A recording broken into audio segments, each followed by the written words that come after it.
Apocalypse, I can obtain infinite upgrades by drawing cards. Hey! Look who's back for more adventures. We love having you here to continue this story that keeps us all awake.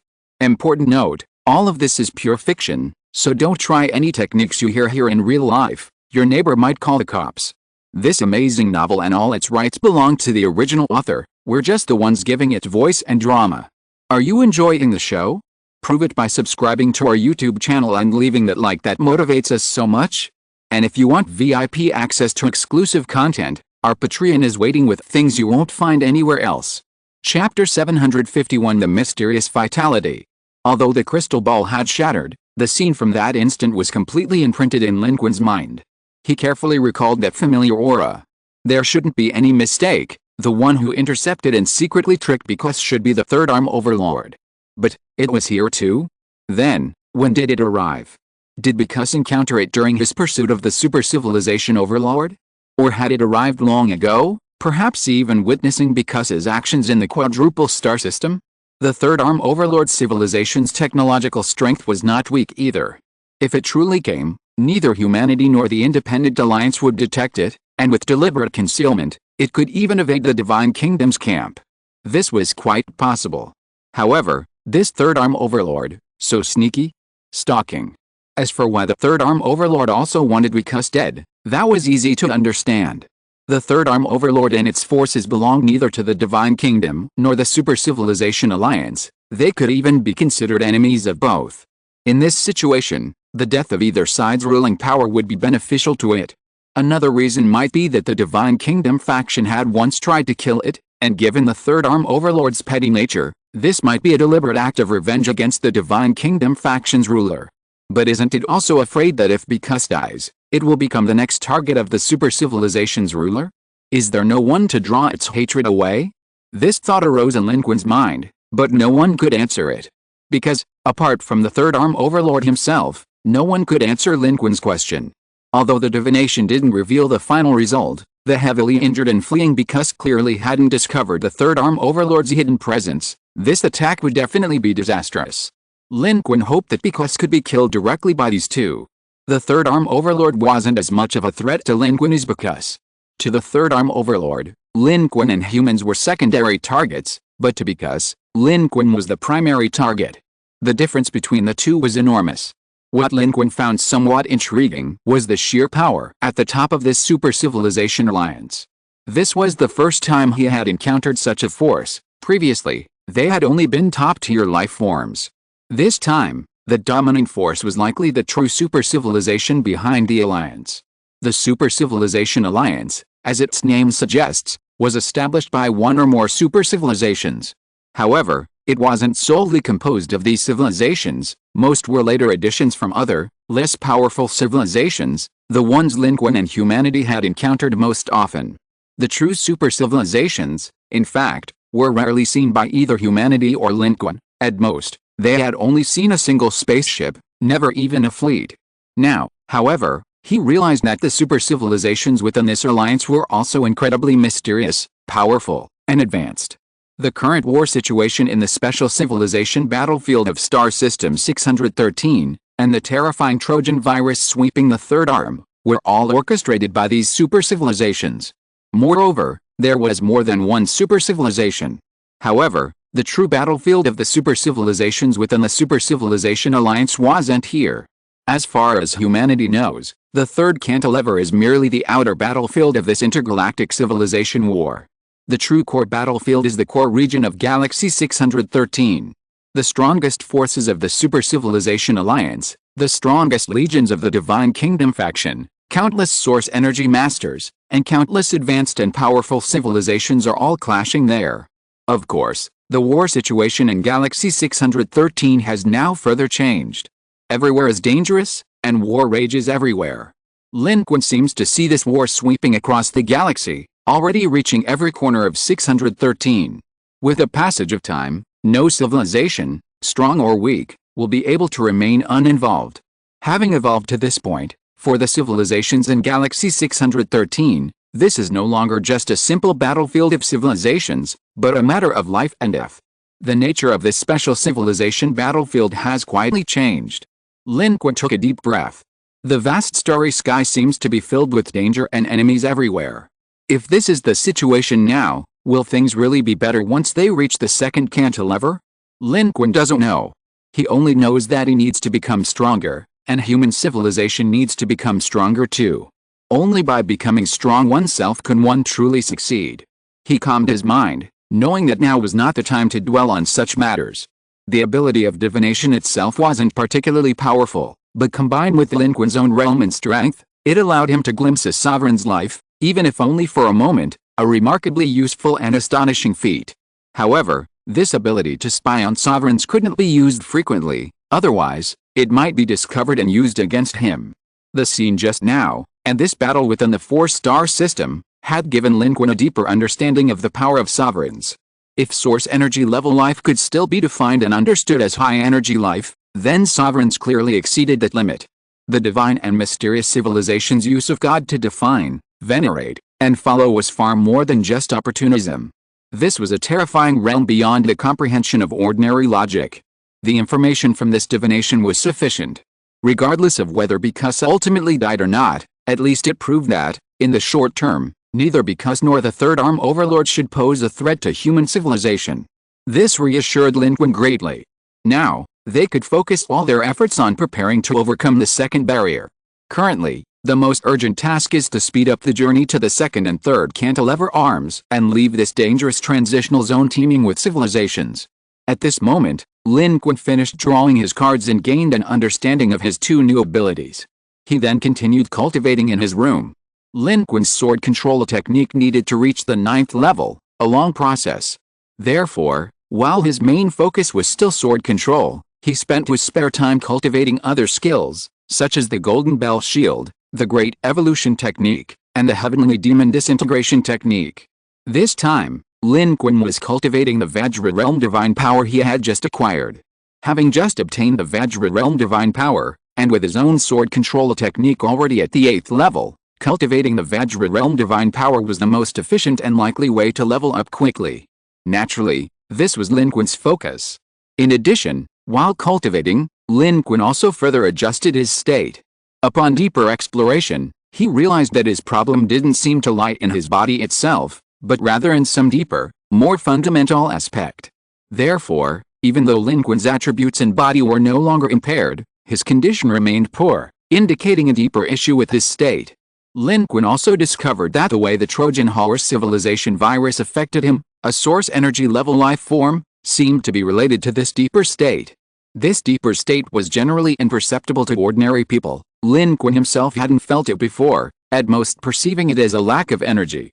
But now, as a source energy level being, he found this deeper state to be very peculiar, seemingly related to his energy, the power of rules, his golden core consciousness, and his golden heart.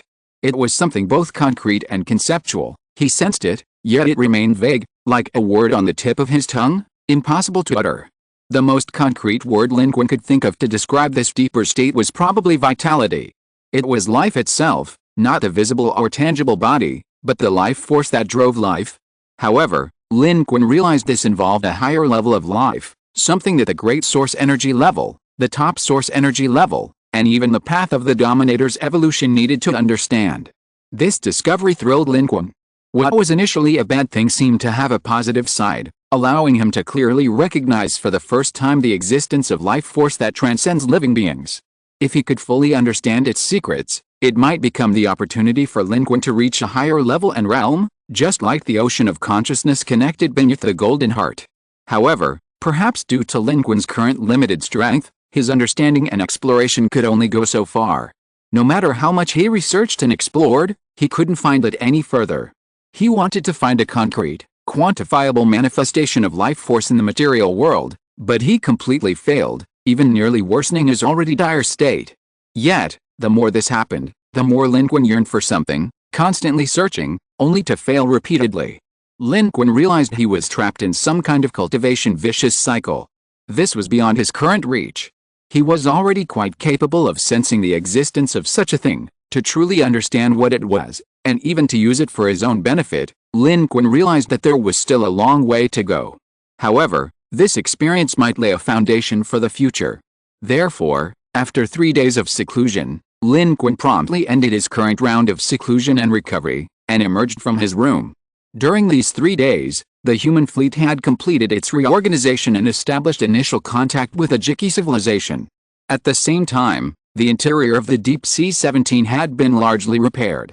Currently, the living quarters of the Deep Sea 17 have been basically restored, and half of the propulsion systems have been restored to usable capacity.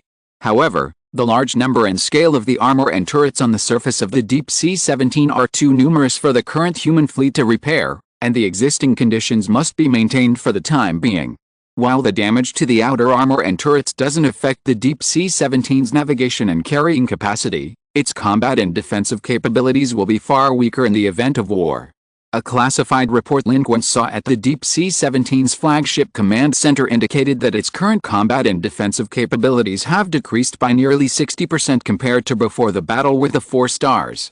If the Deep Sea 17 was previously a walking hedgehog created by humans, now, more than 60% of its quills are gone, leaving it half-bald. This information was top secret, known only to a select few. The Supreme Commander, however, didn't hide it from Lin Qun, saying, "Thanks to the protection of the fleet and Deep Sea 17, and Mr. Lin's intervention, our actual casualties in the Battle of the Quadruple Star System were not high. However, the overall combat effectiveness of the human civilization fleet has decreased significantly. But this isn't a problem, we can repair and replenish it as soon as we reach a safe location. The only troublesome thing is that almost all the camouflage we prepared for our fleet to traverse the second neutrino net of the Super Civilization Alliance in the Quadruple Star System has been destroyed. We must make further preparations, which means we will have to linger longer in the area between these 2 perilous interception points." Lingering longer meant increasing danger. Lin Qun understood the Supreme Commander's concerns. After a moment's thought, he subtly explained to the Supreme Commander that because and the Third Arm Overlord were unlikely to pose a threat to humanity in the short term. They were fighting amongst themselves, so humanity was naturally safe. In the chaotic starry sky, humanity had more than one enemy.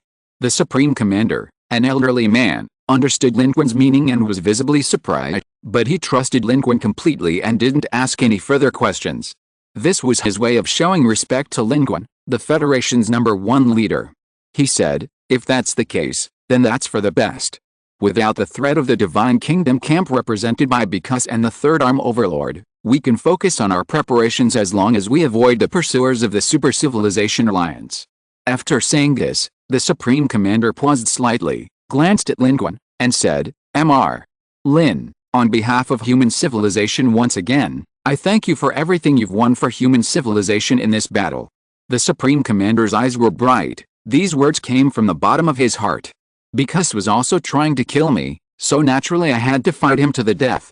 Moreover, the starry sky is vast, and those who are not of our kind have different hearts. Without our own civilization, no strong person can go very far. Besides, I'm not that noble.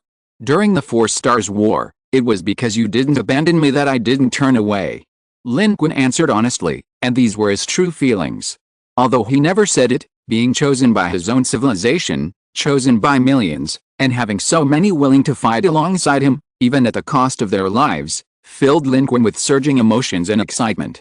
This was his civilization. His civilization had never abandoned him, and he would never abandon his civilization. Moreover, as Lin Qun said, this was also true from a practical perspective. A lone individual, even with immense strength, is useless in the vastness of space, especially in the current chaotic battlefield of the special civilizations in Star System 613. Even the powerful overlord of the Third Spiral Arm, despite his strength, had to lead his own civilization, sometimes even a whole host of civilizations and fleets.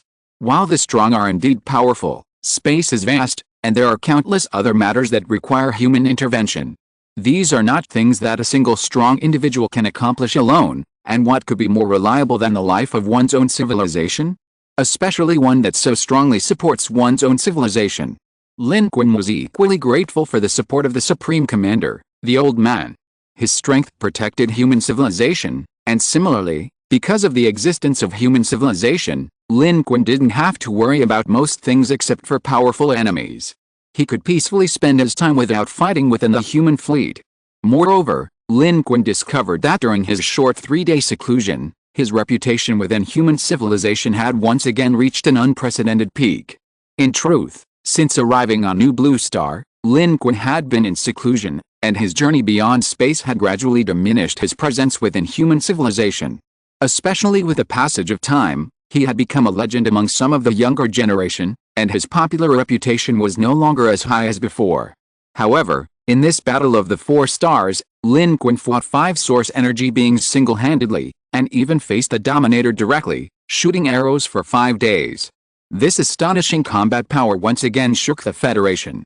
Whether among the older or younger generation, Lin Qun's name was once again resounding. This was a feat and achievement witnessed firsthand. In just 3 days, with the Federation's deliberate promotion and guidance, Lin Qun's achievements echoed throughout the Federation.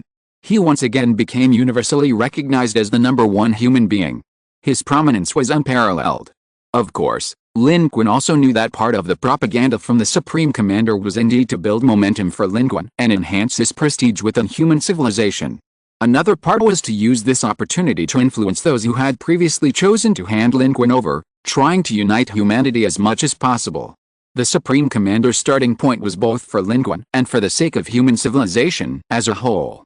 Both Lin Qun and the Supreme Commander were well aware that after this battle, human civilization had narrowly escaped death, and the connection between Lin Qun and human civilization had become even closer, a good thing for both sides and for the whole. Lin Qun had no intention of interfering in the Supreme Commander's and the Federation's plans and ideas, so he didn't comment on the propaganda. After exchanging a few polite words with the Supreme Commander, Lin Qun turned to ask, "Sir, what's the situation with the prisoners from the Super Civilization Alliance that we captured? Any results?" 3 days of interrogation should yield results. Lin Qun was also very interested in the Super Civilization Alliance, especially the super civilizations within it. Of course, what Lin Qun wanted to know most was whether he had obtained a way to circumvent the Super Civilization Alliance's Trojan virus from them. If he could, human civilization might not need to be so cautious as to continue advancing. Hearing this, the old Supreme Commander shook his head and said, "The interrogation is indeed complete. But the information these Super Civilization Alliance beings know is far less than we imagined. You can rest assured about that. They haven't hidden anything, nor could they possibly. Our experts, the latest equipment, and even the Yunbei civilization beings were all involved. However, they are not important figures and indeed know very little. We only obtained one very important piece of information. Currently, the Super Civilization Alliance is launching a full-scale attack across the entire 613-star system. The Divine Kingdom is suffering defeats everywhere, not just in the Third Arm. Civilizations within the Divine Kingdom's camp are being defeated throughout the entire 613-star system. Even in the galactic core battlefield, their situation is unfavorable. The Third Arm, where we are, is simply the first and most thoroughly defeated. Chapter 752. You guys are the bosses. Leaving the quadruple star system, and facing pursuit from the Trojan civilization of the Super Civilization Alliance, humanity captured a group of prisoners. However, the information gleaned from them over the past 3 days was far less than expected. The Supreme Commander, an elderly man, personally explained to Lin Qun that these normal Super Civilization Alliance ships, belonging to the middle to lower ranks within their alliance, didn't know why the Trojan civilization wouldn't attack them, nor how they shielded themselves from Trojan infection. Their remote control of these Trojan civilizations was simply a matter of sending messages and commands in a normal manner, and the Trojan civilization would act accordingly. Lin Qun listened in silence. The Trojan civilization, which caused countless civilizations immense trouble and fear, seemed so simple and harmless to these prisoners. Their operations appeared devoid of any technical complexity, or rather, the relevant technical aspects didn't require their intervention. Lin Qun felt it was like a game with a teammate protection mechanism. No matter how powerful the weapons and equipment, they couldn't cause any harm to himself or his teammates. The elderly Supreme Commander said, "They weren't lying. We examined their spaceship wreckage, and our scientists, in conjunction with scientists from the Yunbei civilization, analyzed and assessed it, concluding that what they said was true. Our thinking was naive. This group of beings from the Super Civilization Alliance is merely a mid to lower level civilization within the Alliance. Their strength and capabilities are limited. The Super Civilization Alliance wouldn't entrust them with anything important. The fact that they could do this easily suggests that their civilization's Trojan virus itself can recognize them. Super civilizations are indeed formidable. Lin Qun deeply felt the immense technological overwhelming force. Even the civilizations on the level 1 civilization battlefield were no match for this super civilization in terms of technology. They were extremely advanced, and as the war continued, Lin Qun increasingly felt the oppressive force brought by technology, which sometimes covered a wider area and was far more terrifying than top-tier powerhouses and life forms. Lin Qun asked, "Your Excellency, what about the collapse of the Divine Kingdom faction you just mentioned?" This is the only relatively important information we can confirm. It's said that the Super Civilization Alliance is launching a full-scale attack from the central core region of the star system. The main force of the Divine Kingdom faction there has been defeated, and the Divine Kingdom factions in other locations are on the verge of collapse. Currently, the third arm has been almost completely conquered by the Super Civilization Alliance, and the remaining first, second, and fourth arms are also in grave danger. This means that the second arm is not entirely safe either. It's said that the battle between the Divine Kingdom faction and the Super Civilization Alliance on the second arm has reached a critical stage. It remains to be seen who will win, the elderly Supreme Commander said solemnly. The outbreak and evolution of interstellar wars take time, often measured in years for humanity. The second pendulum is currently relatively safe. Even if it suffers the same fate, it will likely take several years. We can reach the second pendulum first and then plan accordingly. Lin Qun hadn't expected the Divine Kingdom camp to be in such a complete rout. Even if the Divine Kingdom camp wins, it might not be entirely beneficial to us, but it's at least better than the area controlled by this crazed Super Civilization Alliance. The old Supreme Commander's statement confirmed that this information had been repeatedly verified. Even if the Super Civilization Alliance prisoners exaggerated, the actual situation shouldn't be too far off. At least, the Divine Kingdom camp's current defeat against the Super Civilization Alliance was real. The elderly Supreme Commander said, "There's one more thing. These prisoners from the Super Civilization Alliance, though captured, behave differently from ordinary civilizations. They deeply hate the Divine Kingdom. They claim they formed the Civilization Alliance with the Super Civilization Alliance to destroy and overthrow the Divine Kingdom, and therefore want to control the entire 613 star system and wipe out all civilizations related to the Divine Kingdom. But in reality, very few of them have ever seen a true super civilization life form. From them, we've only confirmed that the quadruple star system's attack on the dominant life form and egg-shaped spaceship and because came from two different super civilizations. They want to overthrow the Divine Kingdom, but they've slaughtered more than just civilizations within the Divine Kingdom's camp." Lin Qun shook his head and said, "However, this is irrelevant to us. I heard we've already contacted the Independent Alliance." "That's right. Once we've completed our final preparations, we'll set off to find the Independent Alliance. At that time, whether they want to cooperate with us or not, they'll have to. Currently, human civilization is still informationally isolated, and this is something that needs to be addressed through the Independent Alliance." This wasn't just contacting the Independent Alliance, it was finding them. The strategy was to use force first, then diplomacy, to establish a direct connection before making proper contact. Humanity hadn't fully breached the 3 lines of defense of the Super Civilization Alliance, and it was too late for them to do it themselves.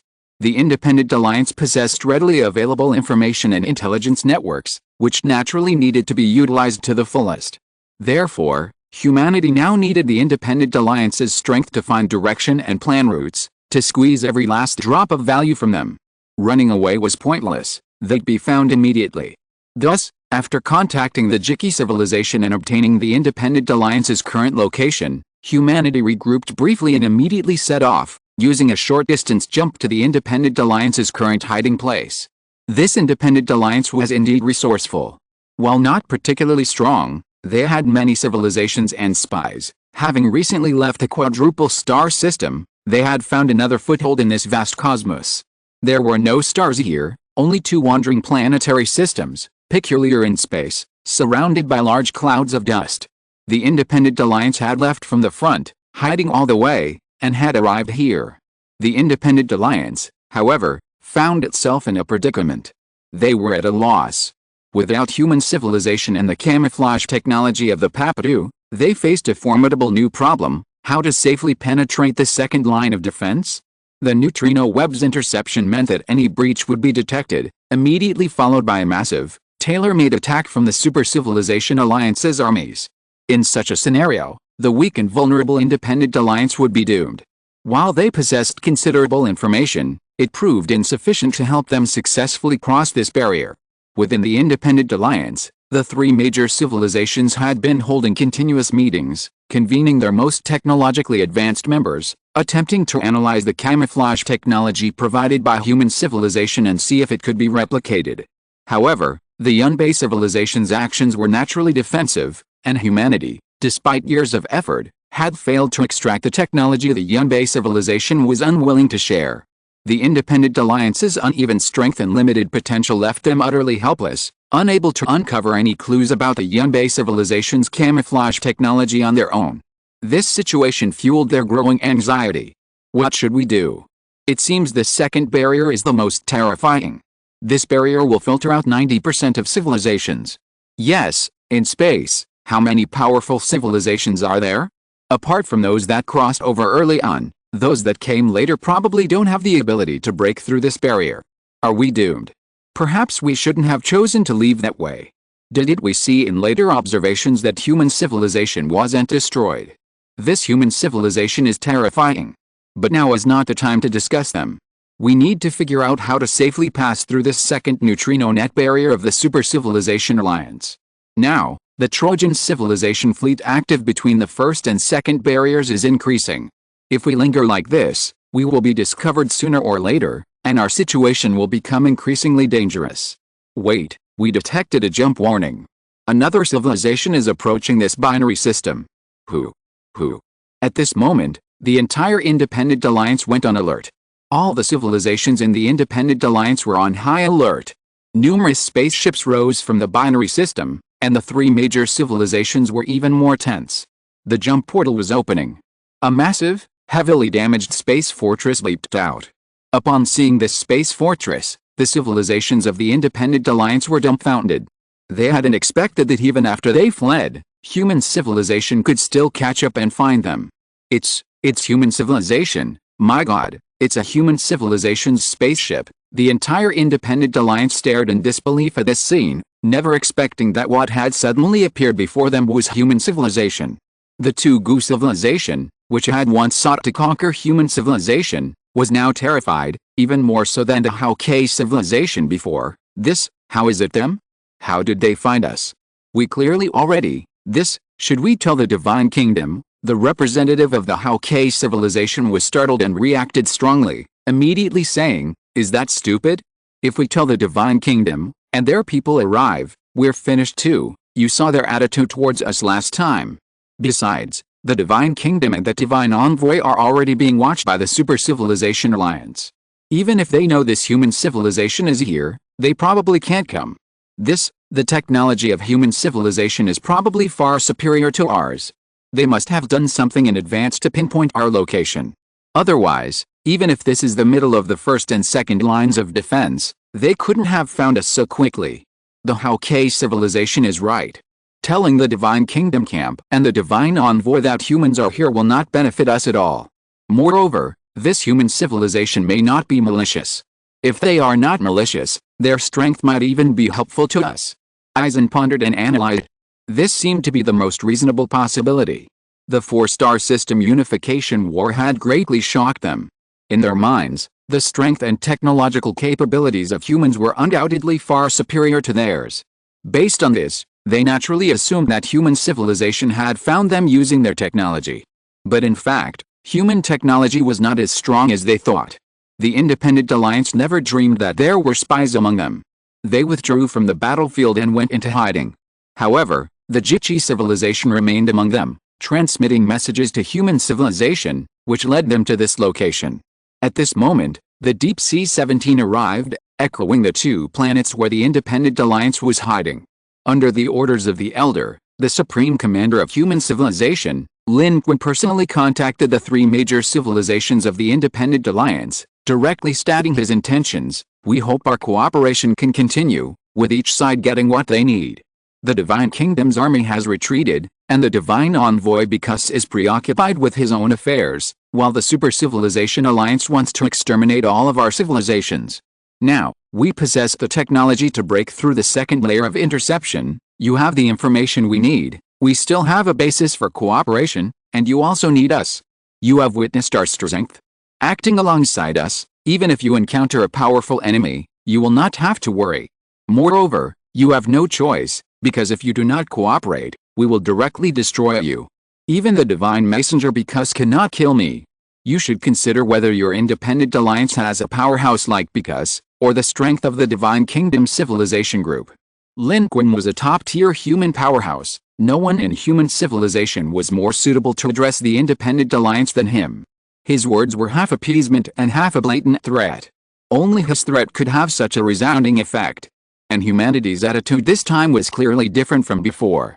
Before, humanity had some reservations and held back, but now it was different. They were laying their cards on the table, no more pretense. Cooperation was inevitable, whether they wanted to or not. This was the domineering nature of a powerful civilization. As for whether the independent alliances would pass on information about the location of human civilization to because to curry favor with because and the Divine Kingdom, humanity used to worry about this, but now there's no need. There are 3 reasons for this. First, because is currently preoccupied with its own problems, and the Divine Kingdom camp is fragmented.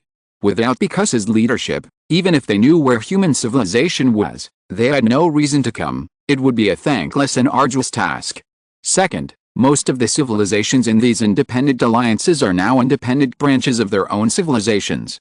They also want to reach the second arm as soon as possible, and human technology and strength are indeed needed by them. For themselves, and in fact, cooperating with humanity is the best choice. Without humanity, they can't even break through the current neutrino web and are on the verge of total annihilation. How could they possibly betray humanity? Third, in the last quadruple galaxy unification war, the civilizations and divine envoys of the Divine Kingdom camp completely ignored them. Their attitude was clear, and they even attacked them. Even if they wanted to curry favor, the result might not be good. Which civilization would be so foolish? This is the premise for Lin Qun and human civilization to continue relying on the Independent Alliance. With this premise in place, the Independent Alliance poses no threat to human civilization, therefore, its value outweighs the danger. Cooperating with the Independent Alliance allows humanity to save more time and energy, obtain more valuable information, and expedite their passage through the 3 layers of interception by the Super Civilization Alliance, leaving the dangerous third arm as soon as possible. Lin Qun's words, spoken on behalf of human civilization, directly shook the entire Independent Alliance, sparking widespread discussion. The 3 major civilizations immediately convened an emergency meeting. The Tuga civilization was stunned. Is this human civilization really going to make a move? It turns out they were just pretending all along. They are such a powerful and terrifying civilization. The Tuga civilization's attitude completely changed. After a moment of contemplation, they stated directly, I think it's fine that the human civilization didn't find it. What you said is all correct. Since the human civilization has found it, let's cooperate. The human civilization is powerful, but their preparations for intercepting the Super Civilization Alliance and heading to the second arm are not as thorough as ours. They don't have enough time to control things themselves, so they need us. It's a win-win situation for us. The Tuga civilization's change of attitude was not accidental. They were persuaded by the analysis of the Ethan and Hao-K civilizations, and also greatly shocked by the human civilization's powerful combat strength. Although the Independent Alliance also had 5 major energy sources, they were no match for the 5 major energy sources of the Divine Kingdom. They were not on the same level. A single human powerhouse could not only contend with the 5 major energy sources of the Divine Kingdom, but also directly confront the Overlord because and neutralize the 5 suns in the sky technique.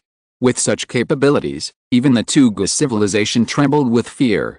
Upon seeing human civilization, they instantly cowered, instinctively wanting to keep a low profile. Friends of the Ethan civilization, we share the same thoughts. The Divine Kingdom camp is currently preoccupied with its own problems. This human civilization's ability to contend with a divine envoy is truly impressive. We currently lack the ability to break through the second barrier and need human civilization's camouflage technology. Cooperating with them is risky, but without cooperation, we're doomed anyway. We simply cannot pass through the second barrier. We can only wait to die or court death. Therefore, it's better to cooperate, follow human civilization's lead, get through the second barrier first, and then make further plans.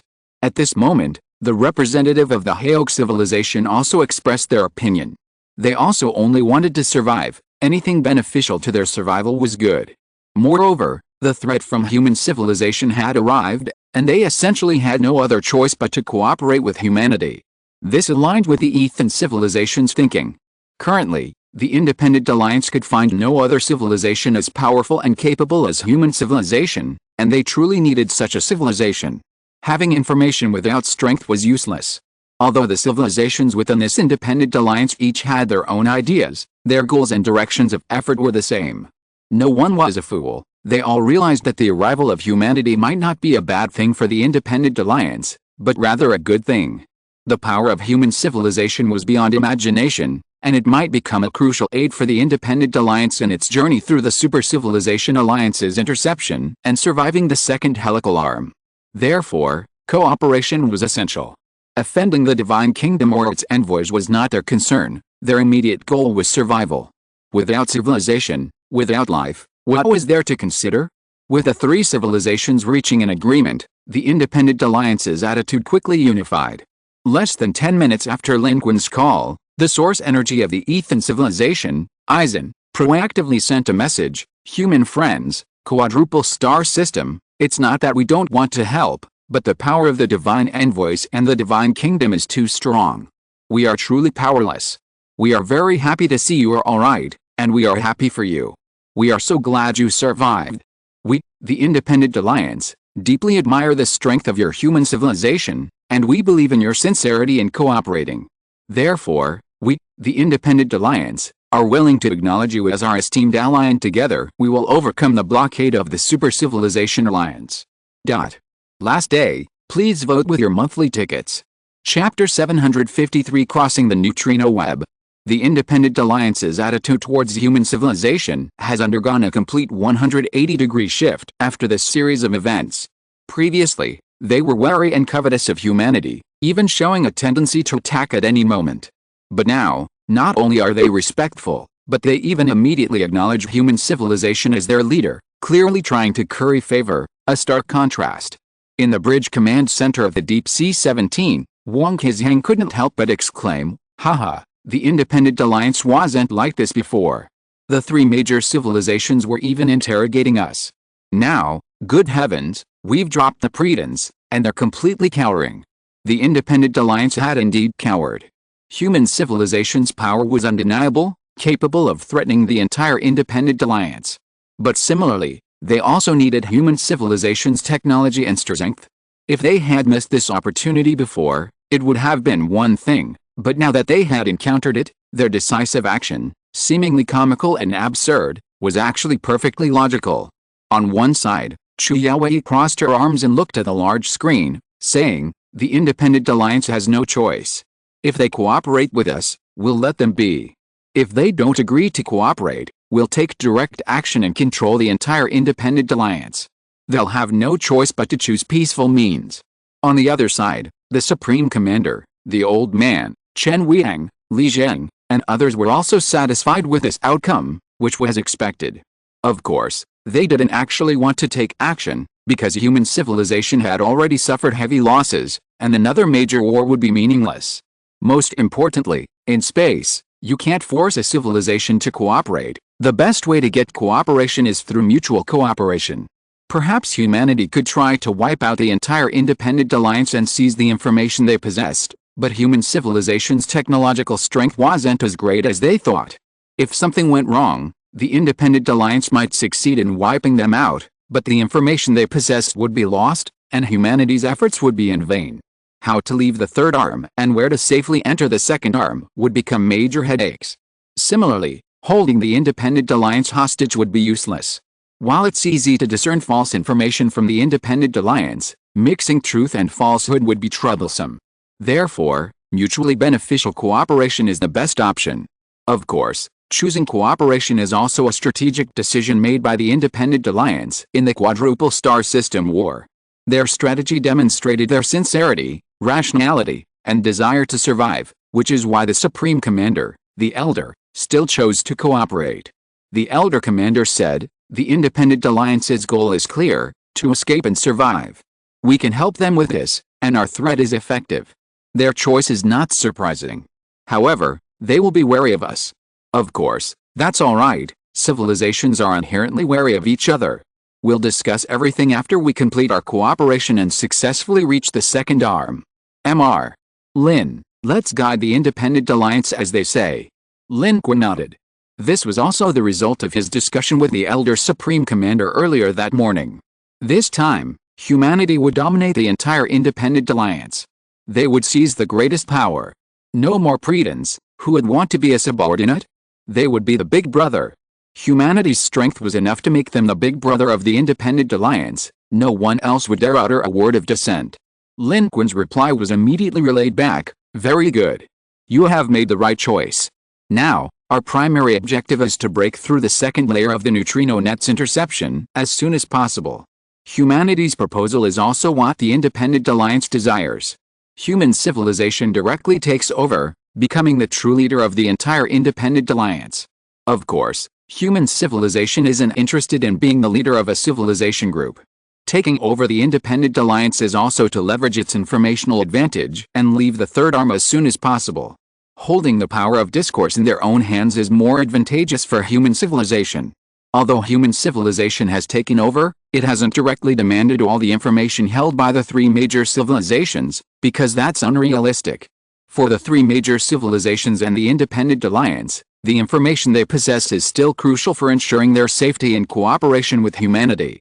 If they handed it all over to human civilization, its value would plummet. Perhaps there would still be some value in subsequent information, but it would be far less than before. In this situation, this information is their lifeline. Whether humans intend to eliminate them or not, they need this information. Humans demanding it would be tantamount to surrendering their protective shield. Moreover, there's actually no need to demand it. As long as humans and the Independent Alliance are on the same page, the Independent Alliance will share information with humans where needed, without hindering human activities. Humans also hope to maintain a peaceful cooperative relationship, giving the Independent Alliance a sense of security. This is a good thing. Both sides can work together, which is the most efficient way. Because at this moment, humans are surrounded by enemies and are more eager to escape than the Independent Alliance. Naturally, they want to leave this dangerous place as quickly and efficiently as possible. Therefore, the Independent Alliance currently, even though there was still some unease and trepidation about the cooperation, it hadn't reached that serious level. However, the arrival of human civilization changed the entire Independent Alliance's situation. Everyone in the Independent Alliance was now extremely cautious about human civilization.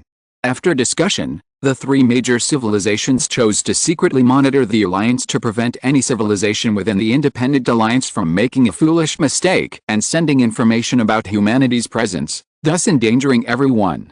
Of course, human civilization was doing the same thing, monitoring the Independent Alliance. Compared to the many civilizations in the Independent Alliance that were reduced to remnants, humanity's biggest advantage was its sheer numbers. Previously, they couldn't do much, but now that they had taken over the Independent Alliance, human civilization was much more domineering. Human civilization established multiple project teams, each with 16 members. Humans were stationed in the fleets of various civilizations within the Independent Alliance, directly overseeing them to prevent any foolish actions detrimental to the Alliance or human civilization. Previously, no civilization would have agreed to such an arrangement. However, given humanity's military might and their reliance on human technology, they dared not and could not refuse any demands, forced to watch helplessly as humans infiltrated their fleets. Previously, human civilization had been unable to stand tall before other civilizations, facing despair and slaughter with cannon fire. Now, human civilization could proudly infiltrate the fleets of other civilizations, even dominating the entire Independent Alliance. The elderly Supreme Commander declared, "This is our tremendous progress. The journey to the stars begins from this moment." With a renewed cooperation, humanity and the Independent Alliance each got what they needed and began preparing again to break through the second line of defense of the Super Civilization Alliance. The beings of the Papua and Yunbei civilizations once again stepped forward, using local resources to lead the entire Independent Alliance's disguise plan. Meanwhile, humanity and the Independent Alliance vigilantly observed the starry sky to avoid being targeted by other enemies. At this moment, The starry sky between the first and second lines of defense was becoming increasingly turbulent. Driven and slaughtered by the Super-Civilization Alliance, many civilizations in the third arm were forced to migrate to the nearby fourth and second arms, and some hidden, powerful civilizations were forced to emerge. On the path Lin Qun and his group took from the third arm to the second arm, they observed the movements of several powerful civilizations.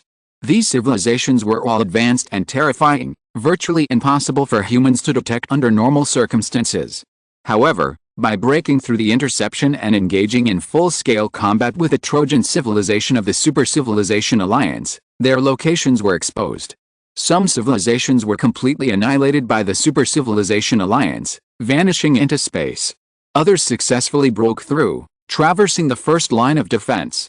In the area between the first and second lines of defense, many civilizations are currently active. Trojan civilizations are everywhere.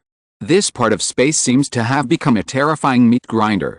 Civilizations are everywhere, war is everywhere, death and extinction are everywhere. The human and independent alliance fleets, traveling at high speed through space on their way here, were affected by the time dilation effect, causing external time. Time passed rapidly, far exceeding the internal timelines of the human and independent alliance fleets. Therefore, while human civilization and the independent alliance struggled forward, the war situation in space was also undergoing a dramatic evolution. Now, with a temporary period of safety and stability, information rained down and was collected. The numerous civilizations within the independent alliance watched with trepidation, hoping only to leave this place as soon as possible. They cooperated and worked even harder, gathering resources and creating camouflage coatings. Led by the life forms of the Yunbei civilization, including Papadu, and with the efforts of various civilizations, they completed the complete camouflage of humanity and the independent alliance in just 7 days. Moreover, their location was fortunately undetected. Meanwhile, it was unclear whether the civilizations of the independent alliance were particularly aware of the situation, or whether humanity and the surveillance by the three major civilizations proved effective. Within the independent alliance, no one proactively exposed information about human civilization, nor did they inadvertently provoke any enemies. The Jichi civilization, which maintained friendly relations with human civilization, secretly received care and support, progressing rapidly, yet their relationship with human civilization remained hidden. The Jichi civilization was essentially one of human civilization's own within the independent alliance, a fact unknown to the other civilizations within the alliance, which was the most advantageous situation for human civilization. One day. Success. Commander, our Deep Sea 17 has completed its disguise. We will take the entire fleet aboard Deep Sea 17. Relying solely on Deep Sea 17, we can penetrate the second neutrino net of the Super-Civilization Alliance. If all goes well, we can avoid battle and cross this second barrier without firing a single shot. This news quickly reached the Supreme Commander, an elderly man. In his office on Deep Sea 17, the Supreme Commander was very satisfied with the result.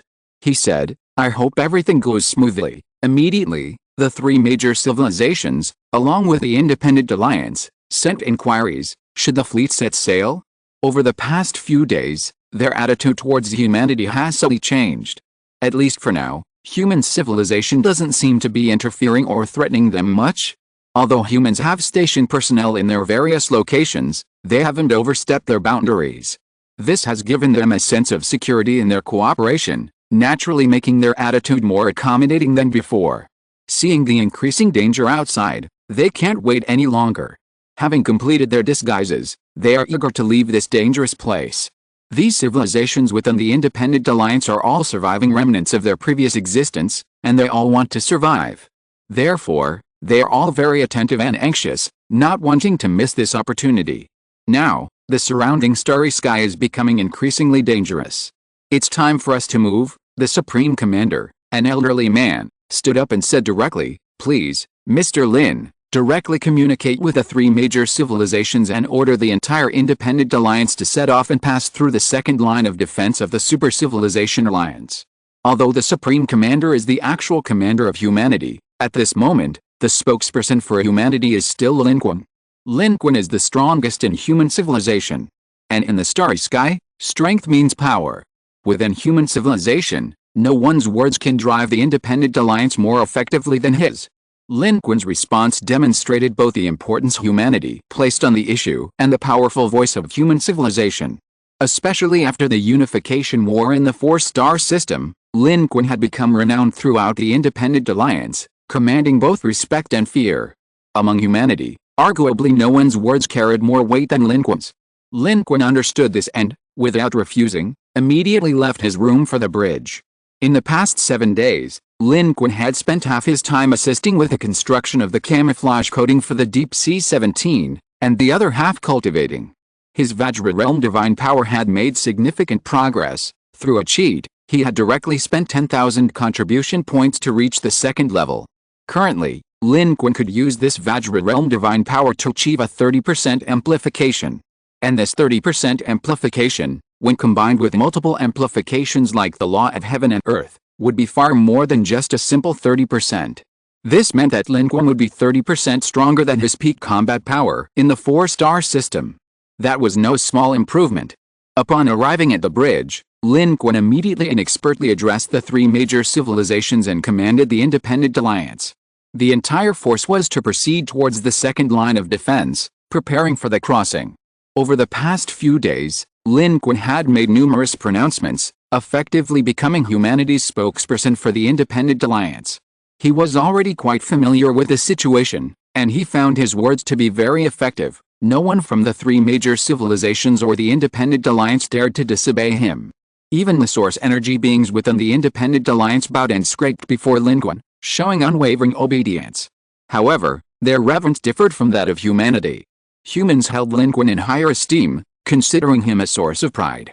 Lin Qun felt that the Independent Alliance members were more afraid of him, cautiously avoiding any potential offense and being instantly killed by him. How could the Independent Alliance withstand an attack from a Dominator-level life form? But the Independent Alliance was also pragmatic. Although humanity faces enemies from the Divine Realm and the Divine Messengers, they are still willing to cooperate. Now, as long as they can help these civilizations overcome their difficulties, break through the interception, and preserve their civilization, nothing else matters. Moreover, in the hearts of the Independent Alliance, human civilization is actually more reliable than the Divine Realm. Their cooperation is closer than it appears. This is something Lin Qun gradually realized after becoming the spokesperson and having more contact with the Independent Alliance. At this moment, both the Independent Alliance and humanity are ready and finally depart from this dual-planet system, accelerating to the time dilation speed and advancing rapidly towards the second interception point. Inside the bridge command center, a technician said, "The Independent Alliance doesn't have a very clear grasp of the exact boundary of the second interception point, they only know the approximate range. With our technology and that of the Independent Alliance, we can only know we've begun to cross it when we start colliding with those special neutrinos. By then, it will be too late. Therefore, once we get close, we must immediately activate our camouflage, because we could enter the neutrino net at any moment." The fleets of humanity and the Independent Alliance set off in a mighty procession, traversing the dust cloud like a group of giant whales leaping from the water. After a short-range jump, they approached the boundary of the second interception. Behind humanity and the Independent Alliance, however, another fleet was quietly following. This fleet was none other than the fleet under the command of the third cantilever overlord. Led by an insect-like civilization, their mission was to continue following the Independent Alliance and human civilization, awaiting their rendezvous with the third cantilever overlord. Therefore, they had been lurking nearby for days, relying on their advanced technology to remain undetected. Now, they too were quietly following behind. Watching the movements of humanity and the Independent Alliance, they were astonished. What are the Independent Alliance and this human civilization trying to do? Are they trying to cross the second interception? With their technological capabilities, they'll definitely be discovered and hunted down by the Super Civilization Alliance. Are they crazy? They're hiding in that dual-planet system, seemingly doing something. Maybe they've found a way. What way could they possibly have? Their technology there is neither advantageous nor advanced, they're courting death. The third cantilever overlord's pursuing fleet immediately erupted in chaos upon seeing this. Everyone agreed that humanity and the Independent Alliance were courting death. Even the top-tier source energy, an insect-like life form, was taken aback.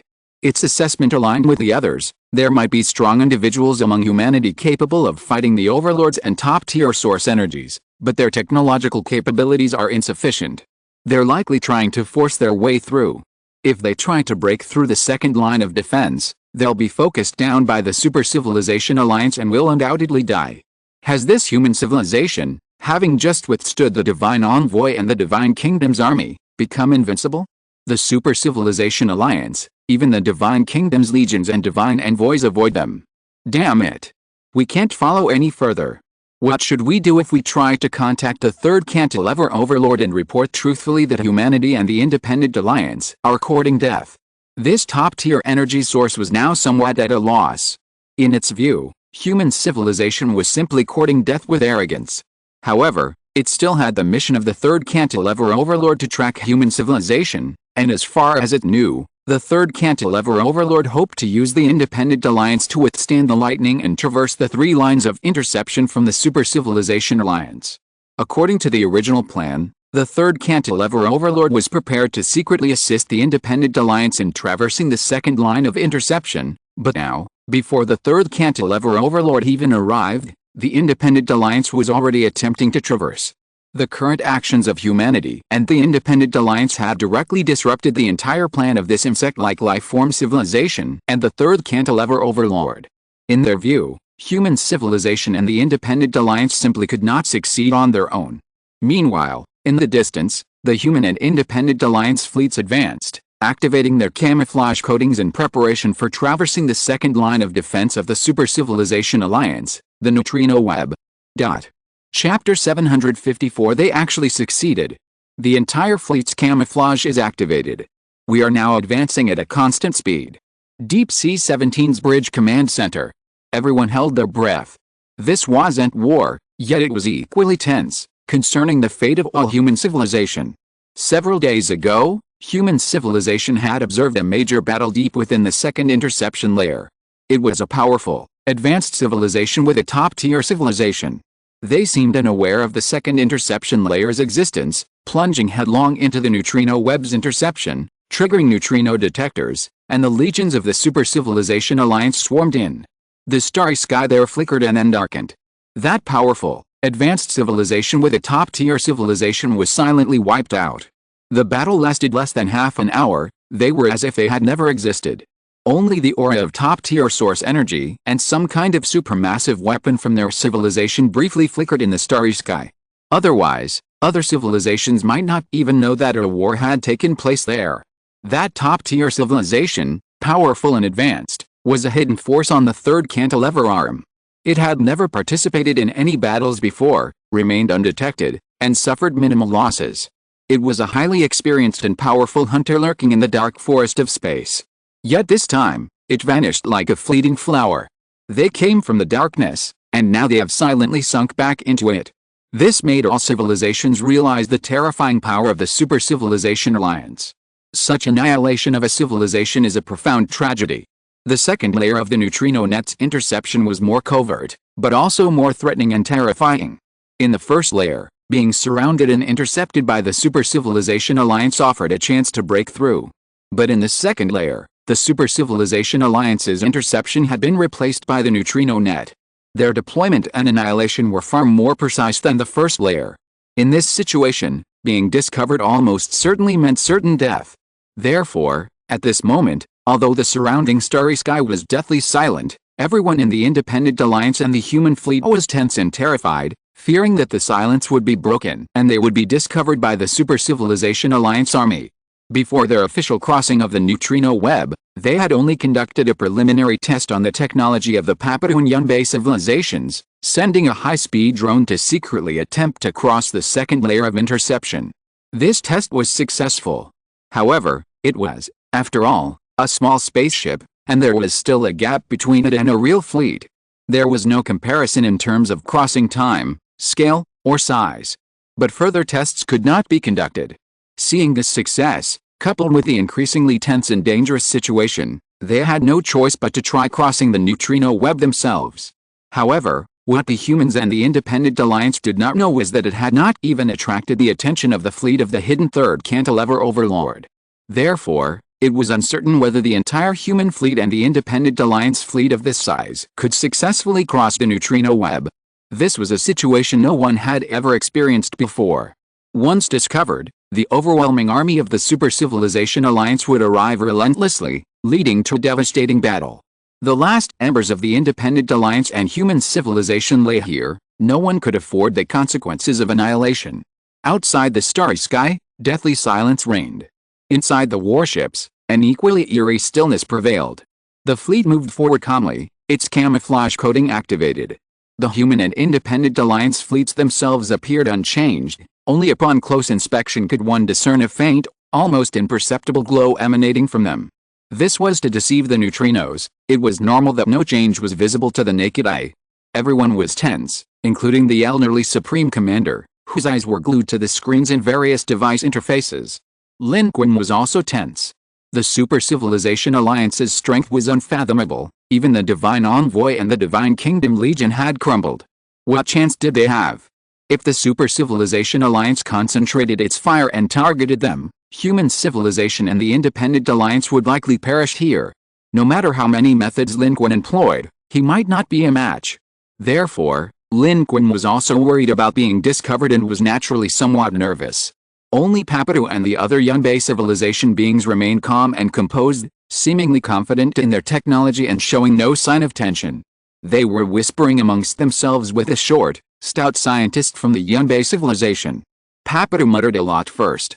Then, the short, stout Yunbei scientist remained silent for a moment before speaking. This civilization still needs guidance and time on its technological path, but the guidance must be cautious and careful, otherwise it will only kill them.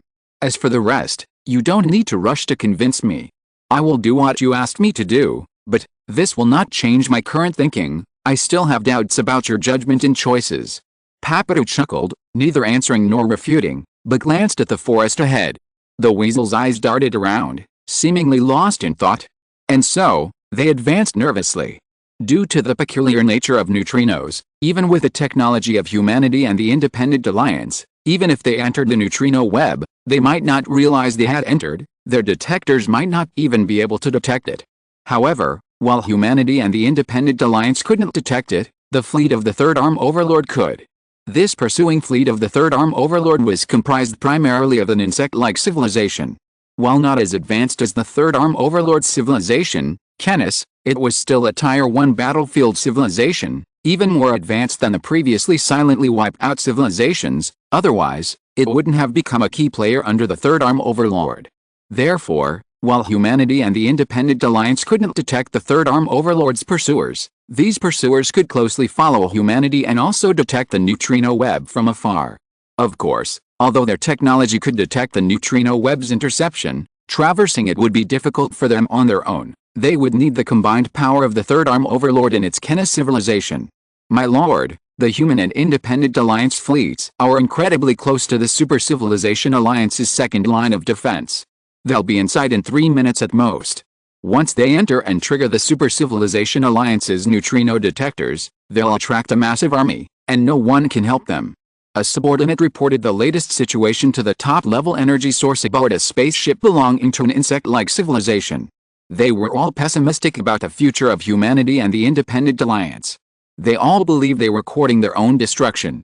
For other civilizations, self-destruction was their own affair, but right now, both the human civilization and the Independent Alliance were useful to the Third Arm Overlord, so they couldn't remain indifferent.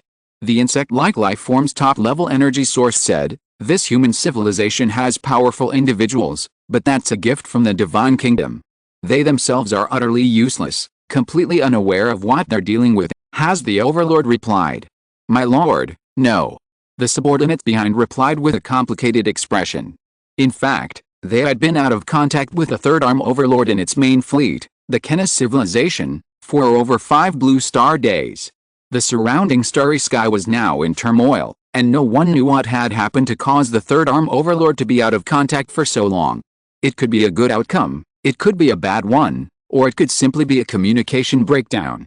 But without an answer from the Third Arm Overlord, they had to make their own decisions, which was relatively difficult, because they would then face the question of how to explain themselves to the Third Arm Overlord.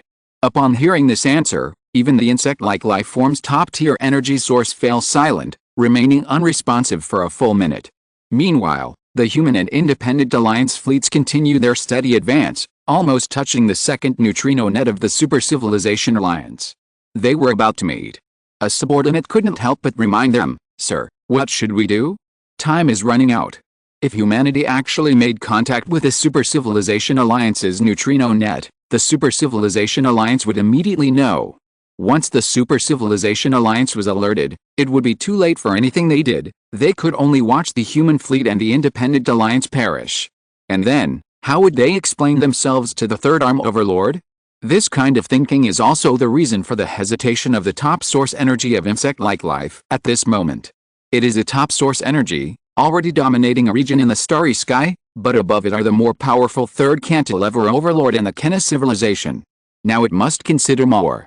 But being a top-tier source energy, it hesitated for only a minute before resolutely and coldly declaring, "Never mind, let them go.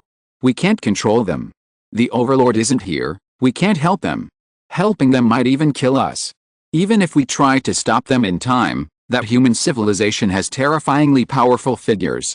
If we intervene, a major battle is inevitable, which would be equally disadvantageous for us. Not to mention, if we try to cross over on our own, we're not prepared. Following them might cost us our lives.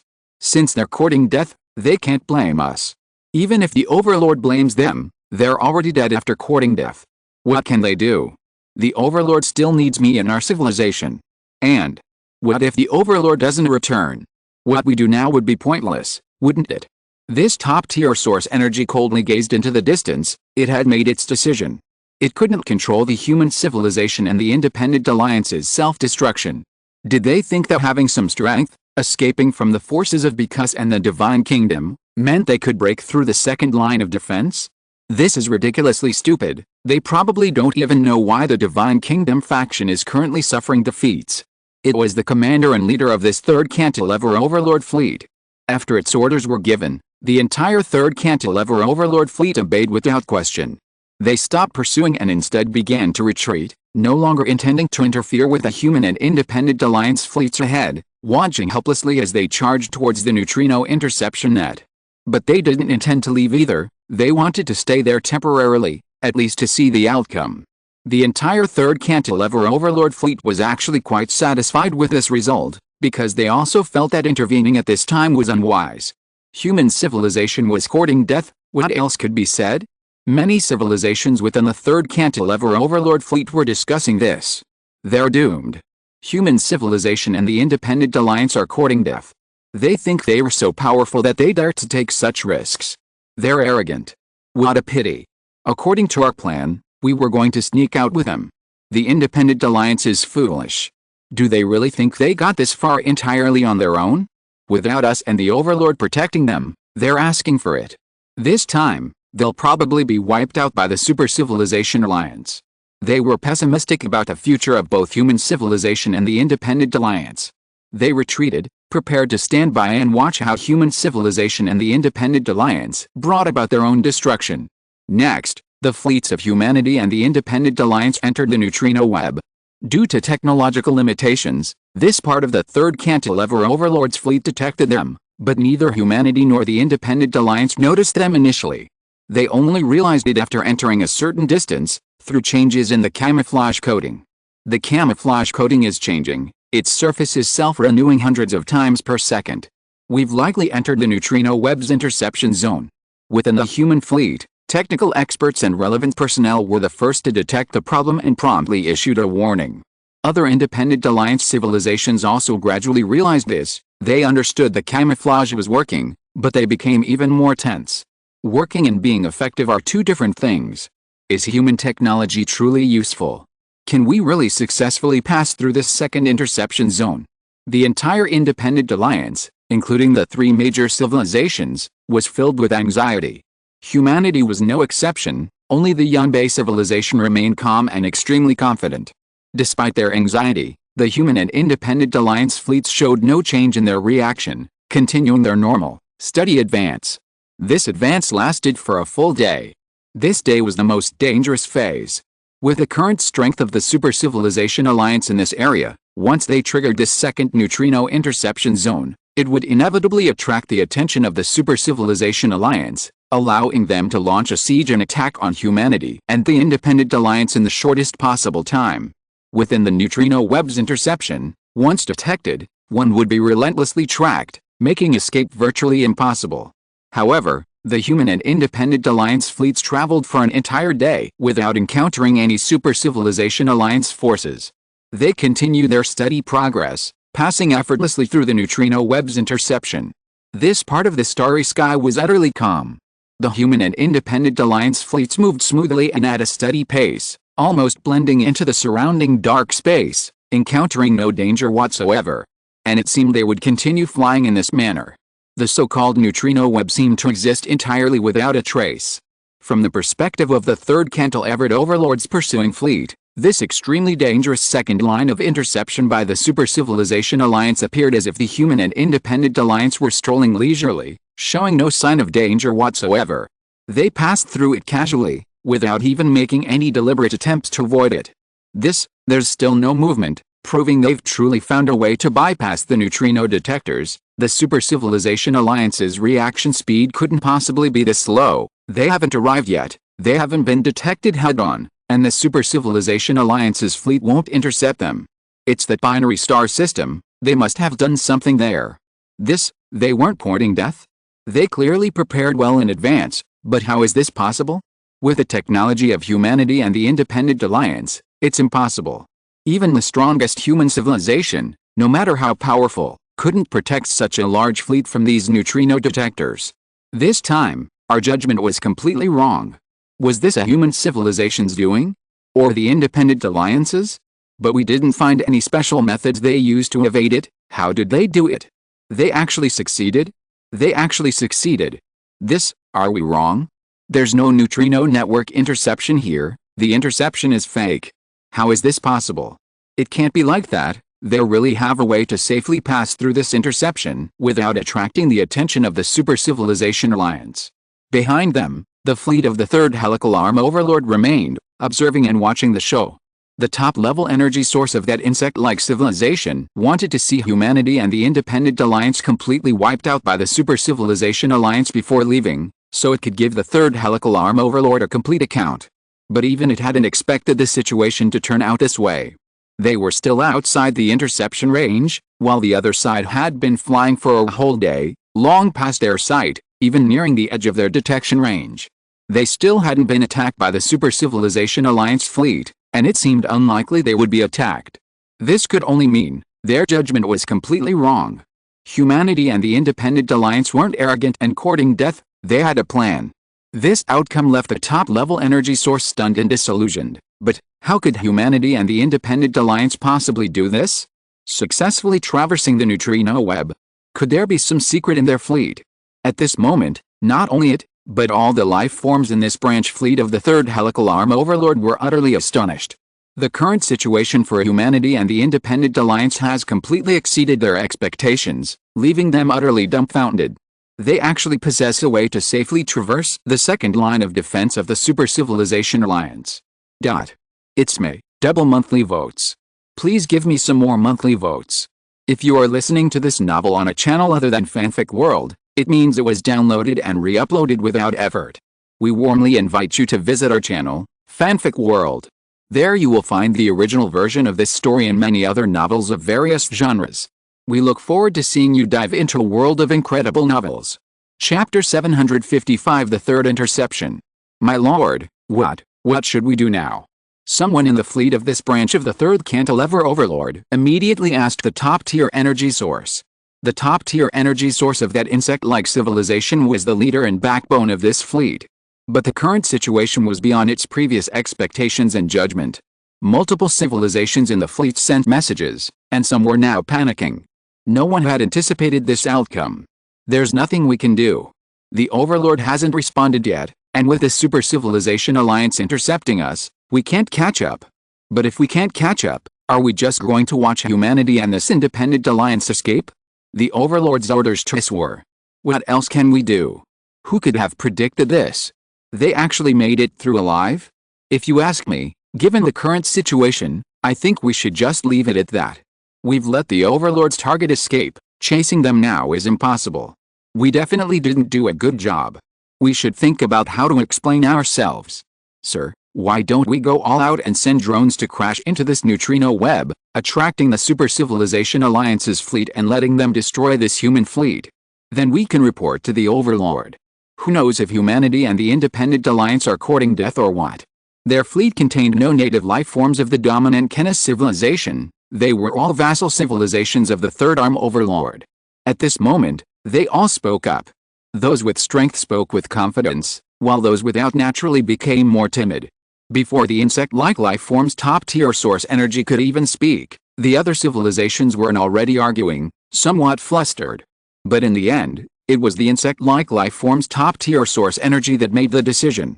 Not only was it the Overlord's appointed person in charge, but it and its civilization were also the most powerful here, naturally having the right to speak and being the one responsible. If the Third Arm Overlord were to investigate this matter, it would be the first to be targeted. It couldn't remain silent and make a decision. It finally said, "It's all right. We've lost our target, but that doesn't mean we can't track it down anymore, nor does it mean the Overlord and its civilization can't recover the stolen goods. Since they succeeded, let them go. It's easy to kill humans and the Independent Alliance, but do you really think we can erase all traces with so many ships and so many lives here? With the Overlord and its civilization's capabilities, they will surely find out." This Supreme Source Energy's voice ended there. Those who had just made extreme statements fell silent, no longer speaking. They might have had thoughts, but at this moment, they couldn't voice them. Anyway, now that this insect-like Supreme Source Energy had spoken, and was in charge, its words meant it had decided to explain things to the Third Arm Overlord itself. If the Overlord blamed them, that was its problem. If it fell on their heads, it wouldn't be too serious. Naturally, they wouldn't say anything more. After all, they weren't a civilization, they were all just followers of the Third Arm Overlord. As long as they weren't unlucky, that was enough. This insect-like Supreme Source Energy then gazed at the boundless starry sky in the distance. It couldn't see the microscopic neutrino web, nor could it see the already distant human and Independent Alliance fleets. But without contact with the Overlord, its decision represented the fate of its fleet. Let humanity and the Independent Alliance leave. It muttered to itself, "You are lucky, but you won't always be. A target targeted by a dominant lifeline has no escape, no matter where it goes." The starry sky flickered darkly, and its figure disappeared into the shadows. "Let's go. Let's find the Third Arm Overlord and rendezvous. We need to find out what's going on with it. It concerns the future of our civilization." This was its message to its own fleet, but to the Third Arm Overlord's fleet under its command. Humanity and the Independent Alliance are about to be lost. We can no longer track them. Staying here is useless. We must leave immediately, find the Overlord and its fleet, and strive to rendezvous with the Overlord as soon as possible to serve the Overlord. Immediately, the Third Arm Overlord's fleet completely changed direction, restarted, and accelerated into the vast starry sky. The starry sky between the first and second lines of interception remained chaotic and complex. The world surrounding humanity and the Independent Alliance was unusually quiet. They were still traversing the neutrino web. This was a death zone, hence the profound silence. The sources of unrest had all been eradicated. The neutrino web was vast, but the neutrino detectors deployed by the Super Civilization Alliance to weave it weren't densely packed as one might imagine.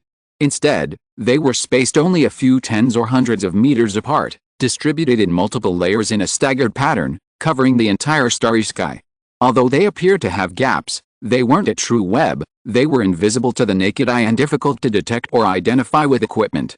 The staggered arrangement made it virtually impossible to pass through these gaps, but this saved the deployers considerable resources and investment, allowing the interception to achieve a substantial coverage area. Therefore, completely traversing the second layer of interception would still require some time. Humanity and the Independent Alliance could relatively intuitively determine whether they had completely traversed it by observing changes in the camouflage coating. Currently, they could determine that the camouflage provided by the Papadu and other Yunbei civilizations was indeed effective. That was enough. This relieved everyone's anxiety. Although they knew it wasn't time to be careless, the current situation was good for everyone. These civilizations, the Independent Alliance and human civilization alike, had their entire resources here. If they were discovered and wiped out, it would mean extinction. Who wouldn't be nervous? Everyone worried that their disguise wouldn't work.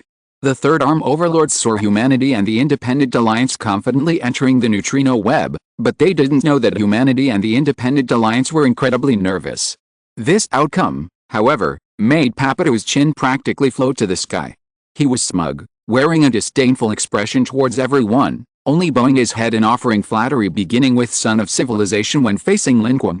The Supreme Commander, an old man, also publicly commended them and further improved the living conditions of the Yunbei civilization. Although they were helping themselves, they were ultimately helping human civilization as well. However, the improvement was limited to living conditions and privileges. No important authority would be granted separately. Inside the bridge, everyone breathed a sigh of relief. Lin Qun glanced at Papatou. Although he had long felt that Papatou and the others were reliable in such matters, it was impossible for him not to be nervous. If the humans were so relieved, the Independent Alliance was overjoyed. The neutrino web's interception was completely ineffective for them, but the humans' method had succeeded, helping them safely pass through the interception. It felt like going from hell to heaven. This second, originally most dangerous and targeted interception had become even safer than passing through the first. The Independent Alliance civilizations, who had previously expressed concern and distrust, now completely changed their tune. This human civilization is truly formidable. I knew it. A civilization capable of contending with divine messengers. What difficulty could possibly be in navigating a mere neutrino web? I never doubted human technology. I knew from the start it was possible. Human civilization is indeed powerful. Encountering them is truly our good fortune. Privately, they were also incredibly astonished, gaining a completely new assessment of human civilization's strength. We were wrong, we were wrong. Human civilization not only possesses terrifyingly powerful individuals, but their technological prowess is also truly remarkable. Our choice was right. This human civilization's strength is unfathomable. Technological strength, high-energy experts, also terrifying. This human civilization is probably not just a first-tier civilization on the battlefield. To be able to latch onto such a powerful force is truly lucky. At this moment, these civilizations both feared and rejoiced at the existence of human civilization. The threat from Because and the Divine Kingdom was no longer imminent, and they had forgotten how eager they were to sever ties with human civilization back in the 4-star system. With profit at their fingertips, naturally, they would side with whoever could bring them benefits. Even if human civilization offended the divine realm and became enemies of the divine envoys, so what? Even without offending them, the divine realm might not let them off the hook if they encountered the Independent Alliance. And in this vast universe, their most pressing issue is survival. They're struggling to survive, let alone anything else. Now, human civilization has helped them overcome this second obstacle, and they are naturally very excited. Their goodwill towards humanity has soared, and they hold human civilization in even greater awe. What followed was a flood of compliments from numerous civilizations within the Independent Alliance. Human civilization's actual status within the Independent Alliance has risen, and its intangible influence has also increased. Including the 3 major civilizations, all expressed amazement at humanity's technology and strength. The Tuga civilization even took the lead over all other civilizations, proactively offering flattery. Human civilization, thank you for your technology. Your strength is astonishing to our Tuga civilization. We are also very grateful and honored to cooperate with such a powerful civilization. We are willing to follow your lead and break through the blockade of the super civilization alliance together. Other civilizations offered similar flattery, but due to their different characteristics, the flattery varied in quality. Some smaller civilizations were even more extravagant, directly declaring their entire race's allegiance to humanity, hoping only that humans would accept them. Various expressions of loyalty and flattery poured in. Few humans had ever witnessed such a scene, and even those who knew most of it was insincere felt incredibly proud, because wasn't this a testament to the strength of human civilization? The Supreme Commander, an elderly man, was clearly pleased as well. This was partly due to the successful passage through the second barrier, and partly due to the rising status of human civilization. Although this technology actually originated from the Yunbei civilization like Papatou, and human civilization's technology isn't as advanced as these Independent Alliance civilizations believe, aren't the Yunbei civilization like Papatou now part of human civilization? From this perspective, they're practically the same. Lin Qun glanced at them, finding it amusing, and said, "These flatterers are genuinely terrified of our strength, and genuinely want to borrow our human civilization's power. As for the rest, That's about it. Lin Qun's words were also true. However, this meant that human civilization's position within the Independent Alliance was now completely unshakable. Because it had value. These Independent Alliance civilizations were all struggling to survive. Whoever could help them survive, they would naturally follow. Human civilization had done just that. Its technology had helped the entire Independent Alliance cross this second barrier, that was its greatest value.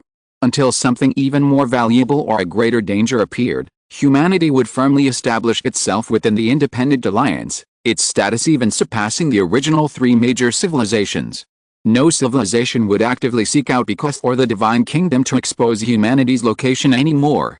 Chu Yaowei couldn't help but sigh, saying, looking at it from another angle, the starry sky is complex in some ways, but simple in others. Everyone comes for profit, fighting and making peace for profit. The Ethan civilization also proactively sent a message, wanting to exchange and discuss information about the upcoming third interception with human civilization, so as to make joint decisions. Previously, they had kept their information hidden, but now, seeing that the time was ripe, they proactively came to discuss without waiting for human civilization to ask. This was also part of their proactive approach. The Federation quickly convened a meeting in response to the Ethan civilization's message. At this time, the human fleet and the Independent Alliance had been traversing the second interception for 2 days and were about to completely break free. Beyond the second interception lay the boundary between the third and second canyons. In this boundary region, the celestial bodies and matter in the starry sky were much thinner than inside the canyons. Although not a terrifying no-man's land like the giant star cave, it was still quite vast, more dangerous, and harder to find resupply points. In fact, beyond the first interception, one enters the sparse zone of interstellar space. However, beyond this second interception, the zone becomes even sparser, making systems like the previous quadruple star system and binary planet system much harder to find. Even if such systems exist, they will be like rare oases in a desert, likely targeted by multiple parties, or even ambushed by a super-civilization alliance. They would not be places of rest, but absolute forbidden zones of danger. This meeting also brought together high-ranking officials from various sectors of the Federation. Experts had already analyzed this information and content beforehand, and Lin Qun and others were also present. Their merit in crossing the second interception had significantly boosted their ranking, giving them considerable influence. Before coming, Lin Qun had already read the information transmitted by the Ethan civilization. Now, the Ethan civilization's attitude towards humanity was much more honest than before. While this information still didn't mention the final safe route, it clearly outlined the general situation of the Super-Civilization Alliance's third interception. According to intelligence obtained by the Ethan civilization, the current border between humanity and the Independent Alliance is not far from the Super-Civilization Alliance's warp and interception boundary. This is good news, meaning that as long as they pass through the Super-Civilization Alliance's third interception, long-distance warping will no longer be dangerous, and they can directly warp through to the second canyon. The only question then will be where is safe on the second canyon and where to go next. The Independent Alliance has also been preparing for this, having started collecting information since the Cheyenne IU-2 mission, in order to find a safe place to live on the complex second canyon. In Lin Qun's view, this intelligence from the Ethan civilization corroborates the information previously obtained from prisoners of the Super-Civilization Alliance captured by humanity. That is, while the situation on the second canyon is good, it is also in chaos and war. This means that if they don't want to fall into a trap like the previous Divine Kingdom's targeted spatial blockade, they must find a safe location before warping into the second canyon. The Independent Alliance has made some progress, but this information is also their bargaining chip and lifeline. They dare not and cannot hand it over to human civilization at this stage. Therefore, this time, only the situation regarding the third interception is discussed. The expert at the front explained, "Ladies and gentlemen, I believe you have all seen the information about the Ethan civilization. The third interception we will face is probabilistic selection. This interception should also be a super-civilization's interception, a technological practice at the probabilistic and quantum levels. How it is implemented is something that civilizations at our level, the Independent Alliance, cannot possibly understand. However, the Ethan civilization has a rough understanding of its specific manifestations and information. This interception can be understood as some kind of guaranteed hit algorithm. It is different from the previous ones. As soon as we leave the second interception, We will enter this one. The forces deployed here by the Super Civilization Alliance will use this algorithm to continuously jump within this entire space. As you all know, under normal circumstances, jumping in such a vast interstellar environment is like finding a needle in a haystack. It's impossible to find anyone. But combined with the Super Civilization Alliance's algorithm, they will definitely find non-target fleets within this range. The only difference is how many jumps are needed to find them. The experts' analysis and explanation of this third line of defense was met with silence. Everyone looked at each other blankly. Clearly, aside from the experts, the high-ranking military officials and powerful individuals present still didn't quite understand what it meant. Chapter 756. This will be a path of blood and fire. The participants weren't experts. The Super Civilization Alliance's interception of space relied not only on straightforward fleets and weapons, but also on their technology, which was part of their weaponry. Moreover, their most powerful weapons achieved interception across macroscopic interstellar distances and targeted annihilation of numerous civilizations. Seeing this, the experts patiently provided more detailed explanations. Of course, neither humanity nor the Independent Alliance fully understood the underlying principles of the Super Civilization's advanced technology, but the Independent Alliance's understanding of its operational rules and mechanisms was sufficient and extremely important and useful information. With the experts' repeated explanations, everyone gradually understood. Chen Weiyang then asked, "This third layer of interception, what does probability interception mean? Does it mean that the Super Civilization's interception forces deployed here, through their technology, can increase the probability of them encountering us during movement and random jumps?" The others also quickly grasped the concept. Compared to the neutrino web interception, this technology was also incredible. The vastness of space makes it difficult for civilizations to encounter each other during a transition unless they are densely concentrated in a particular location. However, current information suggests that the technological means deployed by the Super Civilization Alliance at the third interception point allow their forces here to achieve this, turning randomness and chance into locked inevitability. This amplifies the Super Civilization Alliance's fleet's chances of encountering fleeing civilizations, even guaranteeing a 100% encounter. The only questions are when and where they will meet. This technology, from a human technological perspective, exists only in imagination and is impossible to achieve in practice. Currently, human research in quantum mechanics has only recently achieved a breakthrough in quantum communication, with the hope of replacing the entire human fleet's quantum communication devices after stabilization, enabling real-world interstellar communication capabilities. The group exchanged glances, once again feeling the small technological shock from an advanced civilization. So, this third interception point is truly unavoidable. Unless we cross this boundary in a very short time, we are bound to encounter them. Lin Qun asked. The expert nodded to Lin Qun and immediately replied, "Mr. Lin, it's like this. According to information sent by the Independent Alliance, at the intersection of this third line of defense, a large number of spaceships from the Super Civilization Alliance and the Trojan Horse Civilization are moving and jumping around freely, like electrons flying around without restraint. In this way, they randomly collide with civilizations and fleets like ours that are crossing the second line of defense. As long as one of their spaceships successfully encounters us, our position will be exposed, and the Super Civilization Alliance will concentrate its forces to attack us. The third line of defense works like this. The Super Civilization Alliance will naturally deploy according to the technology of this defense, dropping a large number of spaceships and even drones in this area, jumping around everywhere. They might only be 1 or 2 spaceships as a minimum unit, their purpose not to attack any fleeing fleets or civilizations, but simply to detect them. Through this probabilistic interception, once detected, their location will naturally be known, and then the main force of the Super Civilization Alliance can be called upon to annihilate them. These units achieve a 100% probability interception. Someone, upon hearing this, couldn't help but say, "This Super Civilization Alliance is too ruthless." 3 lines of defense, each more precise than the last. How many civilizations can reach this point on the third cantilever? To escape these 3 lines of defense, they are carrying out a genocide across the entire star system. In that case, the Divine Kingdom camp should indeed annihilate them. This exclamation was also a complaint, but everyone actually understood. The simplest logic here is, I have the strength, why can't I carry out a genocide across the star system?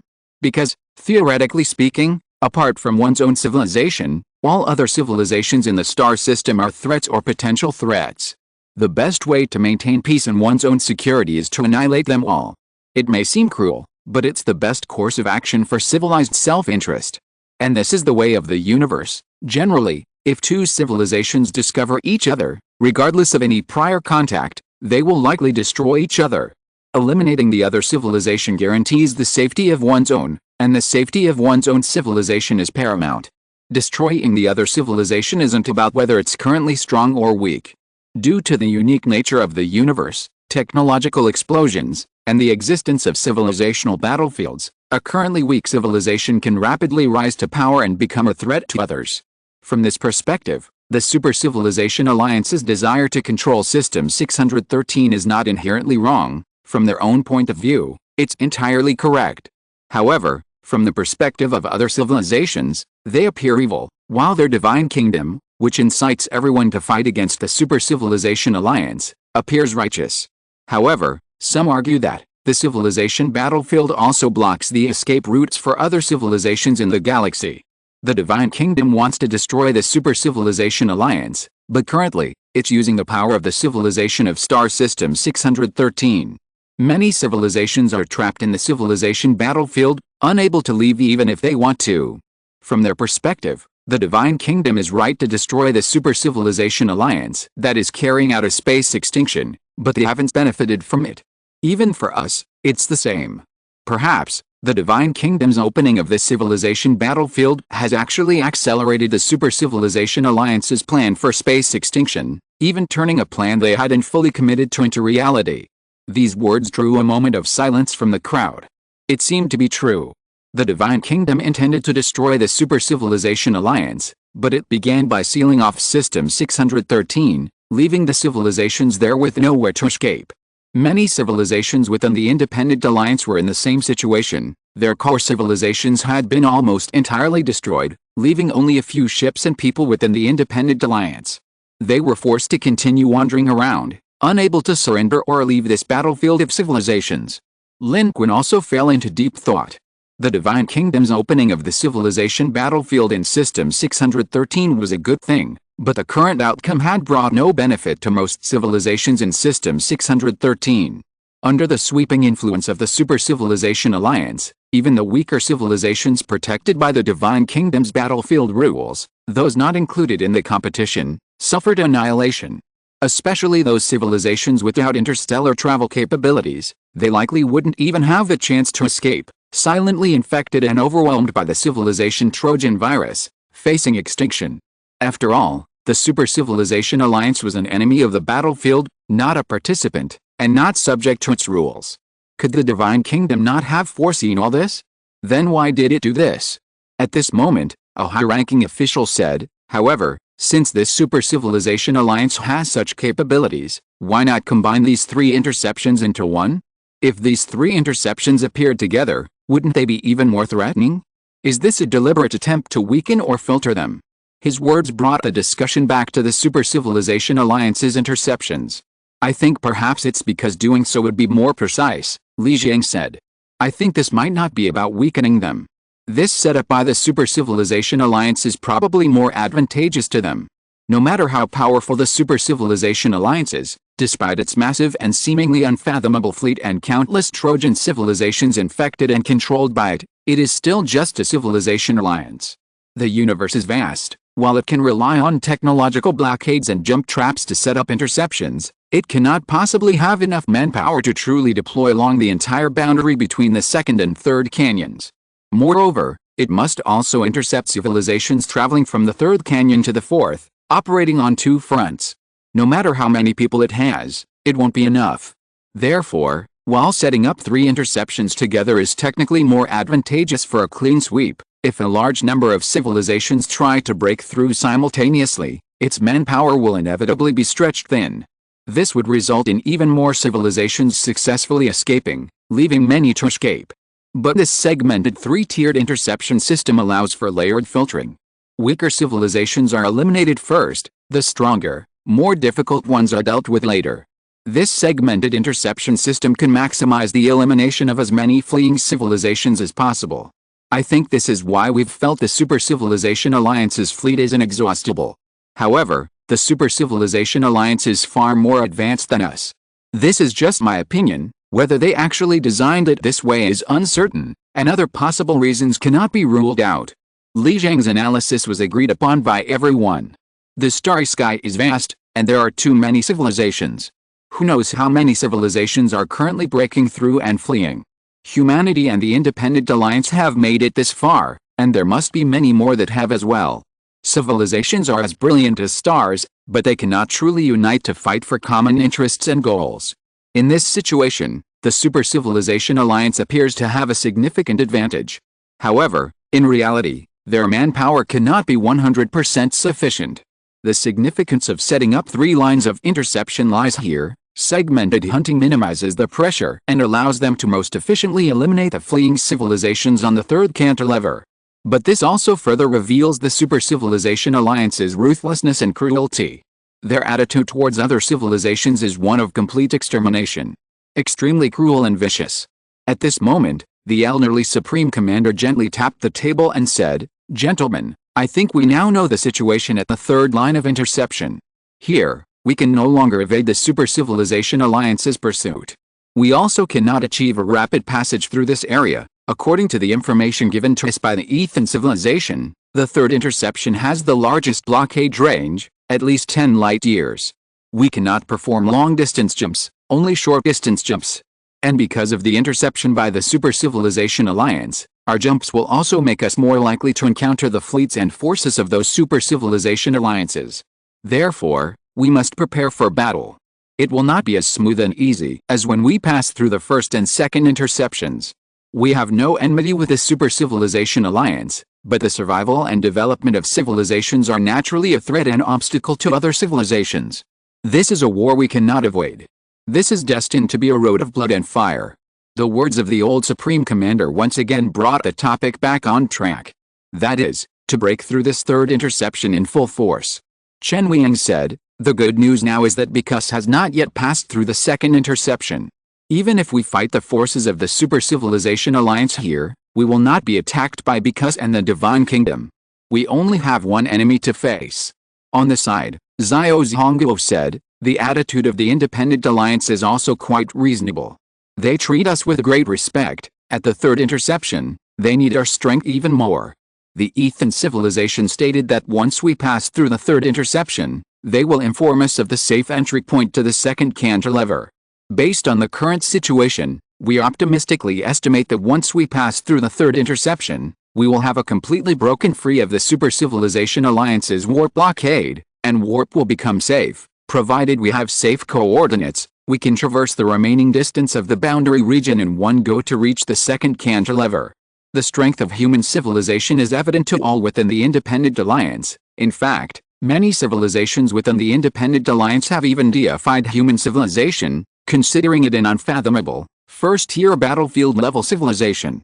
Therefore, at this moment, they are all happy to continue advancing alongside such a human civilization.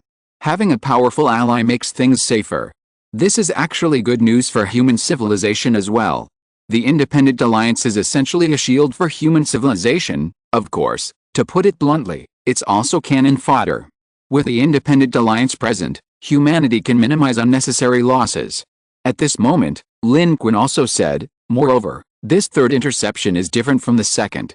Although it is a 100% interception, we cannot detect it through the neutrino network, and the enemy can launch targeted attacks against us. However, in this 3rd interception, although we will definitely clash with the Super Civilization Alliance, they will not know our strength. When they discover us, we will also know that we have been discovered. We can prepare, change direction, and hide our strength. Even if the Super Civilization Alliance discovers us in this 3rd interception, they may not be able to take us down. There is still a chance." Mr. Lin is right. The Super Civilization Alliance's 3 interceptions look very domineering, but each interception is not flawless. There are also loopholes and shortcomings. This is an inevitable situation in space. No civilization can truly be foolproof, let alone deploy interceptions in space. Although there is war ahead, this interception is not a dead end. On the contrary, as long as we operate and deploy it properly, we can completely break through it. The Supreme Commander, an old man, also spoke immediately. Under his guidance, high-ranking officials from various sectors of humanity spoke up, formulating plans and strategies to cross the third barrier. This time, however, Papadu remained silent. It had little say in matters of war, and its voice would be futile. Furthermore, its technological capabilities seemed ineffective at this third barrier. There weren't enough resources to support it, and human civilization and the Independent Alliance lacked readily available technology. Even if it had the means, it couldn't utilize them, merely sitting on the sidelines, maximizing its emotional value. When necessary, it would offer Lin Qun a few compliments, but to others, it was all sarcasm and indifference. In its words, the great and sacred son of civilization already possesses the strength to command my respect, but your civilization itself is insufficient. If you weren't the son of civilization's own civilization, you wouldn't even be worthy of carrying his shoes. Its words were quite harsh, but from a certain perspective, they were also true. In the starry sky, being one's own civilization was crucial, even for the powerful. Even if a powerful being could control other civilizations and use them as a platform in space, it wouldn't be a safe approach. People aren't the same race, their core interests might temporarily align, but fundamentally they are inherently different. In such a situation, it's merely cooperation, and cooperation is always at risk of collapse. Faced with greater interests, anyone could overturn the table, even harming one party in the cooperation. However, the relationship between powerful individuals and civilizations within one's own race is much better. This is especially true for human civilization. After discussions, human civilization came up with a highly feasible plan, which was immediately put into discussion with the three major civilizations and the Independent Alliance. While called a discussion, it was essentially a discussion based on the human plan. Currently, humanity holds an extremely high position within the Independent Alliance. The three major civilizations have to fawn over them. Humanity is the big boss and the most powerful force in the Alliance. Who would dare say no? Especially now, when it's clear they need to rely on human civilization's military power. While humanity's plan was centered on protecting the interests of Deep Sea 17 and humanity itself, it wasn't overbearing, it was a win-win solution, and the various civilizations within the Independent Alliance naturally had no objections. Ethan, a veteran energy source from the Ethan civilization, said with a complex expression, "This human civilization seems quite impressive. While this deployment primarily guarantees the safety of their spaceship, it doesn't completely disregard us. Its feasibility is also very high. This civilization is truly unfathomable. However, who would have thought that this civilization, which suddenly appeared and joined us, would be so powerful?" And so, the human civilization and the Independent Alliance's fleet merged, readjusted their formation, and advanced. At this moment, the changes in the camouflage coating had stabilized again.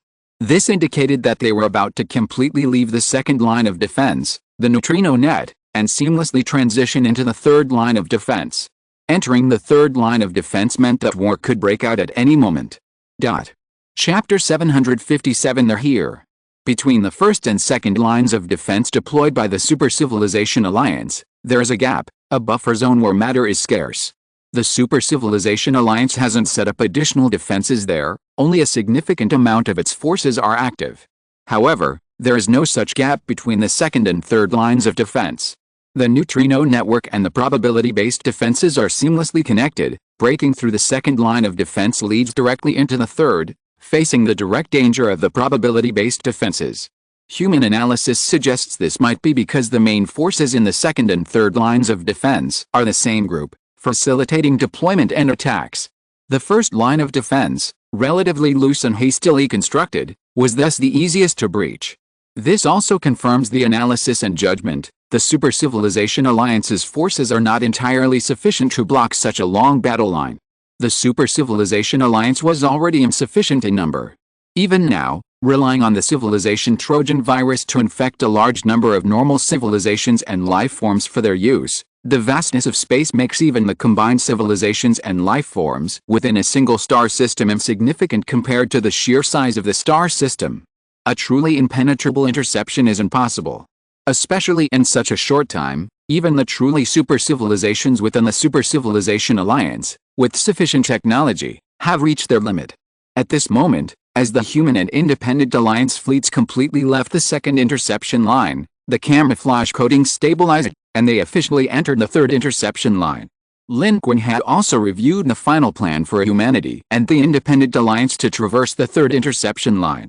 In terms of formation, the human and Independent Alliance fleets would be centered around the Deep Sea 17, which would ensure the safety of human civilization and was, in fact, quite reasonable. Regarding the distance, the human and Independent Alliance would traverse the 10 light-year distance of the third interception line through 25 short-distance jumps interspersed with normal travel, ultimately breaking free from the Super Civilization Alliance's blockade on the third canyon.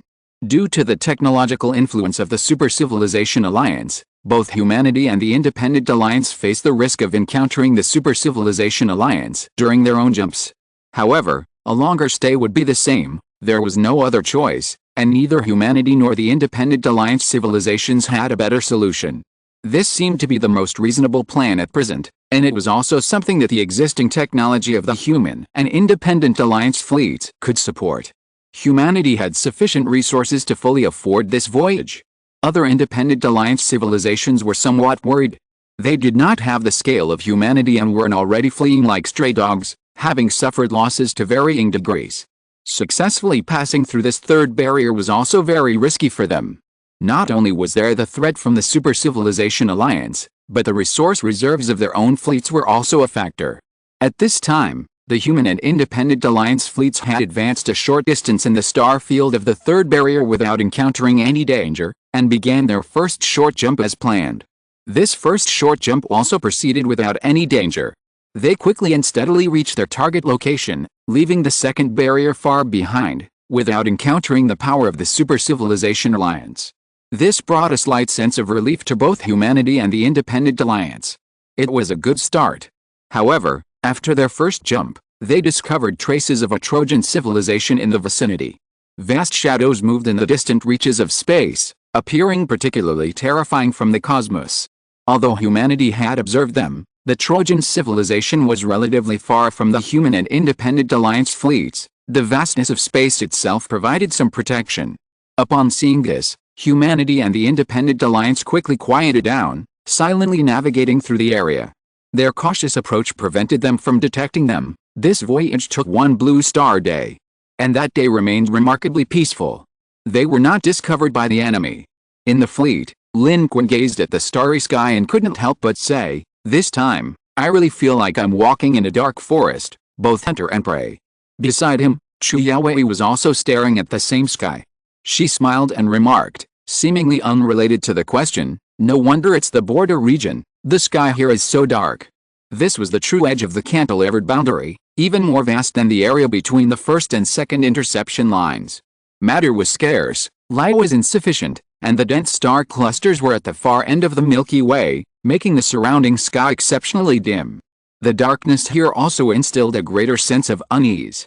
While human civilization was moving forward with great tension, Lin Qun and Chu Yaowei, these high-energy beings, were slacking off. This wasn't because they were lazy, but rather because their roles were different, and now was indeed not the time for them to be needed. Meanwhile, the human fleet was operating around the clock. Although there was no immediate danger, analysis of the Super Civilization Alliance's recent interception revealed that while the timing and location of their encounters with the enemy were random, they were inevitable. This meant they could transition from safe navigation to war at any moment, requiring the entire fleet to be prepared. The Independent Alliance faced a similar situation. Individually, their civilizations were weaker than the human one, and this escape carried the hopes of their civilization's continuation, making them even more tense and anxious, fearing any unforeseen circumstances. Fortunately, the first 5 short-distance jumps went smoothly, allowing them to traverse nearly 2 light-years. During this time, they discovered other intercepted civilizations engaged in interstellar warfare, being besieged and annihilated by the Super Civilization Alliance's fleet, creating a significant disturbance. Here, not only was the Trojan horse civilization present, but also numerous fleets of normal civilizations from the Super Civilization Alliance. Upon spotting their target, they swarmed in and launched a coordinated attack. That civilization was also formidable, having silently traversed the previous 2 interception lines, only to be discovered and annihilated here. At first, they sent out distress signals, hoping for aid. But unfortunately, the surrounding starry sky was deathly silent. Apart from the ever-approaching fleets of the Super Civilization Alliance, no one responded, and no one came to their rescue. Fleets from human civilization and the Independent Alliance passed by the edge, all doing their utmost to conceal themselves. Other civilizations would likely have done the same. Currently, in this region, the Super Civilization Alliance was clearly stronger and more cohesive. Helping each other now, even if several civilizations united, would not be a match for the Super Civilization Alliance. Instead, it would expose them, attracting more and more members of the Super Civilization Alliance to annihilate them. Finally, in despair, they broadcast a message into the starry sky: they have a ruler, they have a ruler. Once discovered, flee at full speed. Flee at full speed. This message, a rare display of goodwill during a civilization's extinction, was transmitted into the depths of space, destined for every corner of the third line of defense, hoping to warn other civilizations. A super civilization does indeed have a ruler here, including those hunting, because they have more than one ruler. This Super Civilization Alliance is indeed powerful and unfathomable. Hearing this information, everyone felt somewhat uneasy. If they were also discovered, they would likely suffer the same fate. Perhaps in space, encounters between civilizations are inherently a matter of life and death, but at this moment, everyone faced a common threat. Watching others being annihilated was unbearable for anyone. But at this moment, all humanity and the Independent Alliance could do was continue forward. Many civilizations were all striving to escape the third canyon. Having finally reached this point, no one wanted to fail at this final interception. They all wanted to survive and continue the flame of their civilization. On the 5th day after entering the third interception, when they had traveled 5 light years, halfway through the journey, a short distance jump by humanity and the Independent Alliance ended, and the starry sky suddenly lit up. The jump portal opened, and a spaceship from the Trojan horse civilization jumped out. It was a lone spaceship, emerging from the jump portal. Unusually, unlike other Trojan civilization ships encountered, it didn't immediately attack humanity and the Independent Alliance. Instead, it turned and flew in the opposite direction, even trying to distance itself from the human and Independent Alliance fleets. This was a type of Trojan civilization ship neither humanity nor the Independent Alliance had ever seen before, a non-offensive, scout-type ship. It's afraid we'll sink it, delaying its ability to help the other fleets of the Super Civilization Alliance locate us. Destroy it immediately. The Supreme Commander, the Old Man, swiftly issued the order. The human fleet opened fire first, rays piercing through space. This was a targeted attack, not very powerful, and caused minimal disturbance, precisely destroying the Trojan ship Scout, causing it to explode in space. Immediately, the human and Independent Alliance fleets performed a short jump, quickly leaving their current coordinates. The human and Independent Alliance's plans began to change. We reacted quickly enough. Can we avoid being located? Chen Weiyang asked in a deep voice. But even the technical experts couldn't answer this question. Humanity's understanding of the Trojan civilization is still insufficient, and its methods and efficiency of information transmission are not fully understood. However, the answer to this question was soon revealed. After this short distance jump, humanity and the Independent Alliance, acting suspiciously, immediately slowed down, silently navigating away from their jump position. Although being detected at the third interception point was a certainty, the later they were discovered, the more advantageous it was for humanity and the Independent Alliance. Therefore, their unified strategy at this time was to disguise and hide as much as possible to avoid being identified. Unfortunately, this seemed to be ineffective. On the 10th blue star after encountering the Trojan civilization's spy ship, all fleets sounded the alarm. Large-scale Trojan civilization activity detected. Jump detected. They are moving in our direction. The Supreme Commander, an elderly man awakened from a nap, heard this news and said heavily, "They're here." They had indeed come. The Trojan civilization's spy ship had still timely exposed the existence of humanity and the Independent Alliance, and their movement had not successfully concealed them as intended. This area of space is currently the territory of the Super Civilization Alliance. No one knows this place better than them. Once discovered, there will be no place to hide. So at this moment, a large fleet appeared on the screen. The automatic cannons of humanity and the Independent Alliance opened fire first. Then came a barrage of fire. The entire fleet opened fire. This batch was mostly Trojan horse civilizations. The normal civilizations of the super-civilization alliance mixed in were just like those that humanity had encountered before, odd jobs with little power of their own, able to remotely control the Trojan horse civilizations, nothing more. Humanity and the Independent Alliance had learned their lesson and were very obedient. As soon as they realized they had been exposed, they immediately began to accelerate the entire fleet, with countless cannons roaring. They would not entangle with the forces of these super-civilization alliances and immediately disengage from the battlefield to quickly carry out the next round of jumps. The Supreme Commander, an old man, said, "From now on, we will activate Plan B, accelerate the jump, and get out of the third interception zone as soon as possible." Previously, they did not jump continuously because they were worried that they would immediately become the target of others, or that human civilization would run into the enemy's army. But now that they had been discovered, it didn't matter. They would continue to jump continuously over short distances. Without completely leaving the super-civilization alliance, long-distance jumps still carried risks, but short-distance jumps were sufficient. At this moment, human civilization made a decisive decision, leading the Independent Alliance forward swiftly, quickly carving a bloody path. Taking advantage of the Trojan civilization's inability to form an encirclement, they broke free, entered the jump, and disappeared from the spot. Behind them, the Trojan civilization, under the remote control of the normal civilizations within the super-civilization alliance, reacted swiftly and immediately followed. Humanity had barely jumped out of the jump tunnel when a large number of pursuers arrived. But this time, humanity and the Independent Alliance did not immediately jump again. After jumping out of the jump tunnel, humanity and the Independent Alliance immediately turned around.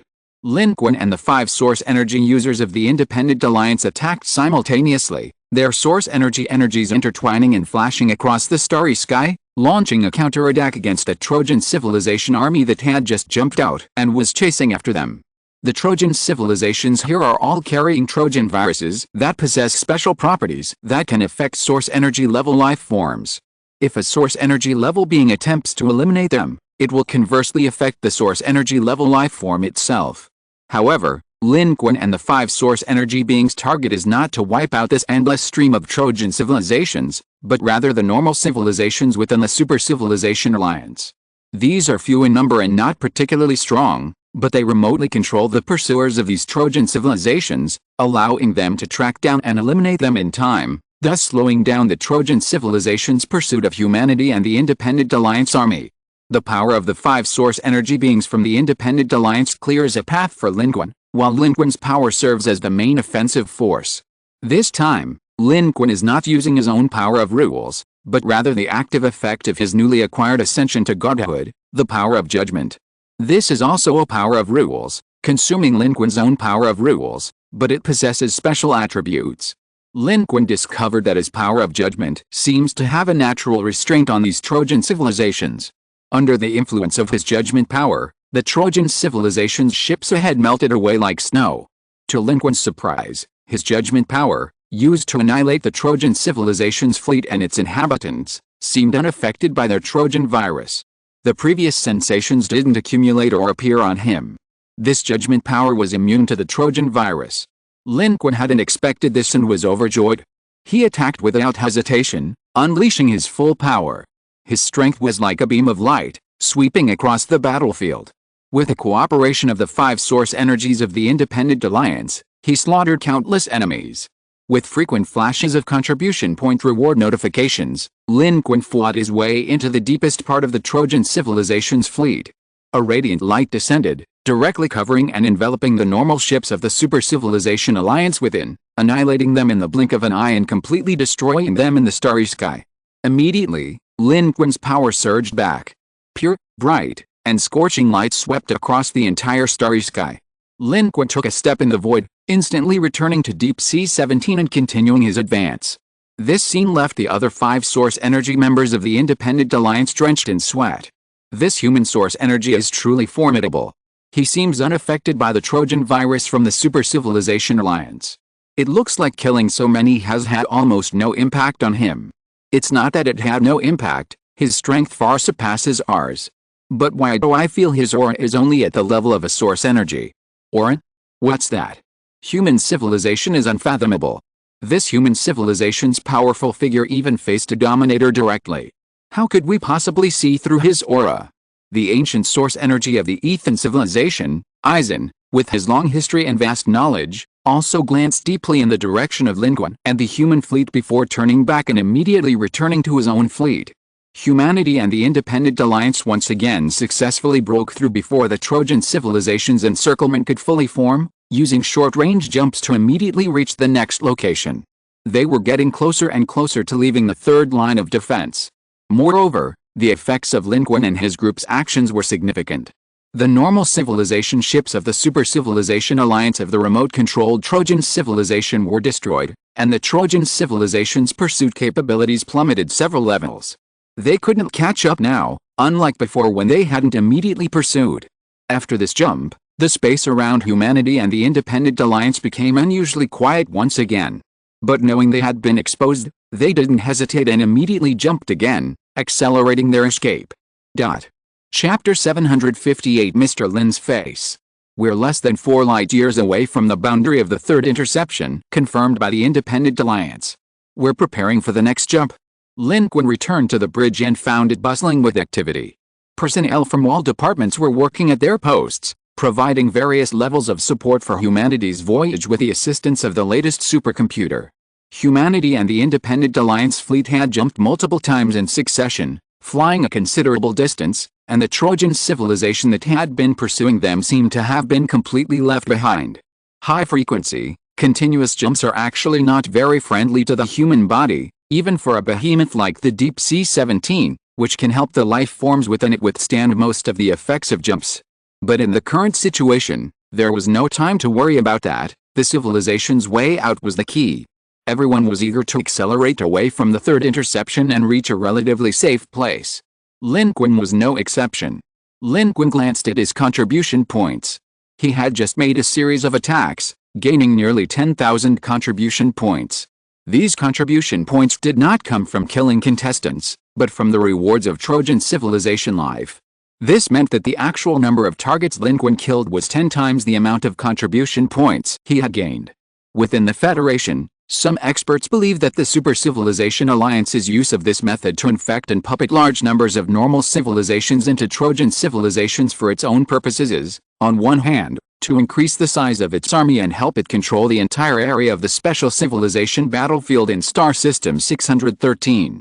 On the other hand, it may also be to exploit the mechanism of the civilization battlefield to make the Trojan civilizations and normal civilizations fight each other. In this way, under normal circumstances, the participating civilizations in the civilization battlefield should not receive contribution points from the Trojan civilizations. As a result, the gains of the normal civilization battlefield participants in fighting against the Super Civilization Alliance will decrease, and they will not be continuously strengthened and replenished in the war. However, the civilization battlefield of the Divine Kingdom is obviously much more flexible and has made timely adjustments. Killing Trojan civilization beings can also yield rewards, which can be considered as the failure of this part of the Super Civilization Alliance's plan. These Trojan horse civilizations are easy to kill. Even a 10-1 contribution point reward is quite reasonable, as they are numerous but of low quality. For ordinary life forms, contact means infection, turning them into part of the race. However, this isn't a problem for a source energy level life form like Lin Qun.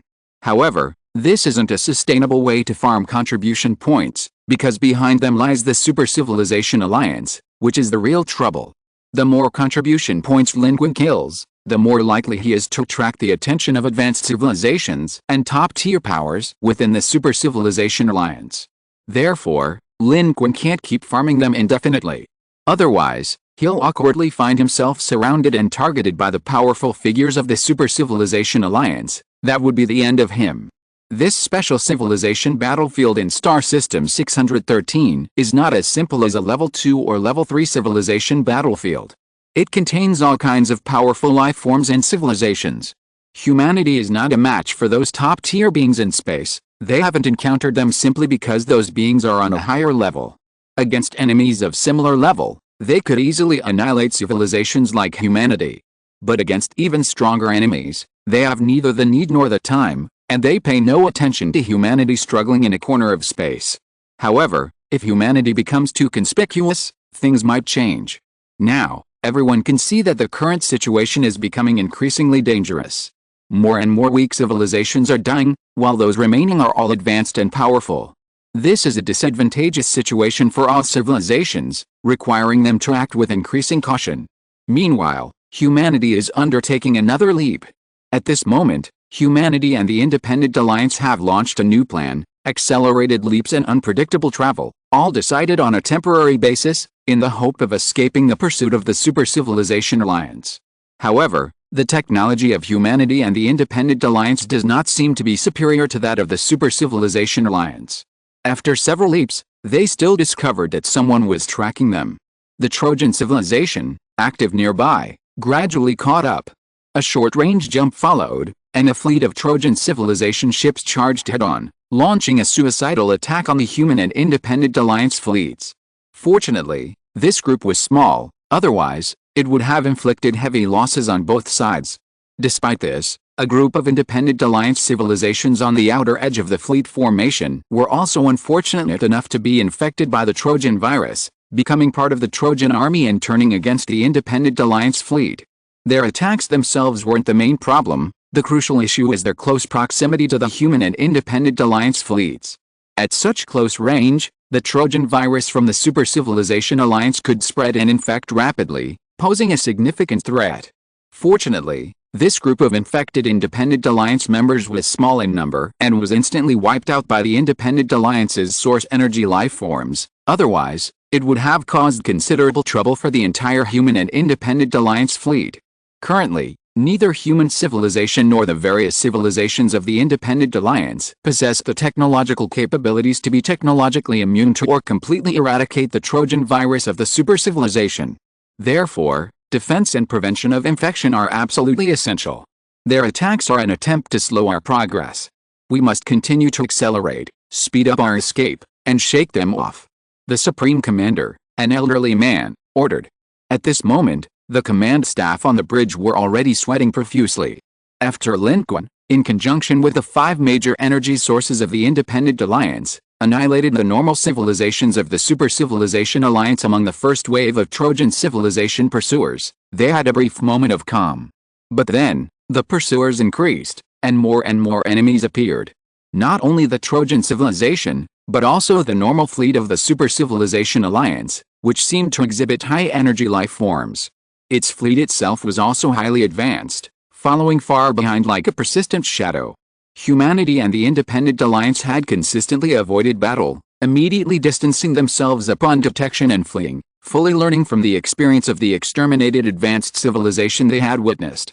They would never linger in battle, because once trapped, there would be no chance of escape, the extinction of the entire fleet and civilization. Despite this, it seemed they couldn't truly shake off their adversaries. On the contrary, the number and strength of their pursuers were increasing.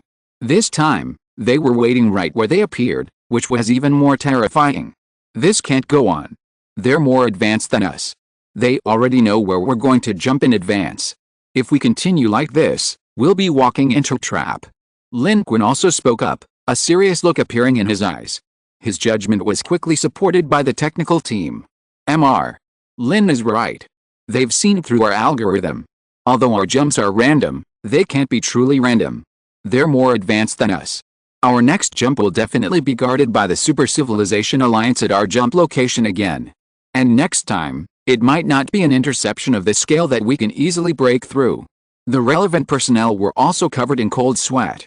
Our randomness is what we think is random, but in reality, it's not random at all for them. No matter how random we make it, the Super Civilization Alliance has already determined the result. Li Zheng couldn't help but sigh. The current situation was not optimistic.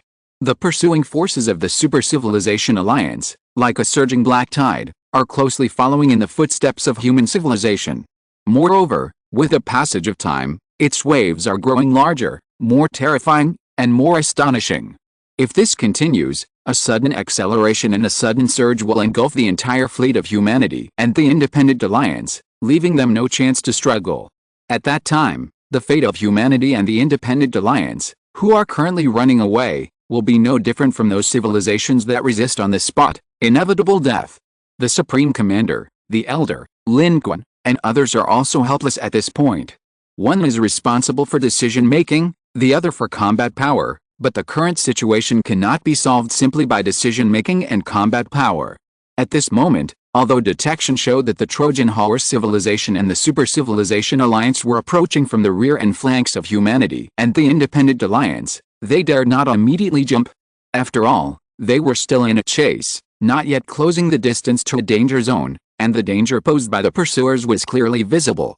However, if they jumped, given that the Super Civilization Alliance could calculate and even pre-plan their jump location, the danger would be location-specific, potentially leading to fatal ambush. Under these circumstances, no one dared to jump.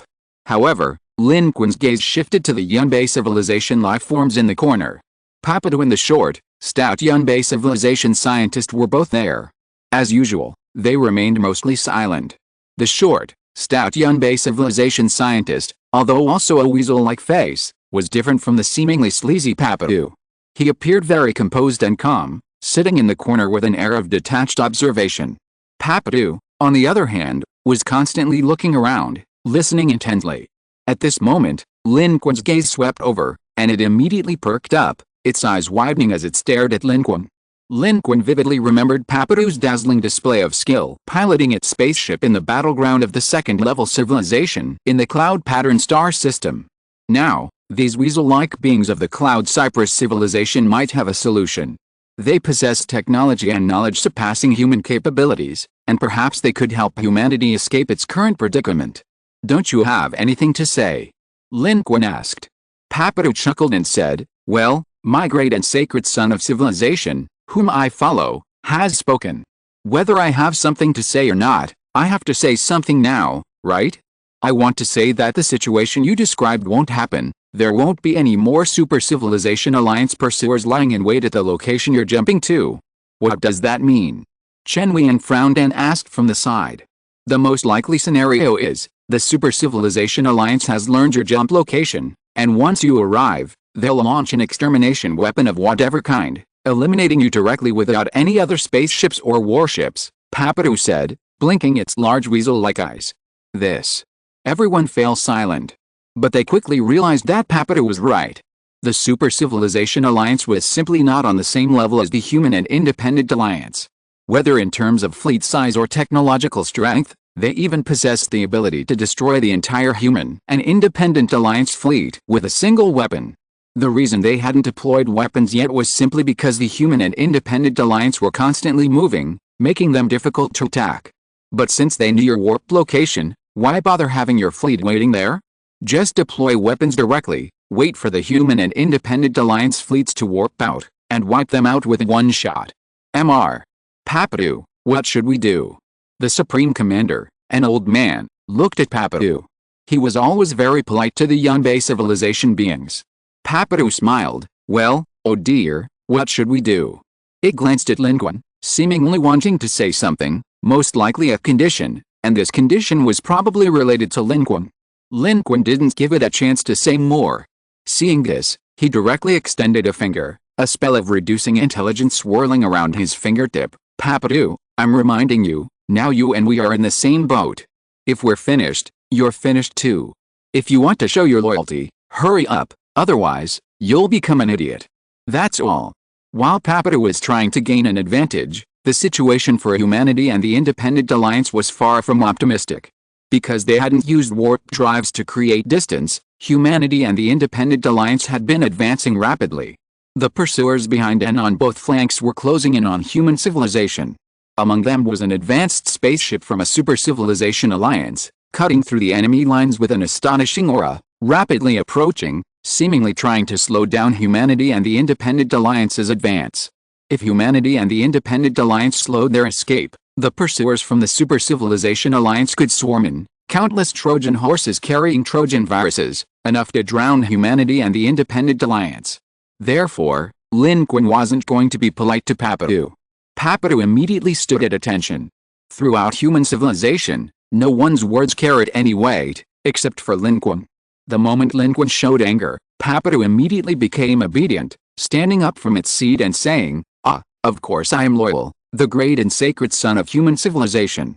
Lin Qun directly interrupted, "Speak quickly, what's the method?" Those around turned to look, Only Lin Qun could discipline the Yunbei civilization's beings and still gain their cooperation. If it were anyone else, although these weasel wolf individuals weren't particularly strong individually, they would stubbornly refuse to cooperate, leaving humanity helpless. The Supreme Commander and other high-ranking officials remained collectively silent. They were very clever, knowing that at this point, they should just watch Lin Qun perform. Papadu indeed became obedient, immediately saying, "Give us command, sir. Your randomness isn't random for a super civilization, but it is for us. However, our actions might require a bit more of your computing power." The Supreme Commander was also decisive, exchanging a glance with Lin Qun before immediately issuing the order, "Let them come. Use all the resources of Deep Sea 17 as you see fit. Trust those you employ, don't employ those you don't trust."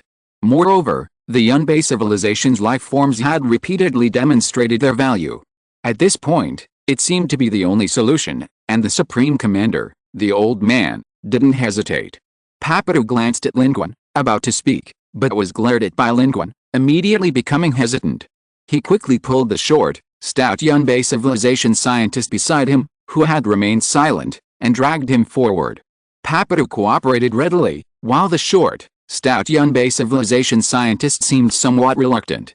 However, they didn't exchange any words, and ultimately, they both stepped forward, ready to act. The human staff on the bridge would assist Papadu and the other two. Lin Qun observed the entire scene. Although there weren't many Yunbei civilization life forms among the humans, there seemed to be some internal problems.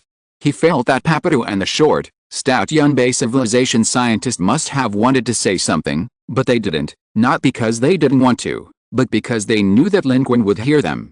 This room was filled with high-energy human life forms, while Papadu and the others had the technology and ability to protect the information in their minds. Their spoken words couldn't be encrypted.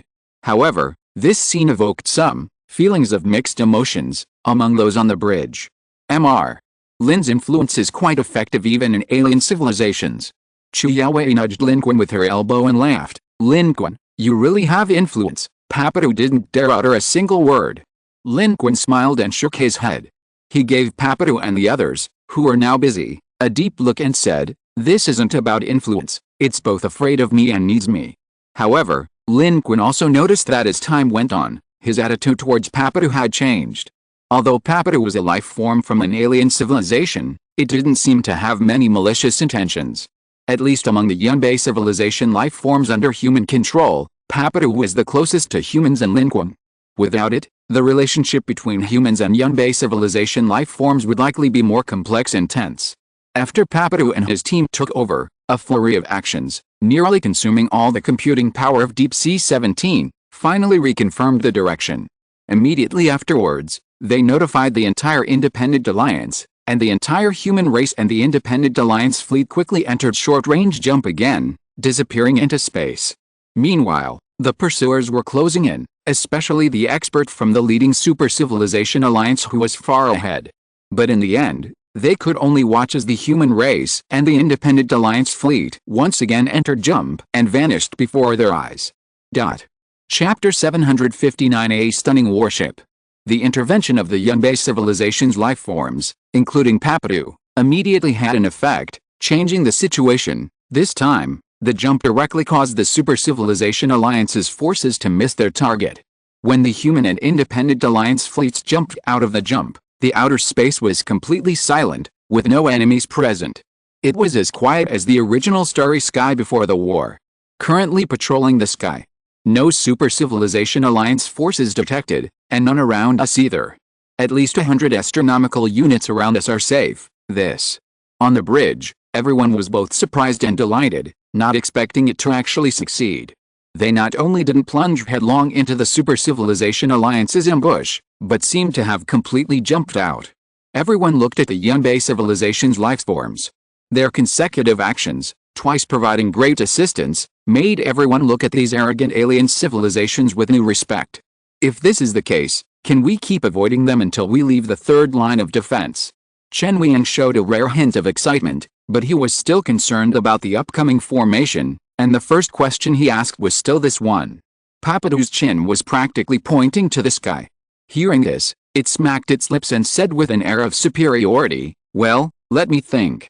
If your warships are advanced enough, We can fly directly away from this third line of defense now, without having to dawdle through this short-distance jump." Its words caused everyone's lips to twitch, because it was essentially saying nothing. Human technology was like this, and so was the Independent Alliance. If it were advanced enough, why would it need these things? From its beginnings as a planetary civilization on Blue Star, humanity's progress had been fast enough. To become even more advanced and powerful, it needed time. And to have time for civilization to develop, it naturally needed to find a safe place first, to get through this immediate crisis. Seeing this, Lin Qun immediately glared at Papadu and said directly, "Papadu, speak like a human being." Papadu sensed Lin Qun's gaze, turned his head to look at Lin Qun, immediately shrank his neck, and quickly lowered his chin, which had been raised to the sky. His face seamlessly switched to a fawning smile, and he immediately laughed and said, "The answer is of course no, my great and holy son of civilization. I was just trying to ease the tense atmosphere here.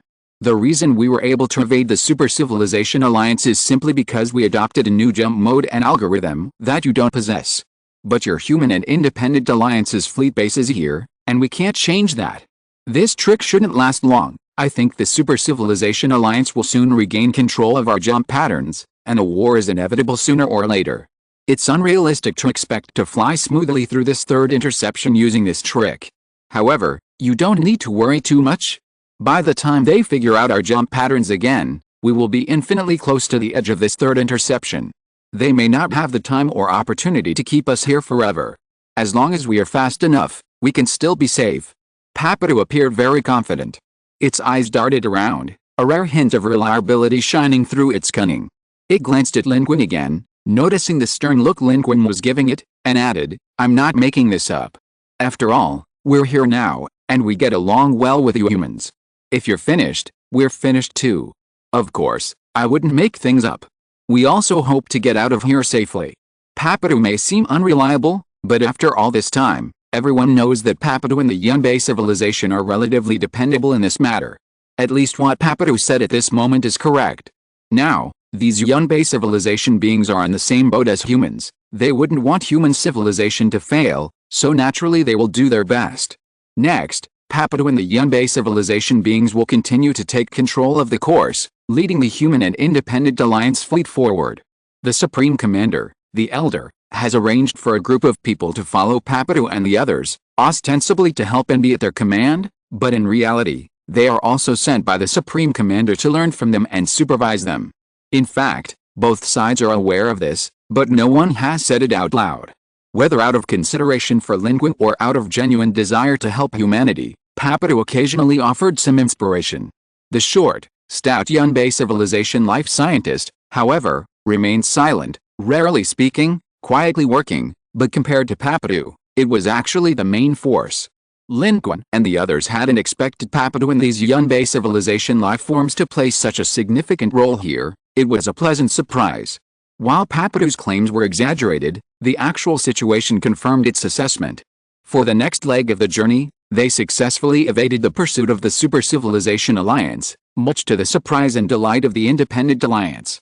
They didn't know many details, assuming it was a human civilization's method, successfully evading the power of the Super Civilization Alliance, which so many powerful civilizations couldn't escape, giving them all hope. This human civilization is truly unfathomable. In our intelligence, we've never encountered anything like this, being located and still managing to evade the Super Civilization Alliance's pursuit. This human civilization is truly remarkable. It seems we have a chance to survive. Our civilization will not perish. When will we be able to be that powerful? Then we won't have to wander the stars like this anymore. While they saw hope, they also felt a pang of envy and jealousy towards humanity. Their civilization had been nearly wiped out by disaster and upheaval, yet human civilization remained so strong and powerful. Not only had they escaped from the clutches of the divine envoys of the Divine Kingdom, but they now possessed the means to bypass the interception of the Super Civilization Alliance. How could they not envy such a thing? If others have it and they don't, then naturally they are envious. The Independent Alliance, including the Ethan civilization, gained a deeper understanding of the unfathomable strength of human civilization. However, Ethan was also deeply worried, saying, "Now we are on the same side as human civilization. The stronger human civilization is, the more advantageous it is for us.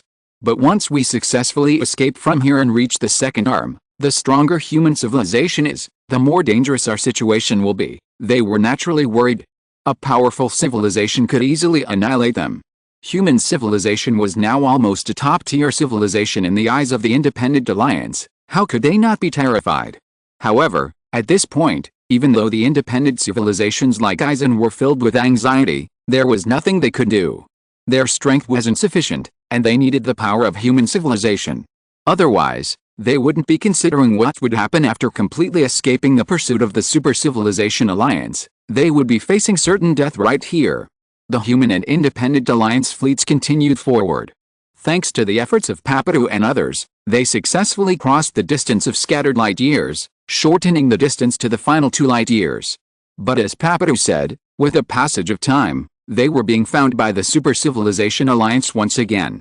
After another short distance jump, the area around the Human and Independent Alliance fleets was no longer safe. Traces of a large number of Trojan horse civilizations began to emerge. They are trying to locate us, but there are still inaccuracies. Papadu spoke coldly. And when the next jump was completed, humanity and the Independent Alliance clashed with the Trojan civilization once more. They moved around, quickly surrounding and attacking the Human and Independent Alliance fleets. Lin Qun made his move again. He had discovered the benefits of the power of judgment. Not only did it possess the characteristics of the power of rules, but most importantly, it could also immunize against the Trojan virus's effects on source-level life forms. Using this power of judgment, Lin Qun could indiscriminately annihilate the Trojan civilization's life forms without accumulating the virus, having almost no effect on him. Therefore, faced with the attack, the other source-level beings of the Independent Alliance, lacking such means, appeared hesitant and dared not act. After all, they were also very afraid of the source-level Trojan virus, and they didn't have as many methods as Lin Qun. Even if they were partially infected, they could quickly clear it. Clearing the accumulated infection within their bodies was difficult, so they dared not act. Only Lin Qun went on a killing spree, as if he didn't care at all. Why do I feel like the Trojan virus doesn't affect him at all? He's attacking like he's harvesting contribution points. Is this the difference between the strong? Lin Qun was indeed doing just that. He seized this opportunity to harvest contribution points. The Trojan civilization was vast in number, and they were all cannon fodder. Their core attack pattern was to charge directly at you. For ordinary life forms, this posed a fatal threat of infection with the Trojan virus, but for Lin Qun, wasn't this just a guaranteed way to earn contribution points? Although he only got 1 reward for killing 10, the sheer number made up for it. Lin Qun charged ahead, his attacks sweeping and powerful, coordinating with the artillery fire of the Human and Independent Alliance fleets behind him, once again carving a bloody path, leaving behind a trail of debris across the starry sky. This time, Lin Qun's harvest, combined with the contribution points he had left, brought his total contribution points back to over 100,000. At this moment, the Human and Independent Alliance fleets leaped forward again. After this jump, they were less than a light year away from the edge of the third line of defense. Everyone was invigorated. They saw hope. As long as they could cross this last light year distance, they would be temporarily safe, and the Super Civilization Alliance would no longer be a threat to them. That was a safe and stable future. Upon reaching this point, humanity discovered that the surroundings were becoming increasingly lively. Human probes revealed that they weren't the only fleet attempting to break through the third barrier. They detected other civilizations attempting to break out from multiple directions. However, these civilizations were unfamiliar to humanity. They weren't part of the Divine Kingdom's faction, nor did they belong to the Third Arm's overlord.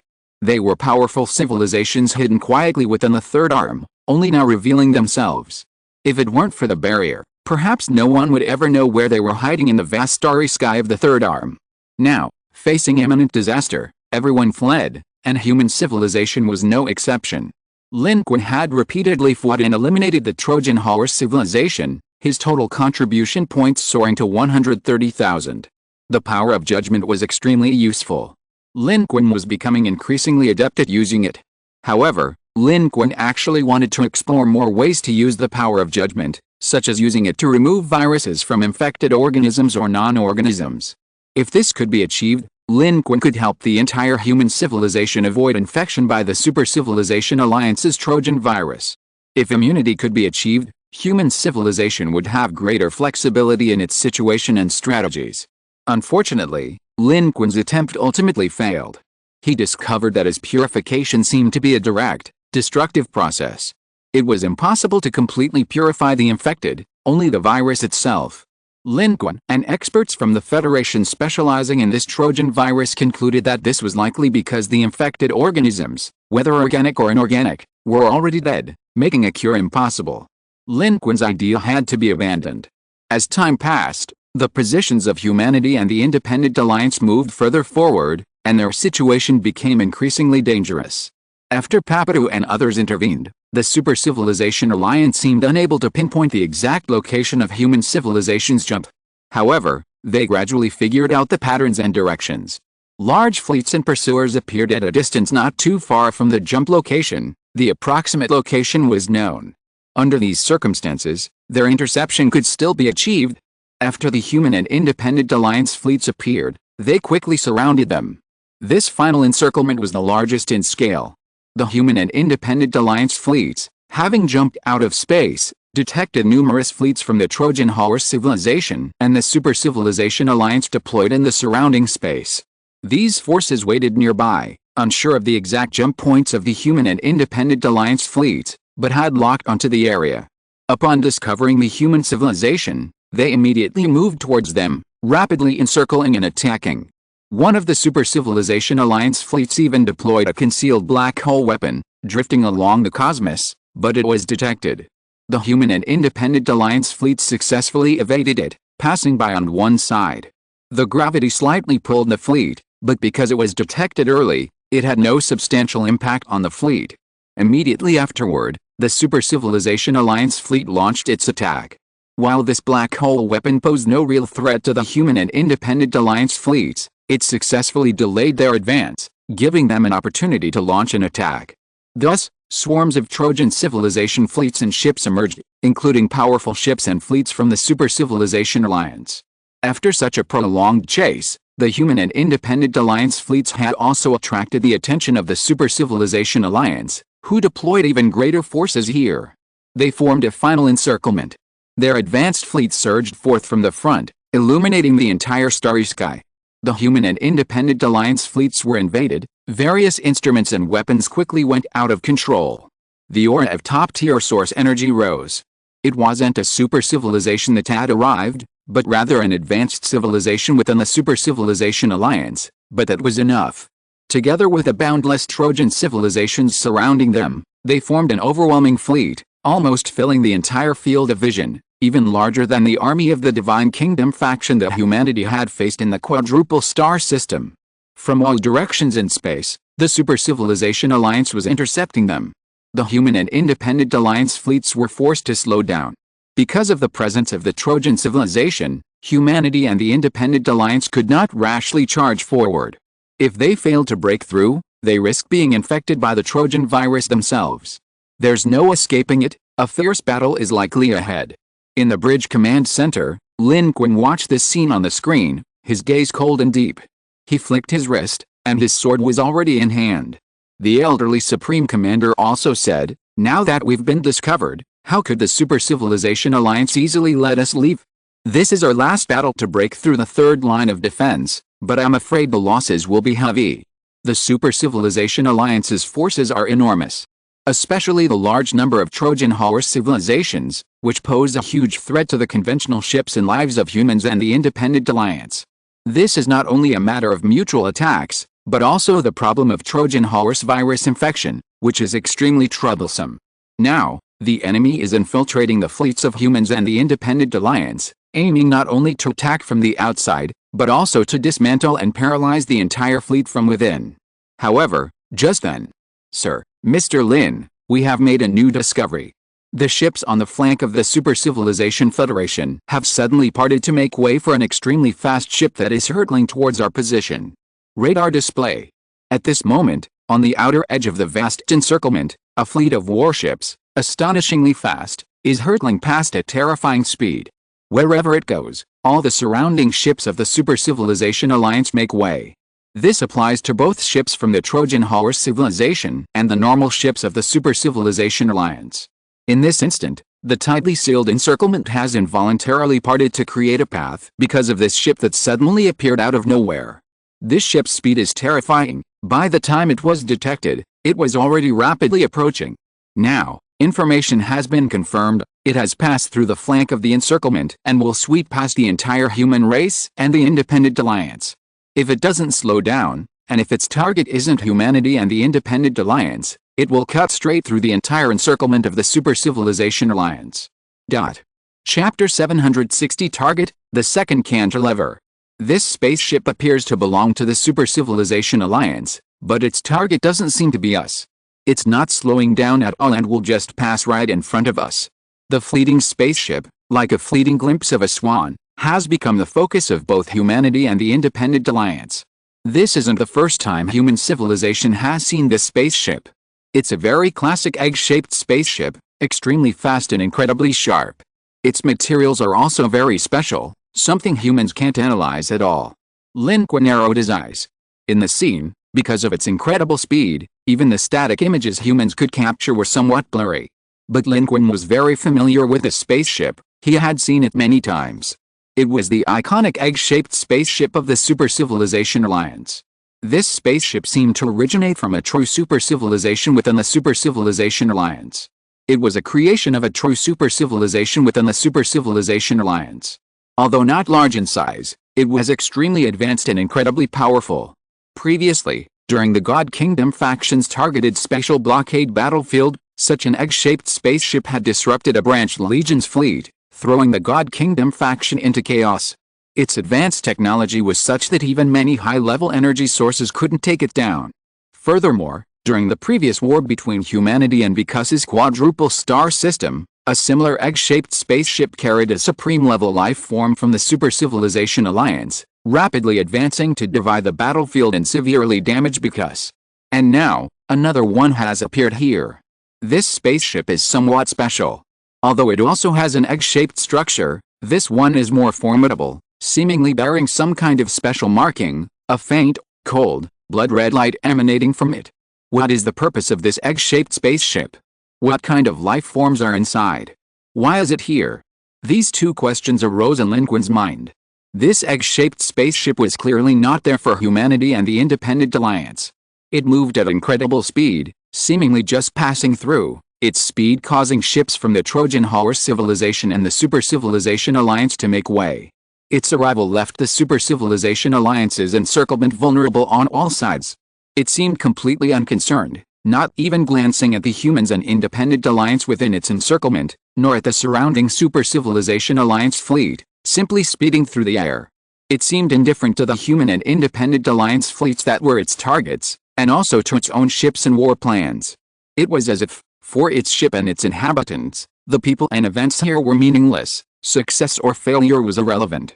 At this moment, however, this spaceship became the focus of the entire starry sky.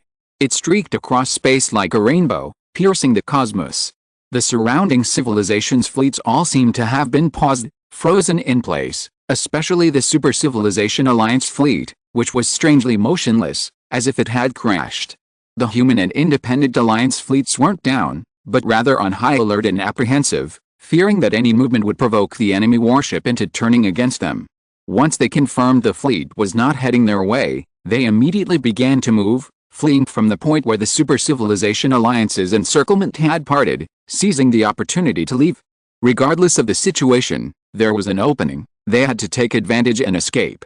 This was a fierce battle. They should avoid fighting if possible, and it wasn't an opportunity to collect contribution points. Humanity and the Independent Alliance's resources were all here. If they fought the Super Civilization Alliance, the Super Civilization Alliance would lose puppet ships and warships, while humanity and the Independent Alliance would lose their own fleet and ships. And the situation unfolded unexpectedly smoothly. The Super Civilization Alliance's army, which had been menacing just moments before, remained motionless, completely unresponsive even as the human and Independent Alliance fleets moved eastward.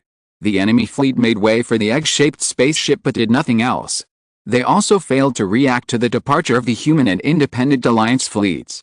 The entire fleet seemed to be on pause, watching helplessly as the human and Independent Alliance fleets flew out of their encirclement through the path the egg-shaped spaceship had cleared for them. Meanwhile, The fleet that had been so swift and beautiful had already darted past, disappearing from the other side of the encirclement. It seemed to be merely passing through, indifferent to the situation, in a hurry to continue its journey, passing through simply because it was the shortest and most necessary route. At this moment, the fleet of the Super Civilization Alliance, which had been encircling the human and independent alliance fleets, remained motionless. Their electronic intrusions into the human and independent alliance fleets had ceased, eerily as if frozen in time. The human and independent alliance fleets moved a considerable distance back to observe, finding them still motionless, remaining in their original positions. Except for the two sections cleared for the egg-shaped spaceship, all other ships and life forms remained in their original states. This was true for both the Trojan horse civilization and the normal civilizations of the Super Civilization Alliance. The scene was even somewhat eerie. The deathly silent starry sky, the vast fleets remaining motionless, like a frozen frame of a film. This was particularly strange. Not only were so many Trojan horse civilizations immobile, but the normal civilizations of the Super Civilization Alliance were also unmoved. It was as if an animation had been turned into a frozen frame. Their fleets remained bright, but completely still, showing no intention of pursuing humanity and the Independent Alliance, as if bound by some curse, frozen in place. No one knew what was happening inside the fleets and ships of the Super Civilization Alliance. This situation left even those who had successfully escaped, humanity and the Independent Alliance, feeling uneasy, unsure of what was going on, and giving rise to many uneasy speculations. Perhaps the egg-shaped spaceship that just passed by was a higher-ranking being among them, giving them some orders, which is why they were motionless. But in any case, this situation is advantageous to us. Speed up and get out of here. The farther away from them, the better. The old Supreme Commander's words couldn't explain the reason for this strange phenomenon, but they made a lot of sense. Such a strange situation was not a good thing, and since it had nothing to do with humanity anyway, getting out of there as quickly as possible was the best option. No matter how strange the Trojan civilization and the Super Civilization Alliance's fleet seemed, it had nothing to do with humanity and the Independent Alliance at present. The only thing that was relevant was that this completely unexpected little episode had completely changed the course of the war. The Super Civilization Alliance's encirclement collapsed on its own, and the human and Independent Alliance fleets successfully escaped. At this moment, everyone was fleeing at full speed. On the Independent Alliance side, their curiosity wasn't as strong as that of the humans. Seeing themselves about to break through without a fight, they were filled with dread, worried that the strange behavior of the Super Civilization Alliance's fleet might be brewing an even greater, uncontrollable disaster. At this moment, they couldn't even care less about formation. Formation was useless. They were all running forward desperately, fearing that the Super Civilization Alliance's pursuers might suddenly realize their mistake and continue the chase, or that some terrifying situation might arise, leaving them with nowhere to go. They were all the last embers of their civilizations, so survival was naturally their top priority. As the distance increased, the lives of humans and members of the Independent Alliance felt somewhat at ease, a sense of relief washing over them, even a touch of excitement. The Super Civilization Alliance's encirclement and interception formation was terrifying, putting immense pressure on both humans and the Independent Alliance. Unlike because, their goal was to wipe out all life in both humanity and the Independent Alliance. Therefore, even if they successfully broke through, humans and the Independent Alliance would likely suffer heavy losses, perhaps even more than half dead or wounded. But now, without a single battle, they had smoothly broken through the encirclement. Where could such a good thing be found? Who wouldn't be happy? Humans, though still somewhat suspicious, including the elderly Supreme Commander, all breathed a sigh of relief. A major battle with the Super Civilization Alliance here would be detrimental to humanity. No one wanted to fight. The current outcome, though somewhat strange, was ultimately good.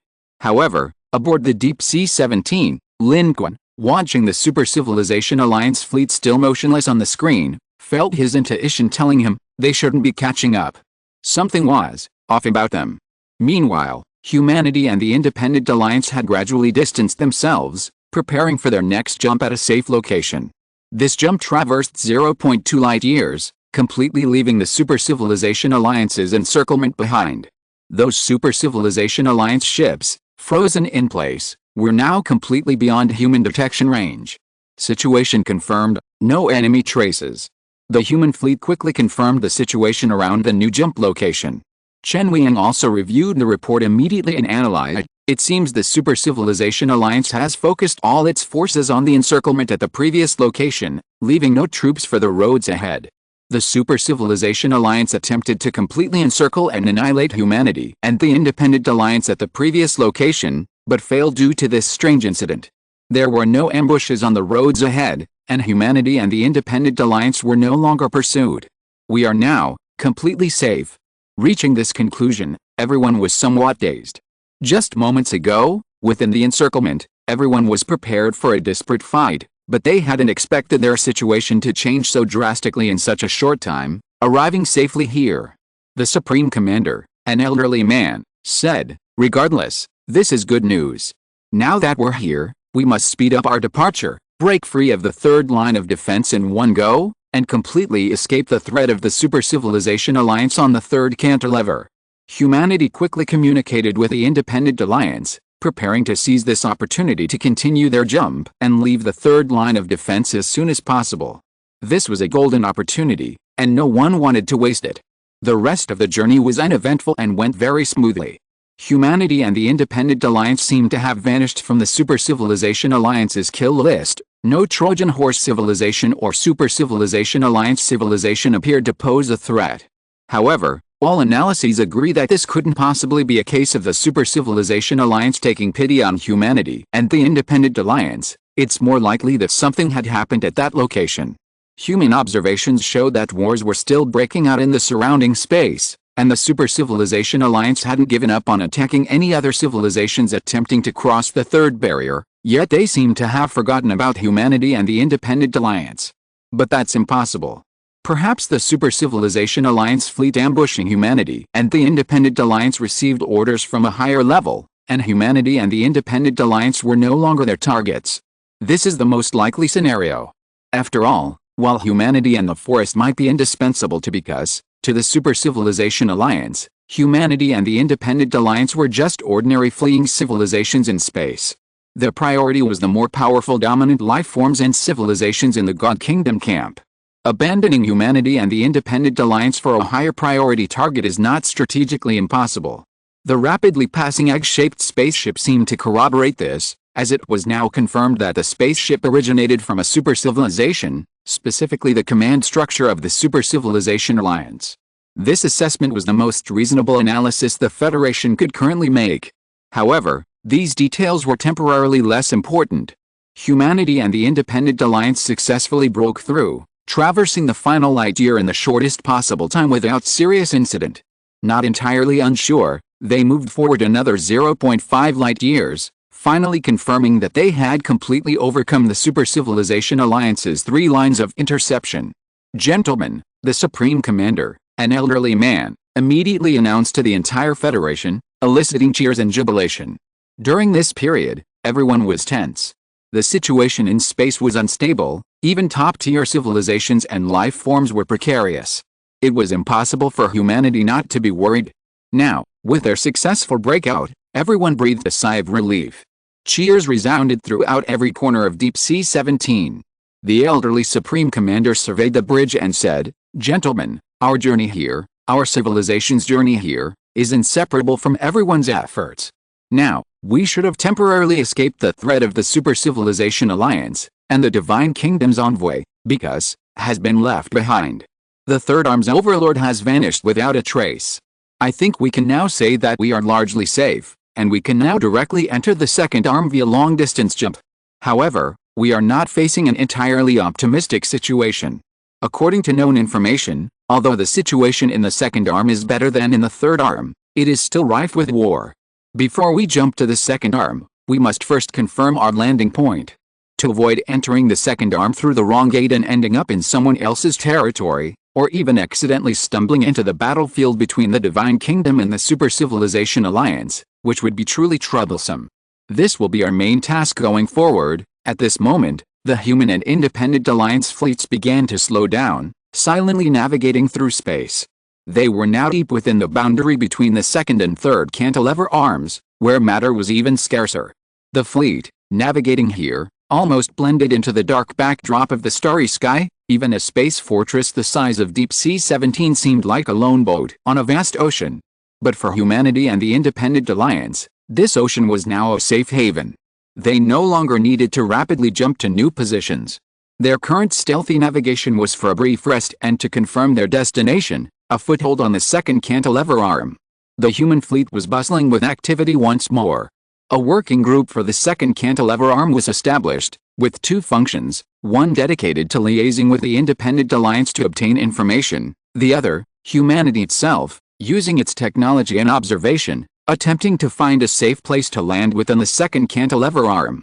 These were two options, one from others, and one from themselves. Lin Qun's role here was only to represent humanity in dialogue with the Independent Alliance at certain times. However, Lin Qun also keenly noticed that after passing the third interception line of the Super Civilization Alliance, the Independent Alliance's attitude towards human civilization had clearly changed. From previously clinging to a subordinate attitude, they immediately became somewhat wary. The Ethan civilization's source energy Aizen, who used to directly communicate with Lin Qun, no longer appeared, sending representatives instead. Their answers to human demands and questions were hesitant and evasive. Lin Qun acted decisively, immediately summoning Papadu to represent him in the negotiations. Now that the threat was gone, Papadu and the others' actual work was finished. Control of the fleet returned to human hands, and Papadu and the short, stout scientist from the Yunbei civilization once again became advisors with little real work or power. Although their actions had earned the recognition and respect of human civilization this time, they were still considered weasel-like beings and thus subject to suspicion. Because of this, Papadu was directly recruited by Lin Qun. This was intentional, of course, to allow Papadu to demonstrate its abilities. The more Papadu performed, the greater the likelihood of it revealing secrets, allowing Lin Qun to observe it more closely. Papadu looked aggrieved. "Sir, this job isn't suitable for me either. I can't handle it. I'm not good at negotiating. This Independent Alliance is clearly afraid to tell you humans what they want to know, so you just wipe them out." Lin Qun wasn't buying it.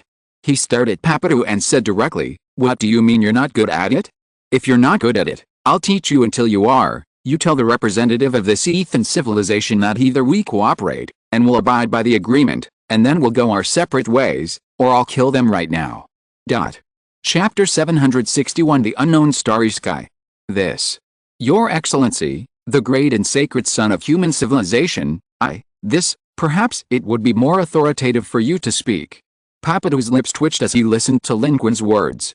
Lin Qun shook his head, saying, "If they send a representative, wouldn't I lose face?" Papadu blinked at Lin Qun, who looked at him with unwavering seriousness. After a long pause, Papadu said, "All right." Thus, Papadu spoke on behalf of Lin Qun, negotiating directly with the Independent Alliance. In truth, everyone understood why the Independent Alliance's attitude had changed again. Previously, humanity was powerful, and human civilization was the backbone. Everyone had to work together to break through the blockade of the Super Civilization Alliance.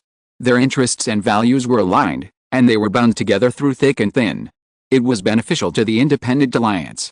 Human civilization had to give them what it wanted, and even if it didn't want to, they had to find a way to give it to it, maximizing their value. But now things are different. The situation has changed. They have successfully broken free from the blockade of the Super Civilization Alliance and are about to enter the second cantilever. Human civilization is clearly stronger than them. In this situation, if they immediately inform human civilization of the information about the second cantilever, their value to human civilization will be almost negligible. In this situation, if human civilization attacks them, won't they be finished? And at this moment, within the Independent Alliance, this is indeed the case, and everyone is filled with worry. We're relatively safe now. Human civilization is so powerful, and the information we have about the second cantilever is the last valuable thing we possess. If we reveal everything, we might be wiped out by human civilization. With their strength, our entire Independent Alliance might be. But what if we don't tell them, and humans attack us directly? But according to the agreement, we give humans the information they want. That's what we're supposed to do. Each takes what they need, and after the cooperation is complete, we go our separate ways. That's the agreement. But they're much stronger than us. Whether they'll abide by the agreement is beyond our control. Now our independent alliance doesn't have many participants left, and human civilization might not even consider us. Are we just worrying unnecessarily? Everyone in the independent alliance was filled with anxiety, and even the three major civilizations were hesitant and uncertain. Aizen of the Ethan civilization was also in a dilemma, saying, "We can't just leave. Human civilization's strength and technology far surpass ours. If we leave, we definitely won't escape, and if we get caught, we'll completely break off relations." It didn't refuse to meet Lin Qun, sending a representative not as a show of force, but because it dared not meet him.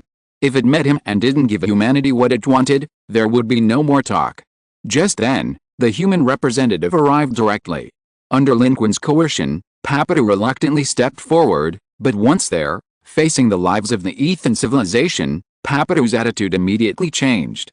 This guy, usually so arrogant, only bowing to Lin Qun, now, regardless of his negotiation skills, didn't care about Lin Qun's preemptive stance. He didn't need to pretend, he directly warned the Ethan civilization, repeating Lin Qun's words.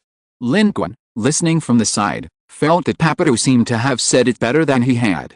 Lin Qun himself described it as serious and murderous, but this Papadu, while less murderous, possessed a superior, condescending air that Lin Qun himself lacked. It was a kind of disdain and indifference, even more pronounced than its previous behavior towards humans. It was unclear whether this was intentional on its part due to the task Lin Qun had given it, or if it had previously restrained itself. But Papadu's representation was highly effective.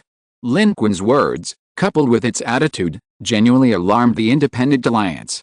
In the Independent Alliance's eyes, the identity of Papadu's representative was also something they needed to ponder.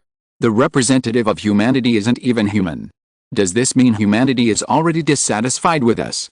On another note, perhaps humanity is telling us that they will abide by their agreements, such as being able to accommodate other civilizations within their own civilization.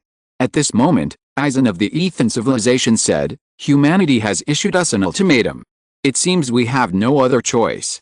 We must be fully prepared, our independent alliance must advance and retreat together, perhaps only then will we have the chance to survive." Aizen spoke the truth.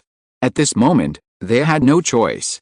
If they didn't cooperate with humanity as agreed, human civilization could take action at any time, the worst possible outcome. They naturally wanted to avoid this as much as possible, so they had to cooperate eventually. They couldn't think of a better way, so they could only reveal everything and give humanity all the information they wanted.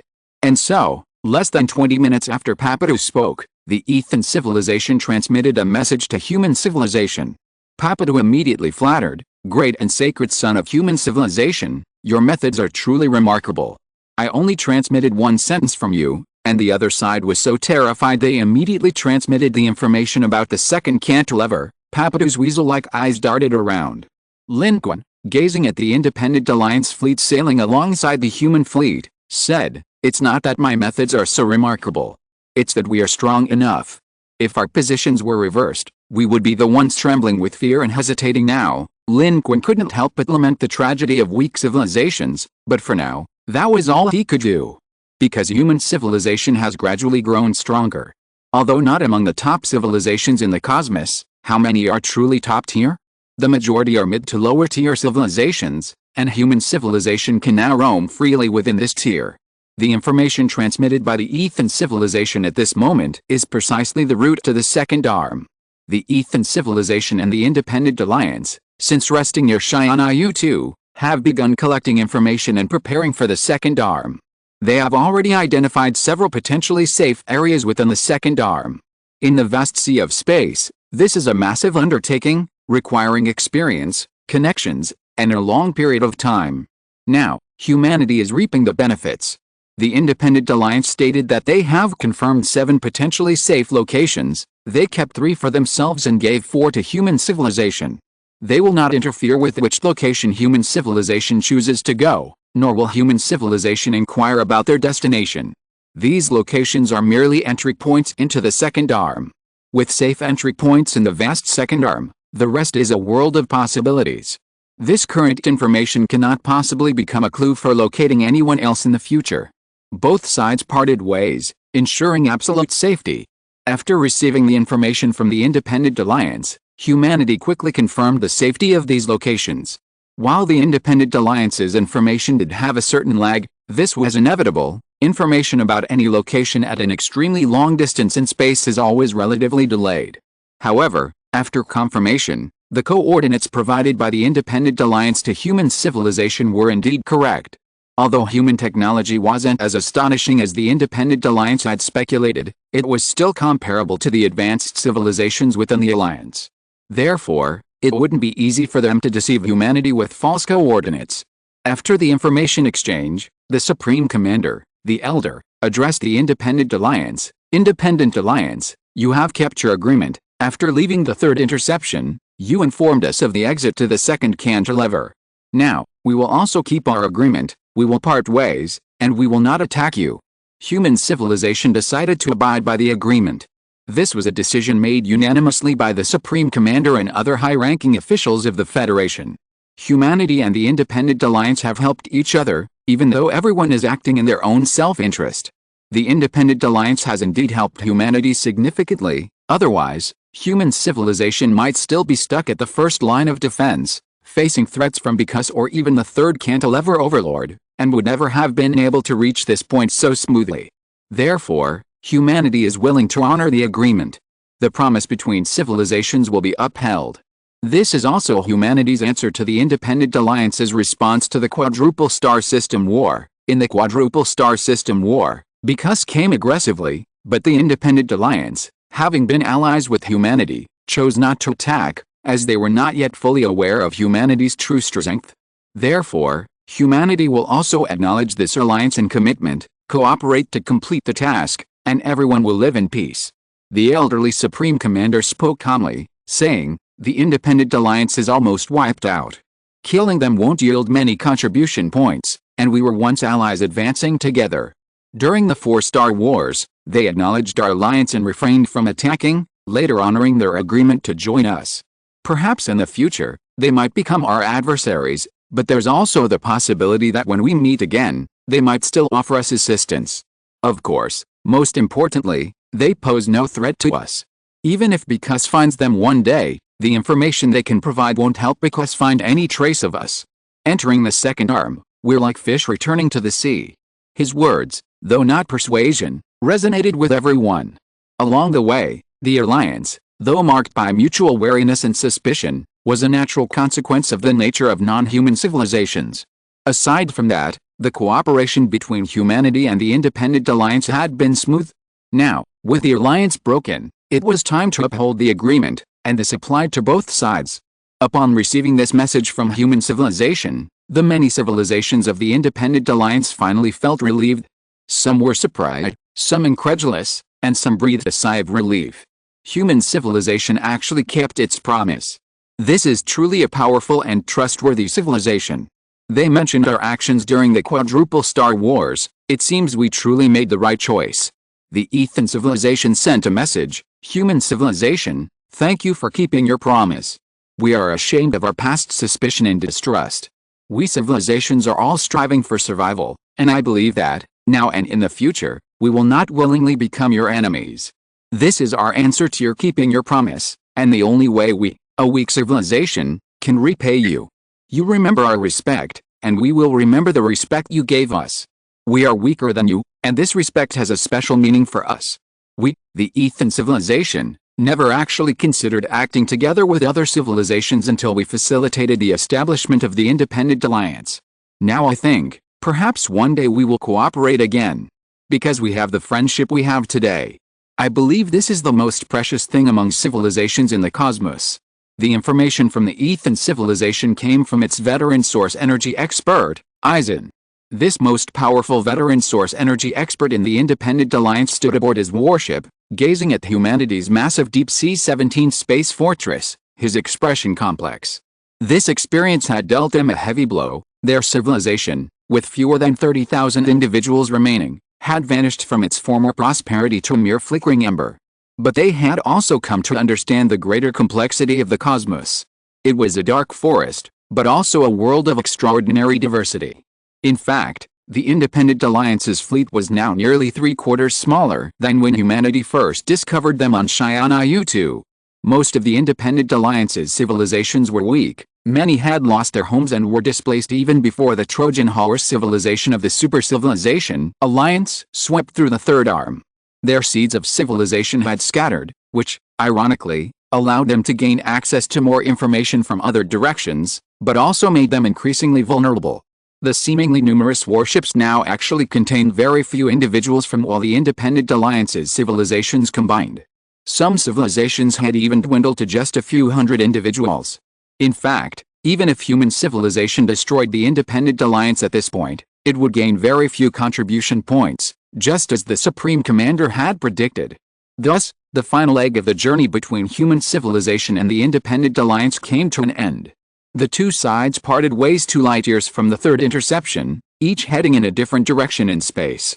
It's worth mentioning that, in the final moments, human civilization secretly supplied the Jichi civilization with a considerable amount of technology and resources as a return favor.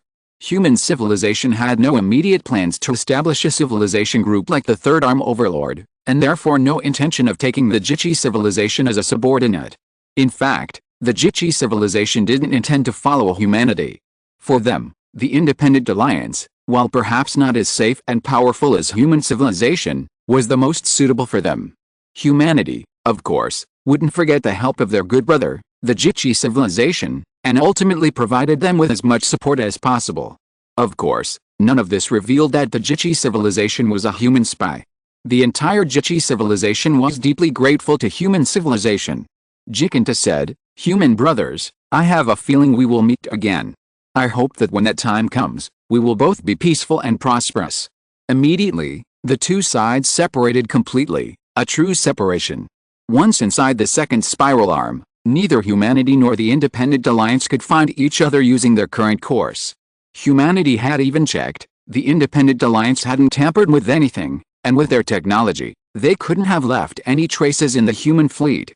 Humanity recalled all working groups from the independent alliance civilizations, and the fleet set sail into the depths of space.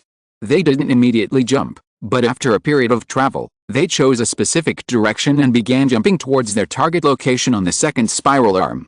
This jump would traverse over 200 light-years, completely crossing the boundary between the third and second spiral arms and entering the second spiral arm itself. The destination chosen by humanity was one of the 4 locations provided by the Independent Alliance. It's said that destination is the most suitable place for human habitation. If it's safe, we can temporarily settle there, but we don't seem to be going directly there. Instead, we'll jump out from its edge. It's more cautious. The Fleet Mess Hall of Deep Sea 17. Lin Qun and Chu Yaowei are reading here. Chu Yaowei is unusually enthusiastic about talking about the road ahead. Lin Qun looks at her and smiles. "You seem very excited." "Of course, this is an unknown star system." Chu Yaowei answers earnestly while eating. After completely shaking off the interception of the Super Civilization Alliance and landing safely, everyone is much more relaxed than before. She says, "Didn't you look up at the stars when you were a child?" Although I didn't know anything about spiral arms or star systems back then, I did think about going to a strange place, like taking a long trip, traveling abroad. But now, the second spiral arm is almost completely unfamiliar to us. Our observations of this place from Earth are all from thousands of years ago. Now, we are about to arrive here in person. I hope this place is full of hope, not a place of despair like the third spiral arm." Chu Yaowei's longing wasn't just a desire to explore the unfamiliar and unknown dazzling galaxies, but a hope for a better life. A new place, a new beginning. Unknown galaxies. Perhaps there were unknown risks, or even greater crises, but after experiencing so much, people are more likely to, and more proactively, think in a positive direction. Lin Qun also said, "Yes, perhaps the situation on the second arm is more stable. Perhaps we can find a new home on the second arm that is also full of flowers." Lin Qun also felt an unprecedented sense of relief. Heading to the second arm seemed to leave because, the overlord of the third arm, and others far behind. Sufficient distance, a new environment, a new beginning. Not only Lin Qun's entire federation, but even the higher-ups, were filled with anticipation and hope, feeling a reduction in pressure. Of course, people remained vigilant. After all, no one knew the situation on the second arm. Even if the Independent Alliance's information was more timely than humanity's, there was still a lag, at least 1 to 2 years. And the human fleet was about to leapfrog. The unknown second arm, A new starry sky, whether full of hope or danger, represented a new journey that human civilization would face. If you are listening to this novel on a channel other than Fanfic World, it means it was downloaded and re-uploaded without effort. We warmly invite you to visit our channel, Fanfic World. There you will find the original version of this story and many other novels of various genres. We look forward to seeing you dive into a world of incredible novels. Chapter 762, The Final Ultimatum. 613. Somewhere in the second spiral arm, a warp portal opened. A colossal planetary war fortress, as massive as a star, slowly emerged from it. Its surface was riddled with scars, displaying a fierce, battle-damaged appearance. Because of its sheer size, even in this state, it exuded an astonishing sense of oppression. And this was humanity's planetary war fortress, Deep Sea 17. Without the interception of the Super Civilization Alliance, nothing could stop humanity's advance. They successfully warped from the boundary between the second and third spiral arms, advancing into the second spiral arm, and now, they had truly arrived within the range of the second spiral arm of System 613. The location provided by the Independent Alliance was merely a safe entry point into the second spiral arm. Entering from here was the safest option, avoiding encounters with the forces of the Divine Kingdom and the Super Civilization Alliance. Where to go next, and to which part of the second spiral arm, was entirely up to humanity to figure out and decide, and this concerned the next steps of human civilization's security and actions, a matter no longer requiring the Independent Alliance's involvement in decision-making. Your Excellency, we have successfully completed the jump and arrived at the entry point we selected based on information from the Independent Alliance. We are currently confirming the surrounding starry sky. Jump successful. All readings on Deep Sea 17 are normal. We have fully entered the second cantilever. No anomalies or enemies have been detected in the surrounding area. The entry point provided by the Independent Alliance is confirmed safe. In the bridge command center of Deep Sea 17, the Supreme Commander, an elderly man, remained at his post. With the enhancement of Mystique's genes, coupled with the Federation's latest biogenetic technology, the Supreme Commander not only possessed abilities he had never displayed before, but also greatly extended his lifespan and increased his energy. Otherwise, with his original physique, it would have been impossible for him to maintain this continuous operation for so many days. Now, after sitting here for many days, he was still able to maintain his vigor and remain unaffected. At this moment, having arrived at the second cantilever, everyone on the bridge, including the Supreme Commander, instinctively looked up at the newly transmitted external images. They all eagerly wanted to see what this new starry sky looked like. And it wasn't just here, this leap was known throughout human civilization. While the general public didn't know the exact destination, they all knew they had escaped the dangerous third arm, shaken off their pursuers, and were about to enter the second arm. Therefore, the surrounding scenery was being broadcast live to every corner of the Deep Sea 17, allowing everyone to see what was happening outside. Although the starry sky appeared unchanged, people's hearts were filled with tension and anticipation. We've finally made it, it feels like a dream. We've finally reached the second arm. I hope it's safe here. I hope we can find a new home here. These were the simple, unpretentious wishes of the vast majority. Looking at this familiar yet unfamiliar starry sky, everyone had their own vision. But the overall atmosphere of human civilization was thriving. Having gone through so much, from tension and despair to finally arriving, people felt a sense of relief. Although they hadn't yet found a new foothold in the second arm, it seemed they had already seen the dawn of hope and stability. Lin Qun, on the bridge, felt the same way. He was with Chu Yaowei and the others, also on the bridge. Normally, they wouldn't need to come here, but Lin Qun wanted to see it too, and the best place to see the second arm was undoubtedly the bridge. Therefore, he brought Chu Yaowei and the others along to see the live broadcast of the second arm starry sky. Although the starry sky here did look different from other places, Lin Qun was surprised to find himself filled with anticipation for the future. He roughly understood why. Having traversed such a long distance to reach the second arm, the dangers and enemies of the third arm seemed distant. The unknown fate of Bikas, the ever-elusive overlord of the third arm, and the Super Civilization Alliance sweeping across the third arm, all of them seemed so unattainable on the second arm. This was a new beginning. Lin Qun hoped so too. Of course, Lin Qun also understood that given the current situation of the Special Civilization battlefield in Star System 613, Even if the second arm was relatively safe, it was only relative. The flames of war would inevitably spread over time, engulfing the entire star system 613. However, for him and human civilization, a little time to recuperate was both necessary and urgently needed. On the bridge, many people were whispering, imagining what they would encounter here.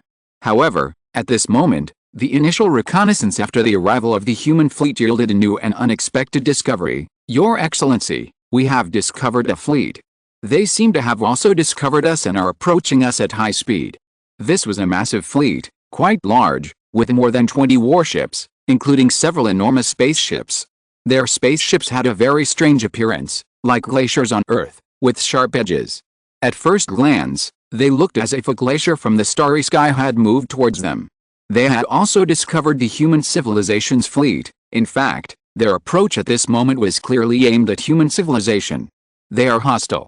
Prepare for battle. The elderly Supreme Commander took a deep breath and quickly issued the order.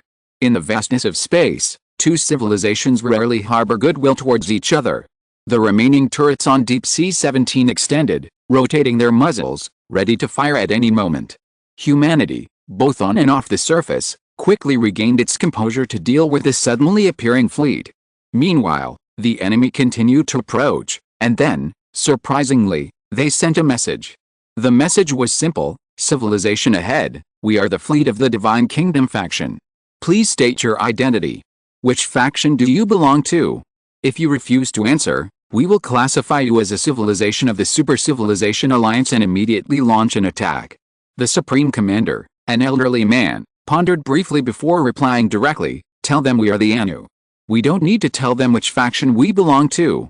If they want to know, then first tell us who they are and how they can prove they belong to the Divine Kingdom faction.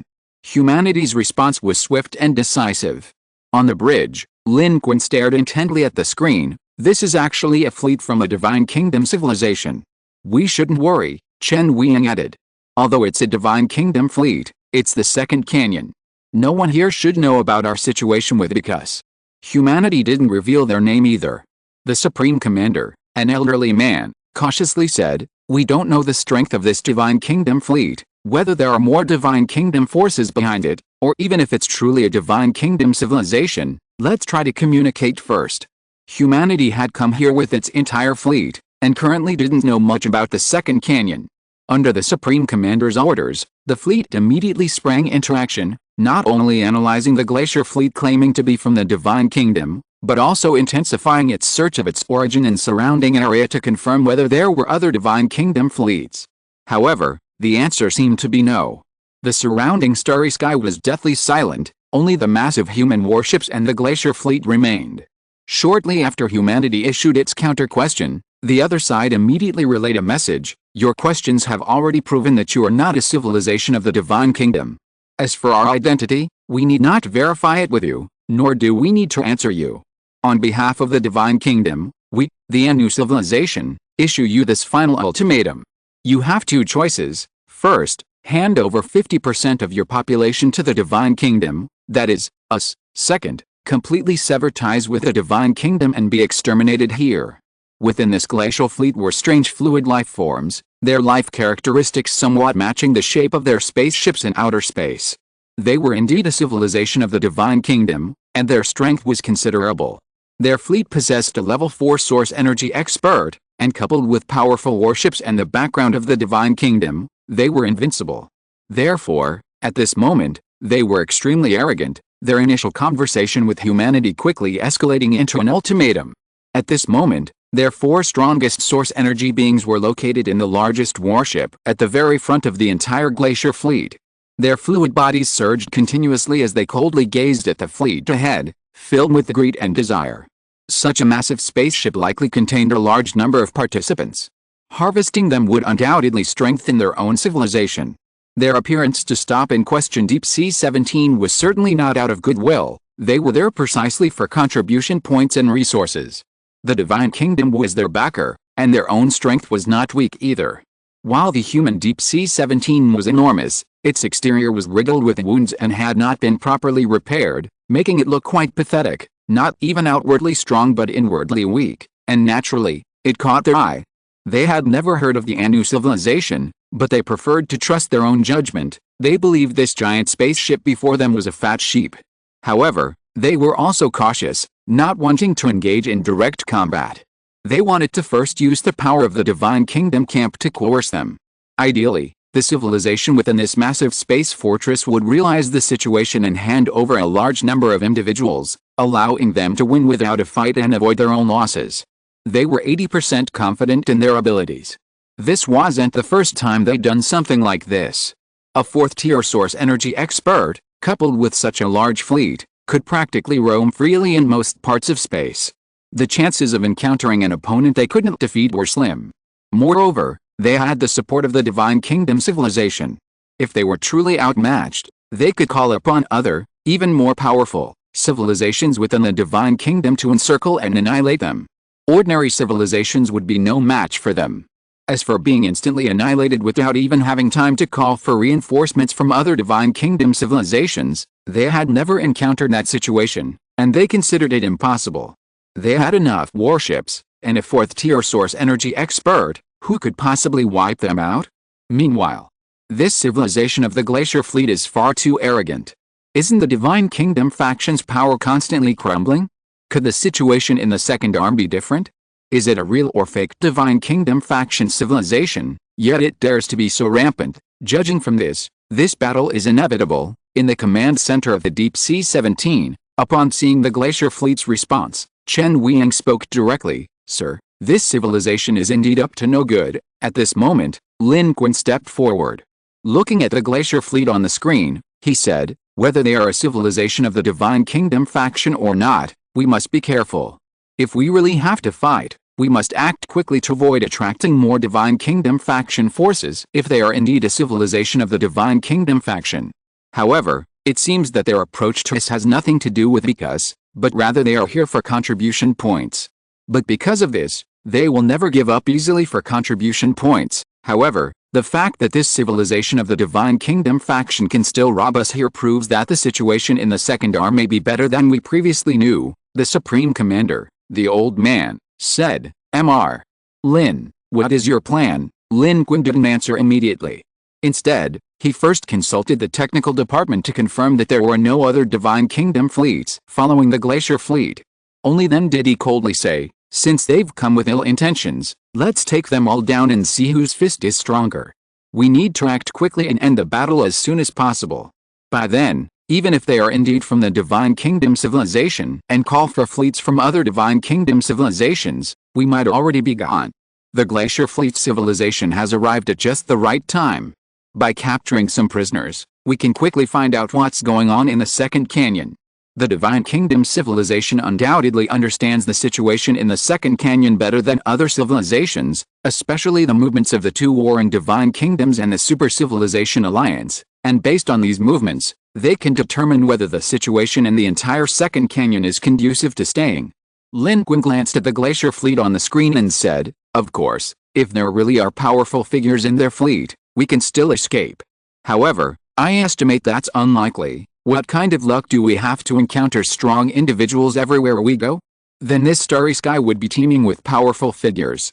Lin Qun had previously made several moves, using many of his trump cards, but he had too many advantages. Regardless of whether he could win or not, he always had a way to escape unscathed, which was Lin Qun's confidence.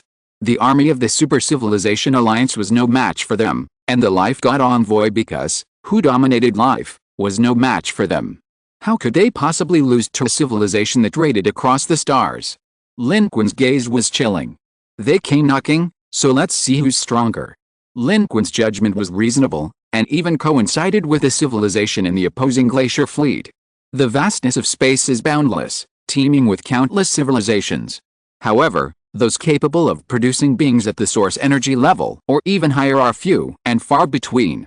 Human civilization is not weak. To encounter a civilization with the power to threaten it would be incredibly unlucky, or perhaps the entire cosmos is teeming with powerful beings, a statement that doesn't reflect reality.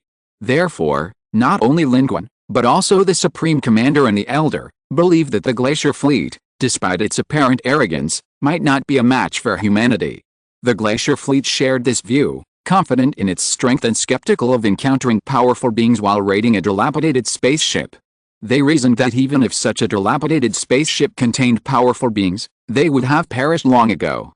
In fact, the Glacier Fleet's assessment was correct. The combat power of the human Deep Sea 17 was already low. Within the human fleet, only Lin Qun, at the source energy level, possessed the highest cultivation. At first glance, their raw strength seemed inferior to the Glacier Fleet. The Deep Sea 17's size was merely a minor advantage, insufficient to solve problems in space. However, humanity's strength is not merely superficial. There are 5 human fleets aboard the Deep Sea 17.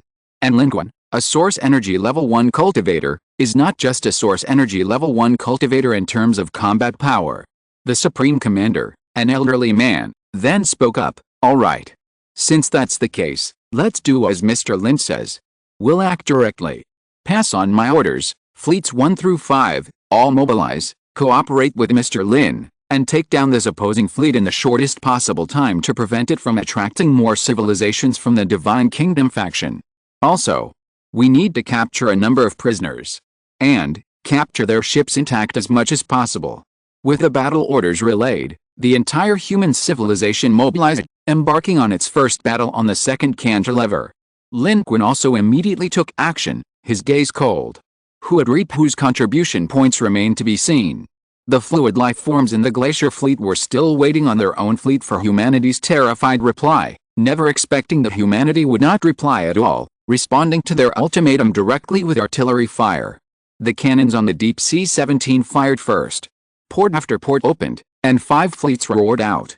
Among them, a surge of primal energy shot forth, leading the charge and sweeping across the sky. They actually opened fire on us directly.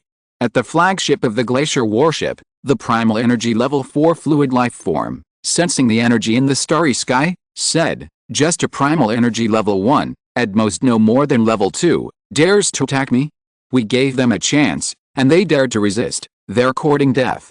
This is a mindless civilization. With that, its aura rose, carrying an arrogant dominance, and its primal energy surged forth, sweeping across the starry sky, directly aiming to suppress Lin Qun's power, first suppressing Lin Qun, this primal energy, then destroying the human warships. At the same time, a fleet of over 20 glacier warships of varying sizes also moved, opening fire across the entire area and engaging the human fleet in a fierce battle. Chapter 763. Now it's our turn to give you an ultimatum. Both the human and glacier fleet civilizations were highly confident in themselves, both believed they couldn't encounter any particularly powerful civilizations here, and, relying on their strength, launched a swift and decisive attack. In interstellar combat, though seemingly far apart, strikes occur in the blink of an eye, with victors determined instantly, followed by a hasty retreat to minimize the possibility of accidents or discovery by other civilizations. This was true before System 613 became a battlefield for civilizations, and it was even more so in this chaotic situation. Lin Qun donned his Fiery Sun armor, activated the Fiery Sun power vaccine, and elevated his source energy level from 1 to 2. His aura surged, and his true form emerged, directly charging to the forefront. The opposing source energy responded immediately, which Lin Qun quickly recognized as a genuine source energy 4. Lin Qun narrowed his eyes, a sharp, cold glint flashing within them. He said, "This glacier fleet dares to come out and rob us. Besides borrowing the enemy's power, they must actually have some strength. A source energy level 4, if appearing elsewhere, would be enough to terrify other civilizations, sweeping across and dominating a region of the starry sky." But here, Lin Qun was fearless. Facing the source energy level 4, he fought his way through, his other world's rule power combined with the Qi Yuan slash, cutting through the opponent's attacking rule power as if it were nothing. The soldier and all secrets activated. Lin Qun's aura surged again. Simultaneously, the Vajra bracelet glowed and was flung out by Lin Qun. A flash in the void, it began to expand infinitely, enveloping the opponent's location. Under the golden light, this part of the starry sky shone brightly at this moment, the source energy aura fluctuating. The clash had begun. Below the battlefield where the source energy clashed, the two fleets were also engaged in a fierce battle, various attacks flying through the starry sky. The civilization of the glacial fleet was enraged and was actively accelerating its attack. The counterattack from human civilization had humiliated them. Who did they think they were, daring to strike first? But they quickly realized something was amiss. The fleet of this civilization was surprisingly large and extremely fierce. Although the fleet wasn't very advanced, it was highly effective, engaging the glacial fleet in a fierce battle, with both sides exchanging blows. The human fleet was no longer what it used to be. After a series of major battles, human civilization's experience in interstellar warfare had increased dramatically. Now, their coordinated attacks were effective, resulting in a close and evenly matched battle with the glacial fleet, with both sides suffering losses. Various weapons and projectiles flew wildly through space, exploding everywhere, making this part of the sky resemble a cluster of fireworks. Some high-powered weapons launched were precisely intercepted by both sides. The battlefield was filled with spectacular sound and light effects, seemingly chaotic. It was actually quite orderly.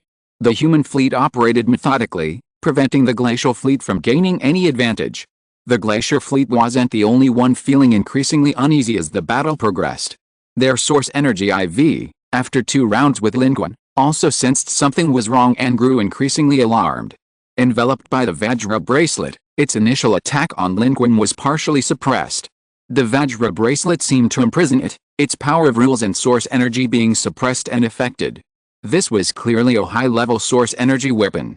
This civilization actually possessed a high-level source energy weapon. Moreover, why did it seem to have 3 different types of rule energy? Why was a being at most source energy II so ferocious?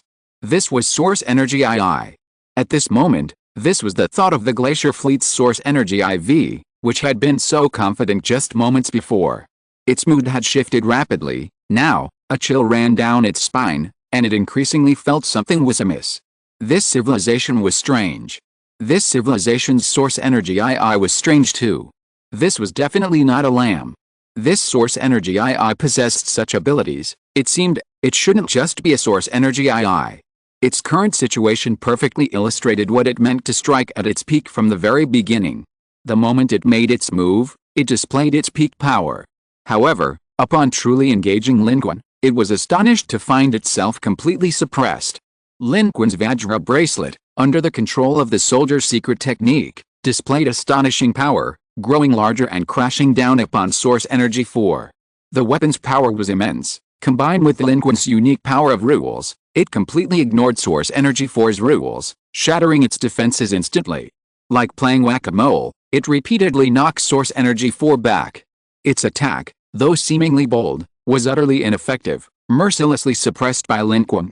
At the same time, Lin Qun's power of judgment and the power of rule centered on hellfire from the flaming sun armor attacked from both sides. Lin Qun activated his all-secret technique at this moment, his power increasing exponentially, directly surpassing his opponent's source energy level 4. This successfully achieved the goal of Lin Qun, a source energy level 2, relentlessly crushing a source energy level 4. A reversal of the heavenly gang. Most importantly, this source energy level 4 seemed completely helpless against Lin Qun, no match for him. At this moment, having gained the upper hand, Lin Qun felt much more confident. Because at this point in the battle, the strength of the glacier fleet was evident. What they had displayed was now their full power. While powerful enough to dominate most civilizations and possessing the raw strength for raiding and plundering, they were still no match for human civilization. Although the 2 fleets below were locked in a fierce battle, once the source energy battlefield was decided, if the glacier fleet civilization lacked the technological strength to counter source energy levels, it would face a complete and utter defeat. It seems we are still the superior force.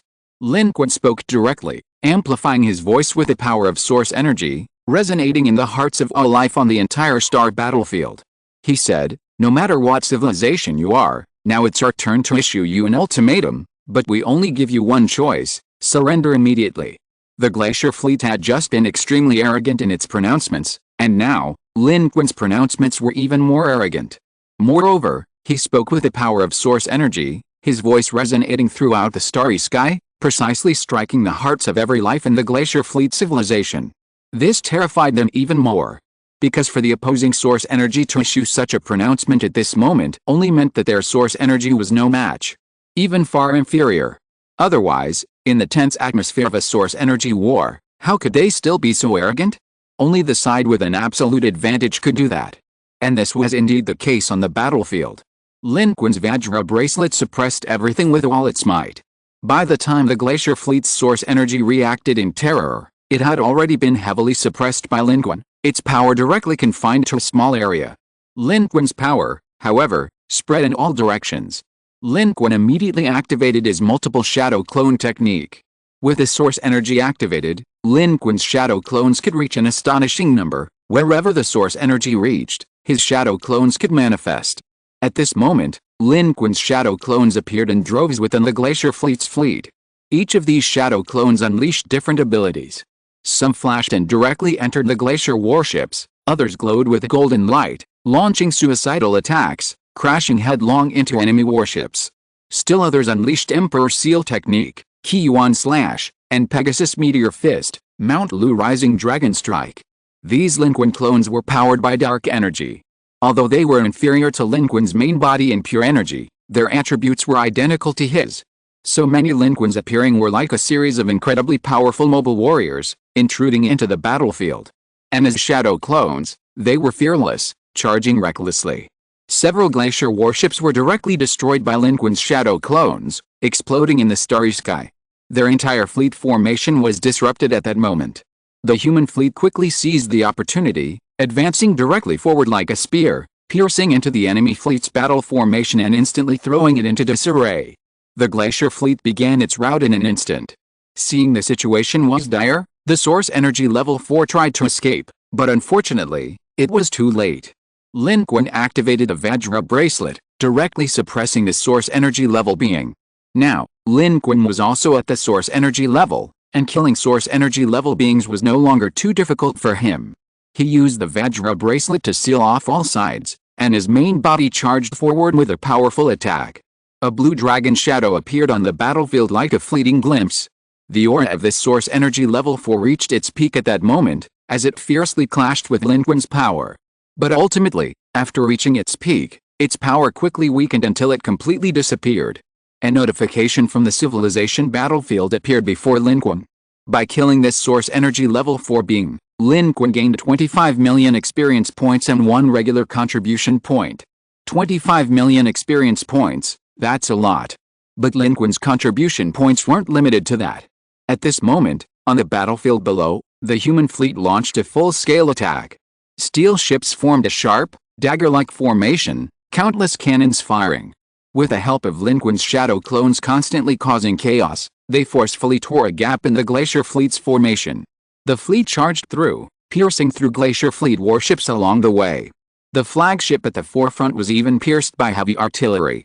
Its shield system flickered with annihilation. The entire warship folded in half, exploding in flames, section by section, into space. The numerous escape pods that flew out were all captured by the human Fifth Fleet following behind.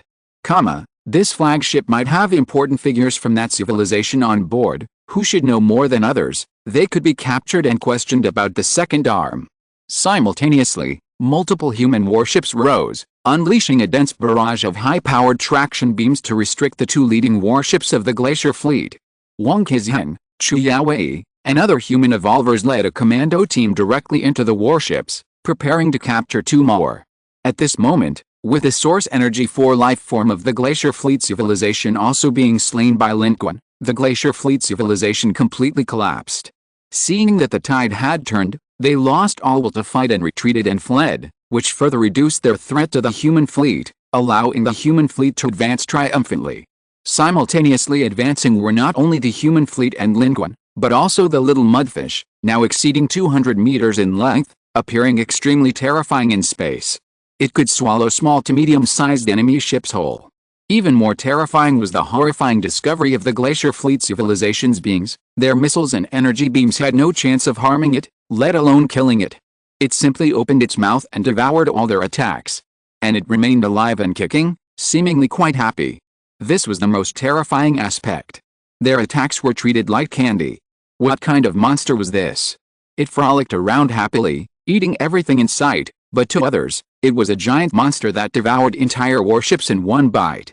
Not only were the civilizations of the glacier fleet terrified, but even the humans themselves were astonished.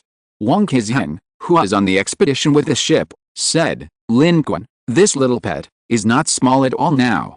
How can he eat so much? Such a good appetite? He can eat anything." Chiao, who is the one who knew the little mudskipper best, said, "It should be young, good appetite." Lin Qun said that this seems to be some kind of mythical creature, and it's still in its infancy. Wang Qizhang's eyes widened, it's still in its infancy.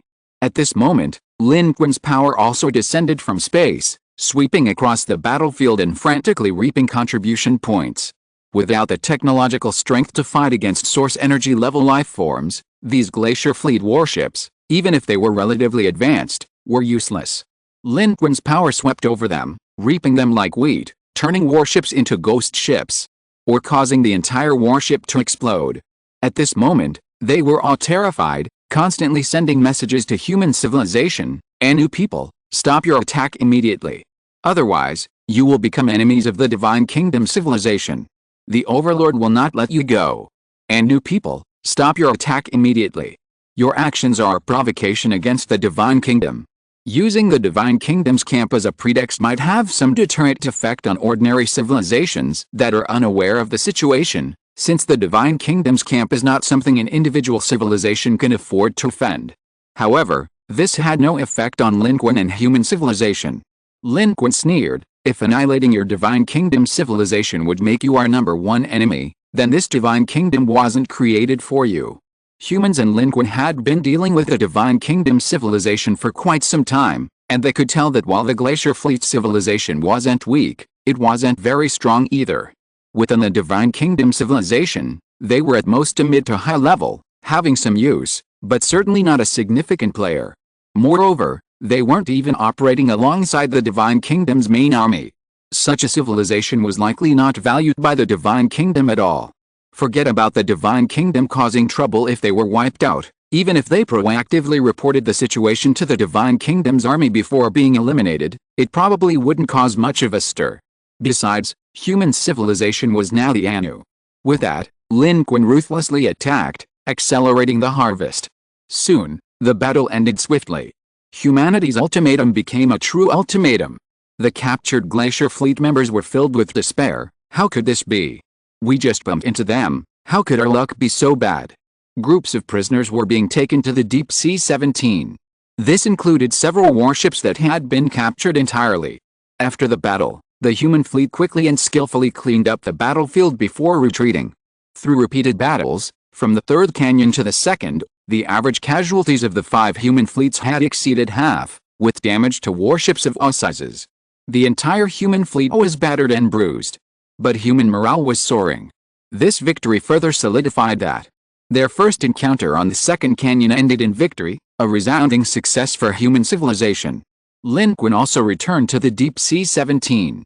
Lin Qun did not participate in the interrogation of the prisoners, but he made a suggestion to let Papadu do it, and arranged for someone to keep a close eye on Papadu. Lin Qun said to the Supreme Commander, "Let's give Papadu more work opportunities, both to squeeze out its abilities and to dig out clues about its connection to the Yunbei civilization through these events." In the past, humans could not directly extract more information from the minds of the Yunbei civilization through technological means, and everyone once thought that human technology was insufficient. But now, human technology has also made great progress. Although the progress in the fields of spirit and life is the slowest, it is still much stronger than before. Because of this, it has been realized that the Yunbei civilization beings such as Papadu can guard their secrets, information and technology that they do not want to reveal, perhaps not only because human technology is insufficient, but also because they have implemented some kind of biological encryption. Human technology, and even Lin Qun's useless touch, are all ineffective and cannot bypass this layer. Therefore, although these Yunbei civilization beings themselves are not strong in combat, or even have little combat power, they can still keep their secrets tightly guarded. Of course, with the passage of time, these weasel-like beings of the Yunbei civilization had long since integrated into human civilization, and human civilization could no longer resort to such violent means against them. The indirect approach was the method Lin Qun had devised. The elderly Supreme Commander said, "I understand your meaning. I will make the arrangements." This victory was magnificent. These civilizations of the Glacier Fleet probably didn't expect that their attempt to plunder us would result in them becoming lambs to the slaughter, but their arrival was timely. We might be able to obtain information about the second cantilever from them. Human civilization lacked the advantages and experience of the Independent Alliance in information gathering methods, But human civilization was powerful enough to simply devour a fleet and ask. This was another capability. Lin Qun, however, no longer participated. He had his own matters to tend to. He glanced at his contribution points. Currently, his total contribution points amounted to exactly 400,000. It was time for a thrilling round of card draws. Chapter 764 Card Draw. A bonsai peach? Having just arrived at the second cantilever, and just finished another battle, the entire human civilization was in a state of high activity and busyness. The battlefield was cleaned up, prisoners were brought back, useful wreckage was hauled away, and other evidence was destroyed as much as possible. After all the warships and personnel were recovered, the Supreme Commander, the Elder, gave the order for the entire fleet to set sail, proceeding along the already explored safe starfield to escape this place. Even if the Divine Kingdom civilization wouldn't avenge the civilization of this glacial fleet, it was hard to guarantee that other civilizations from the Divine Kingdom or others wouldn't discover the battle and come here. Human civilization was new to the area and exhausted. Finding a place to settle down was paramount. On and around the bridge, humans were analyzing the surrounding starfield, trying to find a suitable place to settle and replenish their supplies. The Supreme Commander, the Elder, had adjusted his thinking and believed that the nomadic lifestyle was best suited for survival in space, but that didn't mean they wouldn't settle down even if there was a place available. Interstellar civilizations don't necessarily need a particular planet or star system as their absolute base, but colonies are necessary. The two are not mutually exclusive. In the dark starfield, the Deep Sea 17 rapidly set sail. Inside the warship, multiple working groups were established to interrogate the captured civilizational prisoners from the glacier fleet. This civilization contained many highly capable individuals, and their overall strength was actually quite good. However, their source energy was dead, and the remaining prisoners were no longer a threat to humanity. Human evolved beings like Wang Qizhang and Chu Yaowei were present to oversee the operation, using advanced human equipment to completely control their prisoners, ensuring they posed no danger or impact to the human fleet. Some of these working groups were also focused on breakthroughs in the warship systems and databases, seeking to gather information from multiple dimensions. If the Glacier Fleet truly belonged to the Divine Kingdom faction, then their activities within the Second Arm must have been recorded on the ship. That was the information. Humanity wasn't interested in the Glacier Fleet civilization itself, but rather in understanding the situation on the Second Arm, especially the war between the Second Arm's Super Civilization Alliance and the Divine Kingdom faction. This concerned the potential predicament of human civilization on the Second Arm and its next course of action. Based on the human exploration of the surrounding area from this second cantilever, at least within the range that humans can currently detect, there is no trace of large-scale forces from either side, nor any evidence of war. While others are busy, Lin Qun, humanity's strongest individual, is taking a break. After chatting with the Supreme Commander for a while, Lin Qun went straight back to his room, rubbing his hands together, ready to draw cards. The war is over, and Lin Qun doesn't want to get involved in the messy affairs, nor is it necessary for him to. Naturally, he's taking a break and coming here to draw cards 400,000 contribution points, part of which Lin Qun accumulated along the way, part of which he obtained in the recent battle, and part of which came from the Supreme Commander's Civilization account contribution points redistribution. This is enough for Lin Qun to draw 2 cards. The formation is set up, good luck is in hand. Lin Qun thanks the mysterious fairy who has been giving him good luck all along, and his eyes immediately light up as he begins drawing cards without stopping. After this period of nurturing, Lin Qun discovered that the fairy card set in his hand, which had begun to dim, was gradually regaining its spiritual energy, as if it were recovering on its own. Even when damaged, this fairy card set could slowly heal itself. This stirred something within Lin Qun. Perhaps he could see that peerless emperor again next time. However, Lin Qun also noticed that some fine cracks had appeared on items like the hairpins. These weren't caused by Lin Qun's use, but were left after the last appearance of the fairy from the cloud pattern star system. These cracks were irreparable. Lin Qun had tried various external repair methods and even sought help from Federation technicians, but none could repair these physical cracks. Clearly, while the fairy card set's spiritual energy could slowly recover, the arrival of that being had still caused damage and impact. Even if the spiritual energy recovered, there was a possibility that the other party would reappear, and perhaps the items in this card set wouldn't withstand many more uses. As Lin Qun pondered, the card draw began. deducting 400,000 contribution points. Immediately, the first card appeared before Lin Qun. The dark gold card shimmered. It was an item card. However, after just one glance at what was depicted on the card, Lin Qun's expression became somewhat strange. Name, peach tree, potted type, item card rank, S description. Using this item card, you will obtain a special fast-growing snack, a peach tree, potted, personally cultivated by the Queen Mother of the West. This peach bonsai is 1.1 meters tall.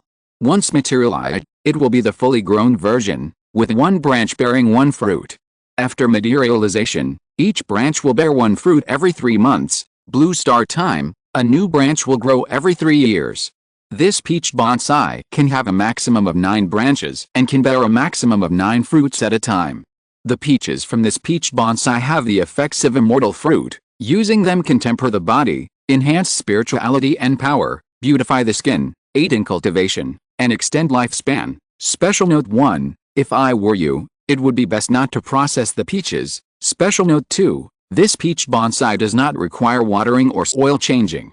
It can absorb the essence of heaven and earth to grow and develop in any environment. If a branch of the peach tree breaks, it can regenerate over time, but if the roots are destroyed, the entire tree will die. Condense. A peach bonsai? The card depicts a strange peach bonsai, lush and green, but with only one branch and one fruit, which is highly consistent with the card's description. However, the card itself left Lin Qun stunned. A peach tree can be bonsai? And a quick-growing version? Lin Qun remembered that proper peaches ripen over a period of 3,000 years, ripening every 3,000, 6,000, or 9,000 years, and their effects are all different. A 3,000-year-old peach seems to grant ascension, and a 9,000-year-old peach seems to grant immortality. But this, a single fruit in 3 months?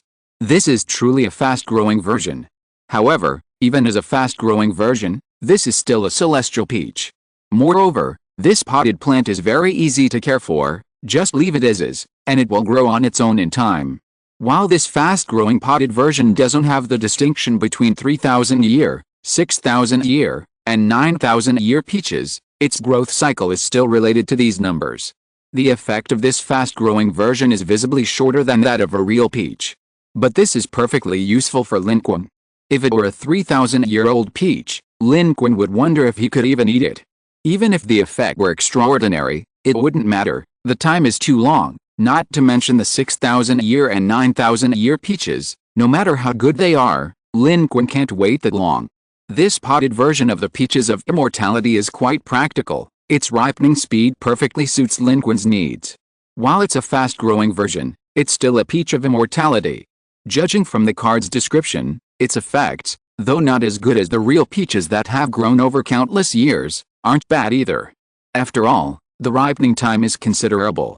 Its effects are commensurate with the ripening time and its status as a celestial peach. That's enough. For Lin Qun, these fast-growing peaches are undoubtedly a miraculous elixir for enhancing his cultivation. This is the aspect of its effects that Lin Qun values most. Longevity and beauty aren't as crucial for Lin Qun at present. Using it to assist cultivation is most suitable.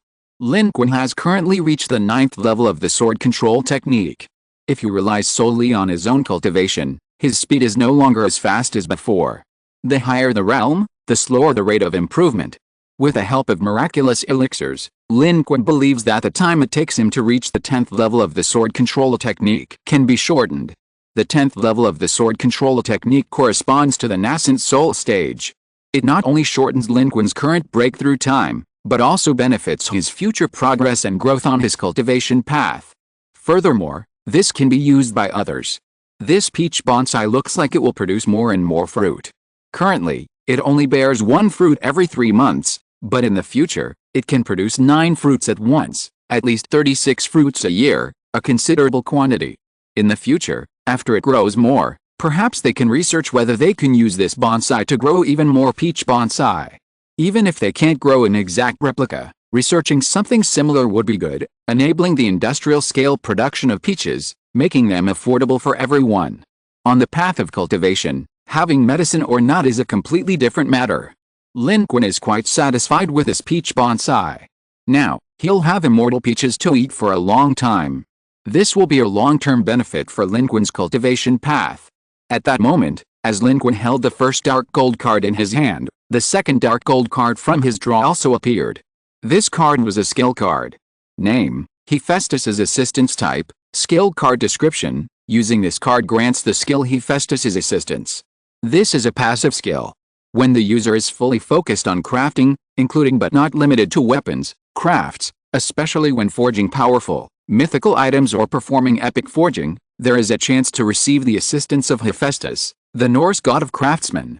Hephaestus will bestow divine favor upon you, making your forging seem divinely aided, achieving crucial success, and granting unique effects depending on the situation. Special Note 1: Luck-enhancing items and skills have a chance to increase the probability of receiving Hephaestus's assistance, but crafting low-level, quality-less items, even if you receive Hephaestus's assistance, may incur Hephaestus's dislike, causing you to lose his attention for a period of time. Special Note 2: The creation of humans or other types of organic life will not receive Hephaestus's assistance under any circumstances or conditions. Special Note 3: This skill has a cooldown of 12 hours. Hephaestus, the god of craftsmen in Norse mythology.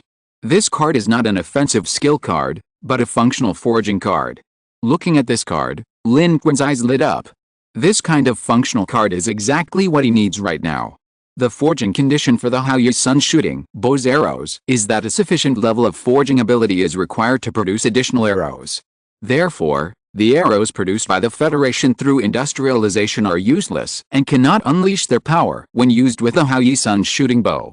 But the ability of Hephaestus's assistance undoubtedly meets the forging condition for the Sun shooting bow's arrows. With this card, Lin Qun can forge the Sun shooting bow's arrows himself.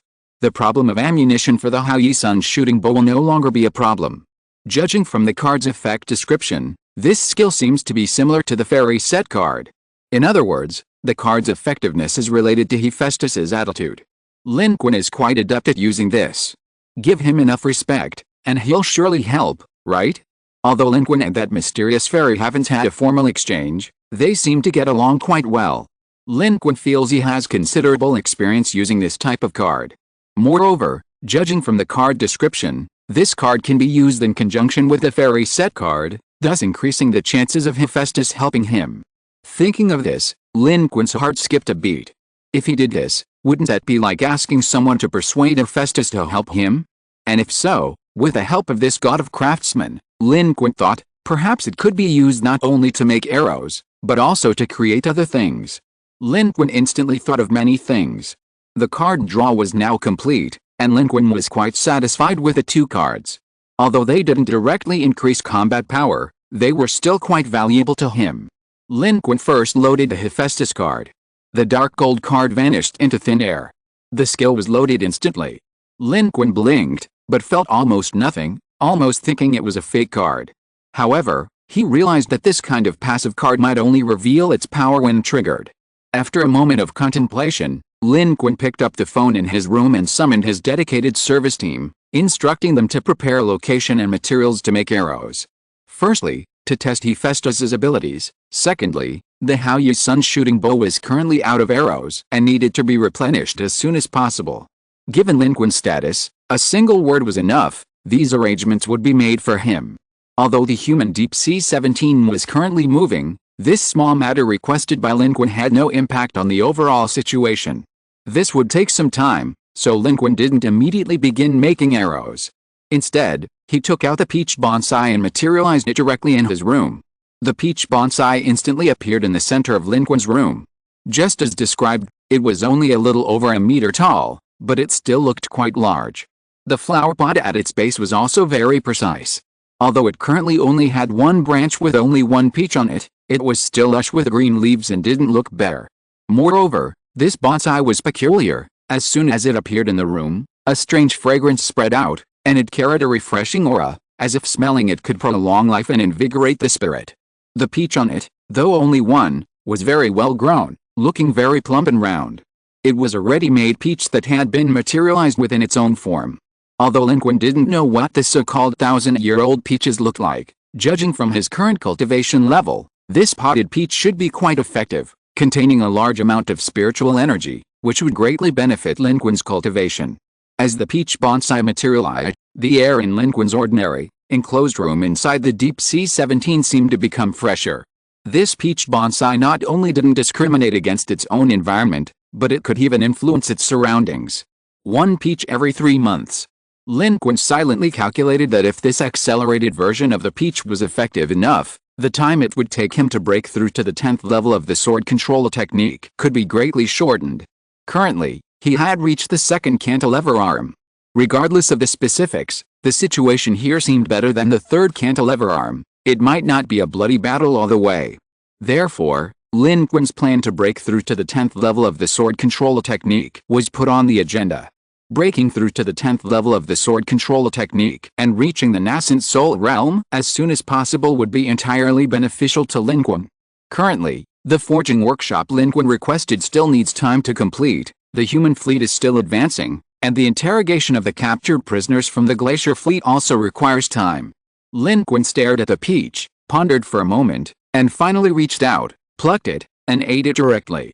This thing might be more useful for alchemy, but Lin Qun doesn't know how to do that.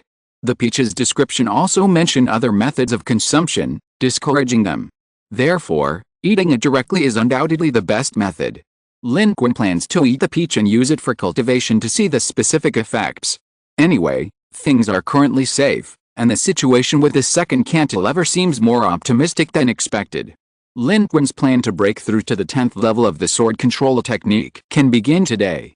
The 10th level of the sword control technique is at the nascent soul stage, and reaching that level is not easy. Moreover, being in space, he needs to seize the time. Lin Qun doesn't need to get involved in the Federation's trivial matters, he might as well start now. Of course. Lin Qun stated that he definitely didn't want to taste what the legendary peaches of immortality actually tasted like. I can actually eat one of these heavenly peaches. Horizontal ellipsis. Chapter 765 Arrow Making. The peach in his hand was plump and translucent, looking less like a naturally grown product and more like a meticulously designed work of art, perfect in every way, even making one hesitant to eat it. However, its aroma was quite pleasant, similar to the peach bonsai itself, both rich and fragrant, as if one could inhale half of its spiritual energy just by smelling it. Even if it was just a hastily grown bonsai peach, it was still a divine fruit, possessing astonishing effects. Lin Qun's eyes lit up, and he took a bite immediately. Regardless of the effects, he wanted to taste it first. Lin Qun had never imagined that he would be able to eat a legendary peach in reality. The peach tasted incredibly strange, possessing a unique sweetness and fragrance that Lin Qun had never experienced with any normal fruit. Moreover, it didn't require chewing, it transformed into pure energy upon entering the mouth, carrying a refreshing coolness and fragrance that flowed naturally into Lin Qun's body, quickly reaching every limb and bone, leaving him feeling warm and comfortable. Furthermore, after taking a bite, the remaining peach in Lin Qun's hand also began to emit pure energy. This wasn't just any fruit, it was clearly a fruit-shaped elixir, incredibly nourishing. A thought struck Lin Qun, and he immediately took several more bites, quickly finishing it off. Eating too slowly would waste this pure energy, which was all medicinal power. Regardless of the peach's taste, its medicinal power was the key. It could bring tangible improvements. Lin Qun immediately sat cross-legged in his room and began cultivating. He directly absorbed the medicinal power and began his attempt to break through to the 10th level of the sword control technique. The effects of the peaches of immortality are indeed as described on the card, increasing lifespan and providing a beautifying effect. However, the increases from these two effects are actually quite small. After all, it's just a quick fix peach. One peach at most adds 1 or 2 years to lifespan. As for the beautifying effect, well, these two effects are not noticeable for Lin Qun, who is already at the 9th level of the sword control technique. Since becoming an evolved being, Lin Qun has essentially already undergone a beautification process. His lifespan, through continuous cultivation, has long surpassed that of ordinary people, and his appearance hasn't even changed over the years. Although Lin Qun's lifespan isn't unlimited now, due to various advantages, his cultivation speed is extremely fast, far exceeding that of beings at the same level. Therefore, he has a considerable amount of lifespan left. With his vast wealth and power, he doesn't care much about this extra lifespan.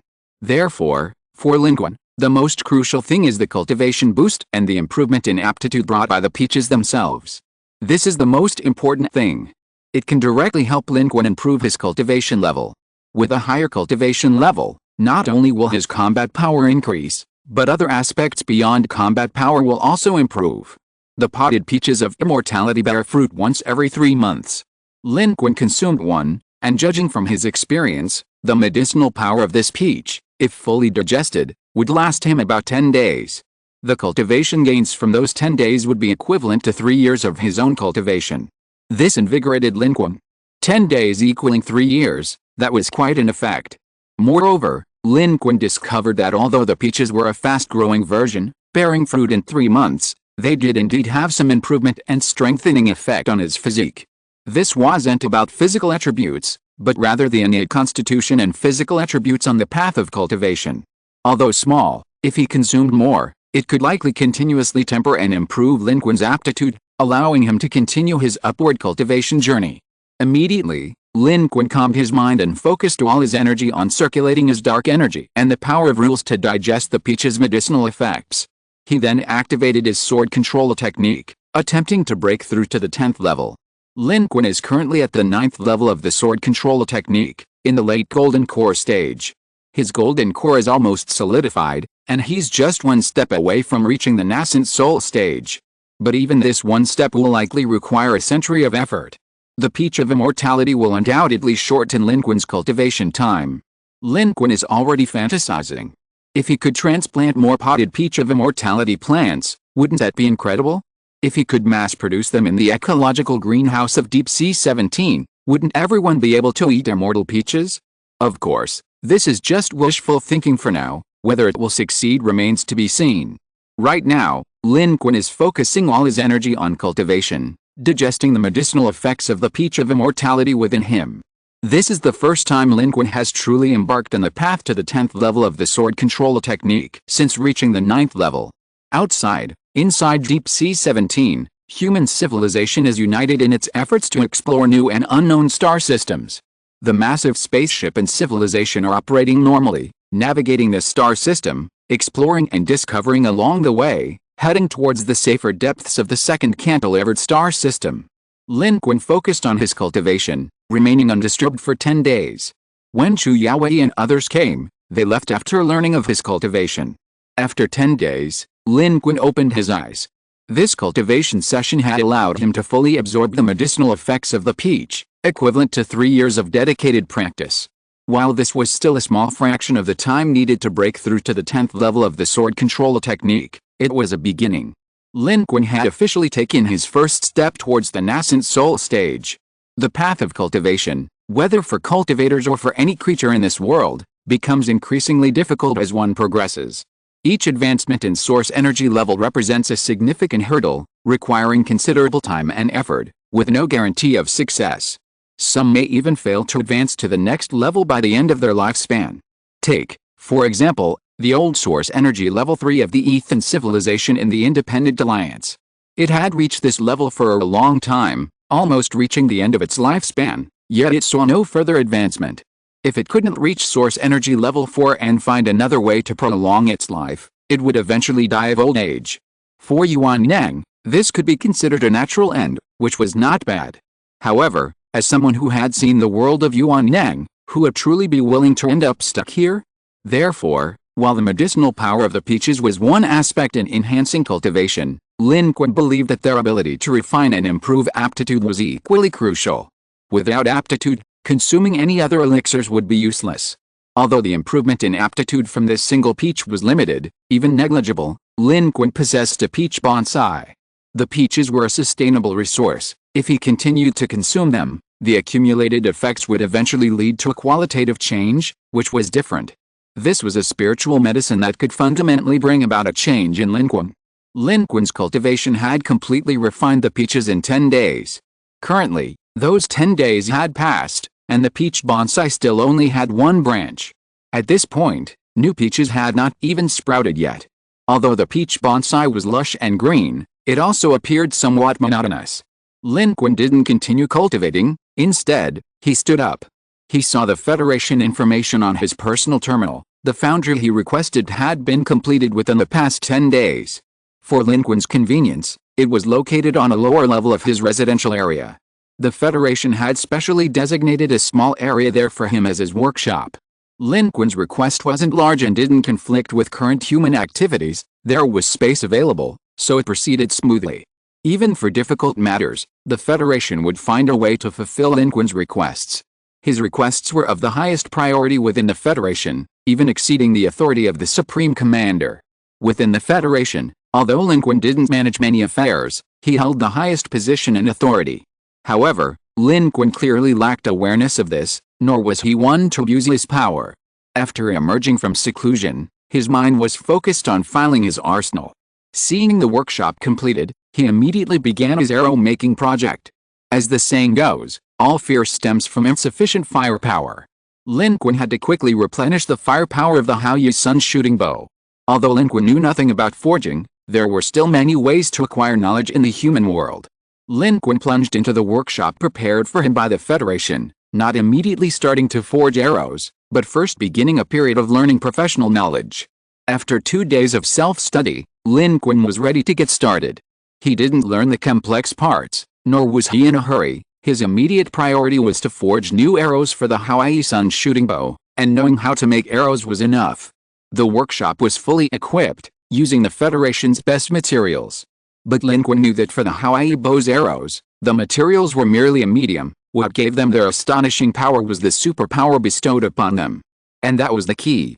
Lin Qun set the Haoyu bow aside and began forging arrows according to the original Haoyu bow and arrow blueprints he had previously recorded.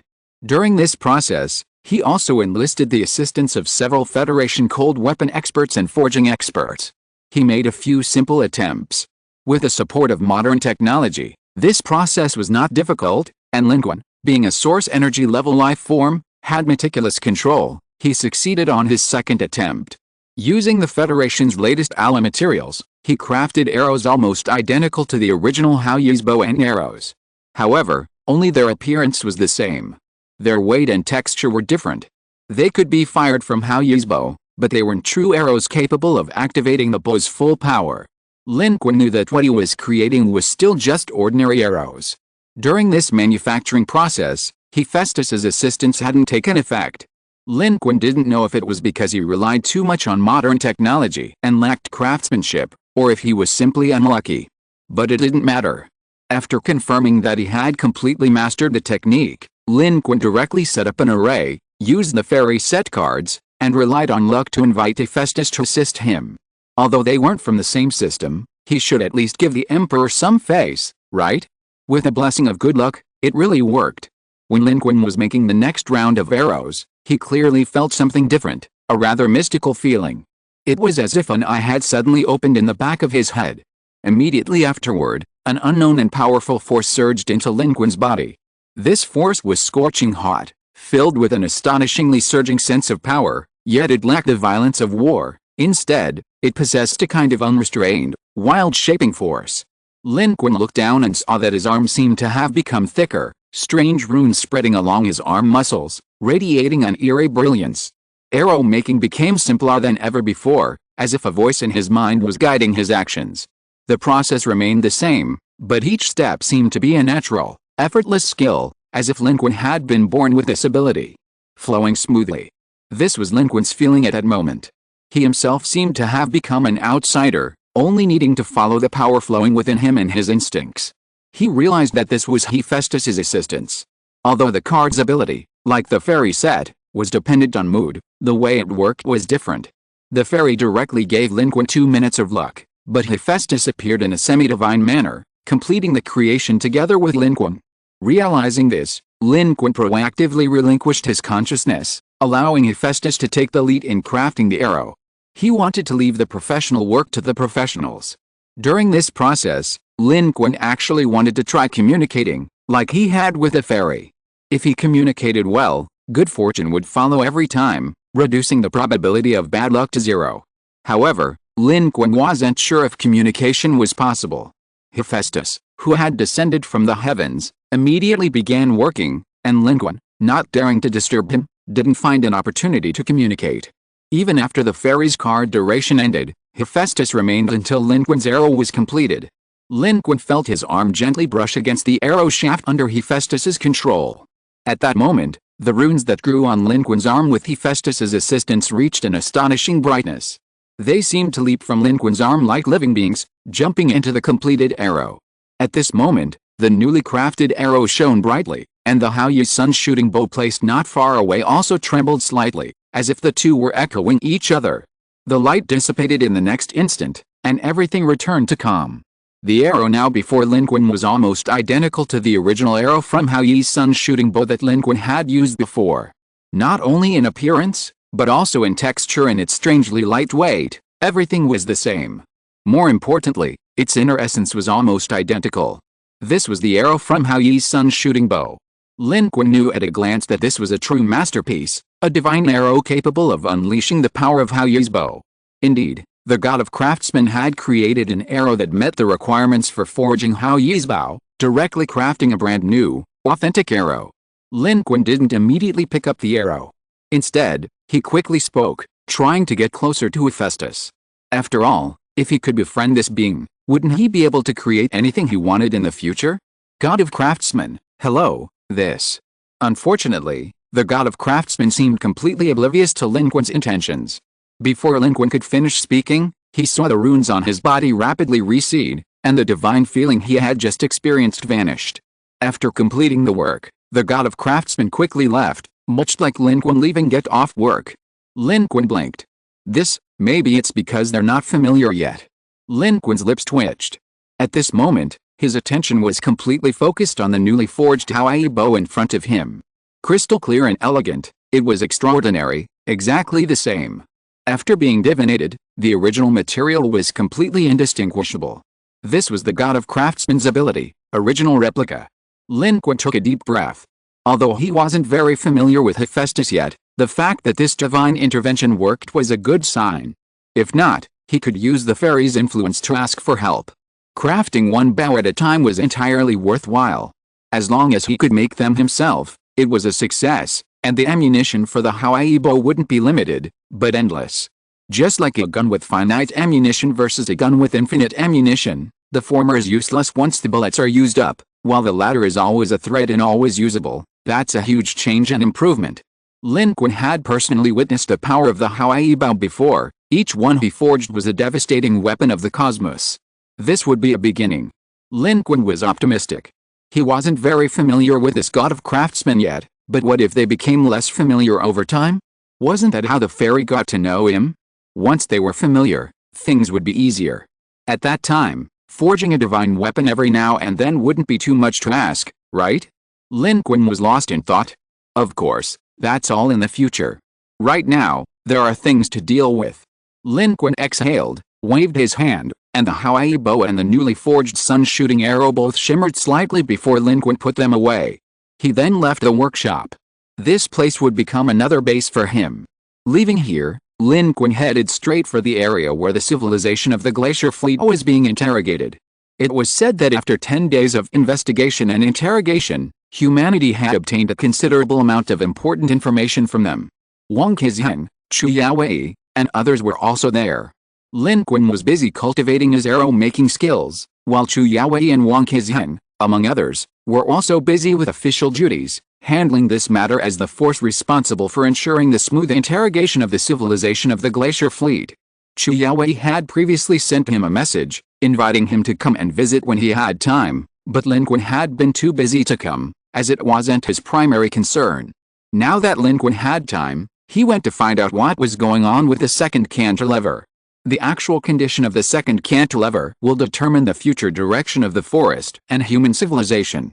Humanity is also taking this very seriously, having specifically designated an area within the Deep Sea 17 to house and interrogate the civilization members of the Glacier Fleet, striving to obtain the most accurate and necessary information.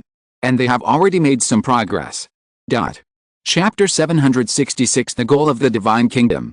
Human civilization highly values these prisoners from the Glacier Fleet, specifically designating an area to house their personnel and related items, hoping to extract crucial information from them. The person in charge of this entire project is an old acquaintance of Lin Qun's, none other than Wang Han. Lin Qun was surprised to see him. You've risen so quickly. Knowing Lin Qun had arrived, Wang Han proactively came to greet him. Wang Han paused slightly before replying, no, No.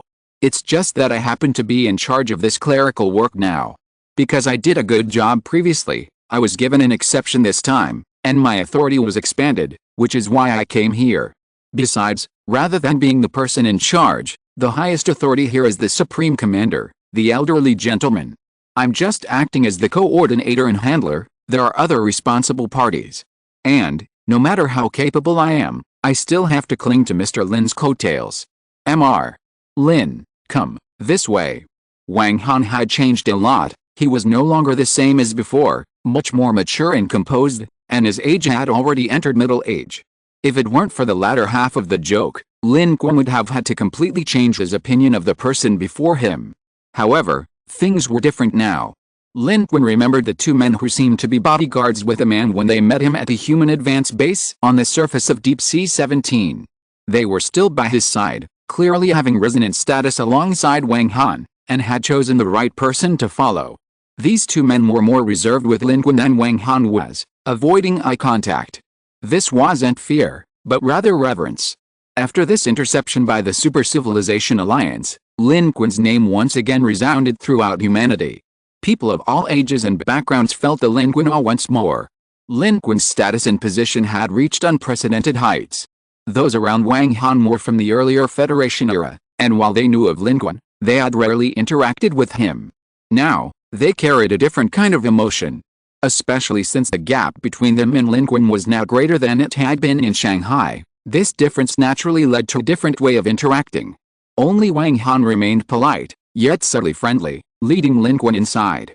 Although Lin Qun had rejected him coldly years ago, his impression of Lin Qun had always been positive. Mr.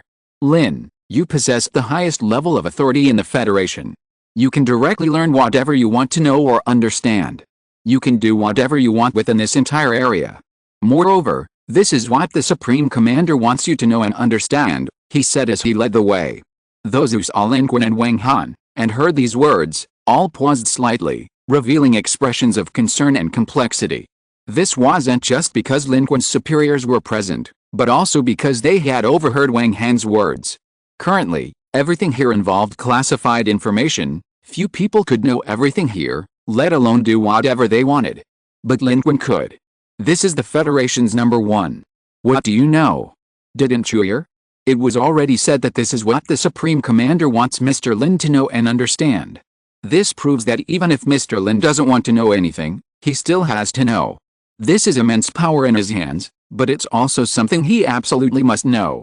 In the entire Federation, only Mr. Lin has such status and authority, right? Mr. Lin is still so young, just like back when he was on the battlefield. On the other hand. So this is Mr. Lin. I didn't understand why the older generation talked about Mr. Lin's legendary status and position before. Now, after experiencing all this, I finally understand. However, I am convinced of the treatment Mr. Lin receives. Who can shoot an arrow for 5 days? Only Mr. Lin can do that. Amidst the hushed discussions behind him, Lin Qun stepped forward. Wang Han and the others also vaguely heard it, and all smiled without saying a word. Here, Lin Qun also saw many familiar faces, many of whom were from the older generation of the Federation's Blue Star era. They were gathered here to cooperate with the younger generation with their more experienced skills to handle matters related to the Glacier Fleet civilization. Lin Qun recognized some of these faces by name, while he couldn't recall any of them, but he saw the marks of time on them all. Only then could Lin Qun truly feel the power of time. Unbeknownst to him, so much time had passed since humanity was chosen as natives to participate in the Level 3 civilization battlefield, so much time that so many people had begun to age. Of course, this was due to the increased lifespan of humans caused by their innate abilities and universal cultivation. Otherwise, many of these people would have long since grown too old to work, and he would no longer be seen here. Lin Qun felt a surge of indescribable emotion. At this moment, Wang Han began to briefly introduce the situation to Lin Qun, saying, Mr. Lin, the civilization of this glacier fleet, according to our confirmed simplified human language name, is the River Chariot civilization. They are indeed a civilization of the Divine Kingdom faction, and moreover, a civilization native to the second cantilever. They are the target we are looking for, the target who walked right into our trap. As he spoke, Wang Han led Lin Qun to the office area, where 2 other staff members and Chu Yaowei were present. They seemed to have known Lin Qun was coming and were already waiting there. Upon seeing him, they all stood up. Lin Qun blinked and smiled. It seems you were right. I know, but there are others who want me to know even more than I do. That's natural, Wang Han said with a smile. The situation with the second cantilever is related to the next stage of human civilization's survival strategy. Mr. Lin, you are the cornerstone and pillar of human civilization, so naturally you need to know. Chu Yaowei looked at Lin Qun and said, have a pleasant exit. How was it? It went fairly smoothly. Lin Qun nodded to Chu Yaowei before sitting down and saying, let's begin.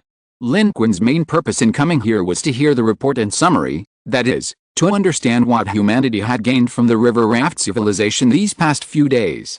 After the river raft civilization's defeat, they weren't very cooperative. Humans had to use some methods to pry them open, but most of the information came from the captured systems and databases of their glacier fleet, and some also came from human speculation. But all of this is what human civilization needs. Because human civilization comes from the neighboring canyon, it knows virtually nothing about the current situation of this second canyon, so any information is valuable. Only now did the River Chariot civilization realize that they had attacked a civilization that had successfully escaped from the third canyon. They were filled with regret, realizing they had chosen the wrong target. They had some understanding of the third canyon, and the fact that they had managed to break through its current encirclement proved that human civilization was stronger than them. They had indeed kicked a hornet's nest. But in space, without combat or prolonged observation, who can easily discern the strength of an enemy? Lin Qun, after listening, also gained an understanding of the situation in the second canyon. The information humanity had previously obtained about the second canyon was already relatively outdated. Currently, the Super Civilization Alliance's advance in the second canyon was facing unprecedented obstacles. The Super Civilization Alliance and the Divine Kingdom faction had reached a clear agreement. Information obtained by humanity from this river-dwelling civilization indicates that the Super Civilization Alliance had indeed launched a sweeping counterattack on the second arm, seemingly poised to crush the Divine Kingdom civilization of the second arm as it had done on the third arm. This aligned with humanity's initial understanding that the situation on the second arm was also precarious. However, a divine envoy from the Divine Kingdom descended upon the second arm, bringing with him numerous powerful civilizations. This envoy led the Divine Kingdom's army to repeated victories, ultimately dismantling the Super Civilization Alliance's power and halting its advance. This completely reversed the impending defeat and loss of the second arm. Consequently, the situation on the second arm stabilized. Under the influence of the envoy's victory, the Divine Kingdom civilization on the second arm reversed its decline. Instead of fleeing in defeat, it absorbed more previously wavering neutral civilizations, making the Divine Kingdom's army within the second arm increasingly powerful. According to the River Chariot civilization's own description, under the current circumstances, the Divine Kingdom faction's civilization is like a blazing sun on the second arm, with stars gathering around it, while the Super Civilization Alliance is like a shadow with nowhere to hide. Here, it is the Super Civilization Alliance's forces that are being hunted down. They suffered a complete defeat on the main battlefield. Some of the remaining Super Civilization Alliance members fled to other areas, while others remained here, hiding and fleeing. Some were unable to leave, while others were still undertaking some mission or plan, yet they too were being relentlessly pursued by the Divine Kingdom faction civilization. To strengthen control over the second arm, the Divine Kingdom faction civilization even divided it into multiple war zones, with its forces dispersed among them to eliminate the remnants of the Super Civilization Alliance. According to information obtained from the River Chariot civilization, the Divine Kingdom faction civilizations in these war zones even resembled warlords. The current location of humanity is the so-called 7th war zone of the Divine Kingdom's second arm.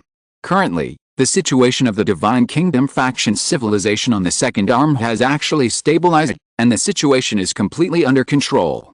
The reason the situation on the second cantilever was so optimistic was due to the divine messenger of this Divine Kingdom. Its immense power and dominant leadership enabled the Divine Kingdom's army to achieve victory in crucial battles, thus shattering the Super Civilization Alliance's momentum. They achieved a key victory on the high-level core battlefield. However, that victory was something the River Chariot civilization and human civilization could not yet access or understand. Such a battlefield was beyond their reach. For them, knowing the outcome was already quite good, they believed the details of the war were simply impossible to ascertain. Upon learning this, Lin Qun's heart skipped a beat. He asked. This legendary envoy who descended upon the second arm and decisively defeated the Super Civilization Alliance, isn't because, is he? Mr. Lin, this envoy isn't, and couldn't possibly be, because the River Chariot civilization doesn't actually hold a high position within the Divine Kingdom civilization legions. They haven't seen this envoy in person, nor do they know his title. However, we've carefully analyzed and compared his style of conduct and the timing of his appearance, and we can confirm that this envoy absolutely cannot be because we speculate that there's probably more than one envoy currently descending upon the special civilization battlefield of Star System 613. They all come from outside Star System 613. According to the Glacier Fleet's life storage reports, there are 3 Dominator-level beings within the Divine Kingdom civilization in the second arm. One is the envoy, and the other 2 are all Dominator-level beings from civilizations within the second arm, recruited by this envoy into the Divine Kingdom's ranks. This powerful lineup might be the reason why the second arm reversed the tide of battle. Wang Han spoke up from the side, providing an explanation for Lin Qun. Human civilization is most sensitive to divine envoys. After all, because is humanity's #1 enemy. As long as the divine envoy here isn't because, then they can breathe a sigh of relief for now. That's right, because isn't the type to work diligently for the Divine Kingdom. It's unlikely he'd abandon his own affairs to risk his life. This certainly can't be him. However, judging from this, the divine envoy here is a serious worker, much better than because. Lin Qun agreed upon hearing this and immediately made a sarcastic remark. Actually, because wasn't wrong. Whether Star System 613 lived or died was irrelevant to him. He clearly understood the relative importance of the Divine Kingdom's orders versus his own personal interests, so what he did wasn't wrong. However, compared to the divine envoy here who was dedicated to his work, the difference in their abilities was immediately apparent. Chu Yaoyi said, I've also seen this information. Within this second spiral arm, the Divine Kingdom's forces are very powerful, but they still have an advantage over the Super Civilization Alliance. Although the Divine Kingdom faction is powerful, and its civilizations often bully, kill, and plunder, they don't carry out organized, sweeping extermination campaigns like the Super Civilization Alliance. Their primary target remains the Super Civilization Alliance. This place might be a good place for us to pause temporarily. Wang Ha nodded in agreement with Chu Yaoyi's words, with because gone, the Divine Kingdom faction civilizations aren't necessarily our enemies.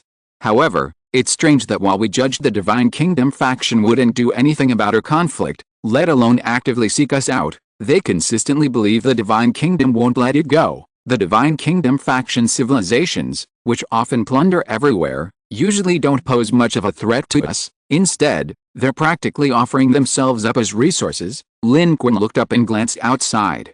The River Chariot civilization was a convenient source of contribution points and intelligence.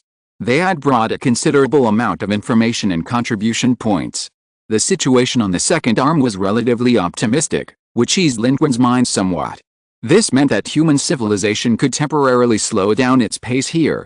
Although the River Chariot civilization was not a high-level civilization within the Second Arm's Divine Kingdom faction, and they were unaware of many crucial details, the information they could currently provide was sufficient for humanity. Within the Second Arm, the Divine Kingdom's primary objective remained the elimination of the Super Civilization Alliance. This was good news for humanity, meaning they could remain here.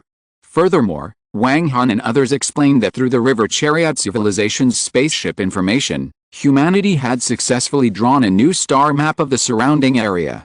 This would facilitate human civilization's foothold on the Second Arm, allowing them to avoid the Divine Kingdom's main force. While the previous threats were mostly exaggerated, there was indeed a large Divine Kingdom force nearby hunting down the remnants of the Super Civilization Alliance. They might not be interested in the River Chariot civilization's fate, but encountering them would still be a major problem for human civilization.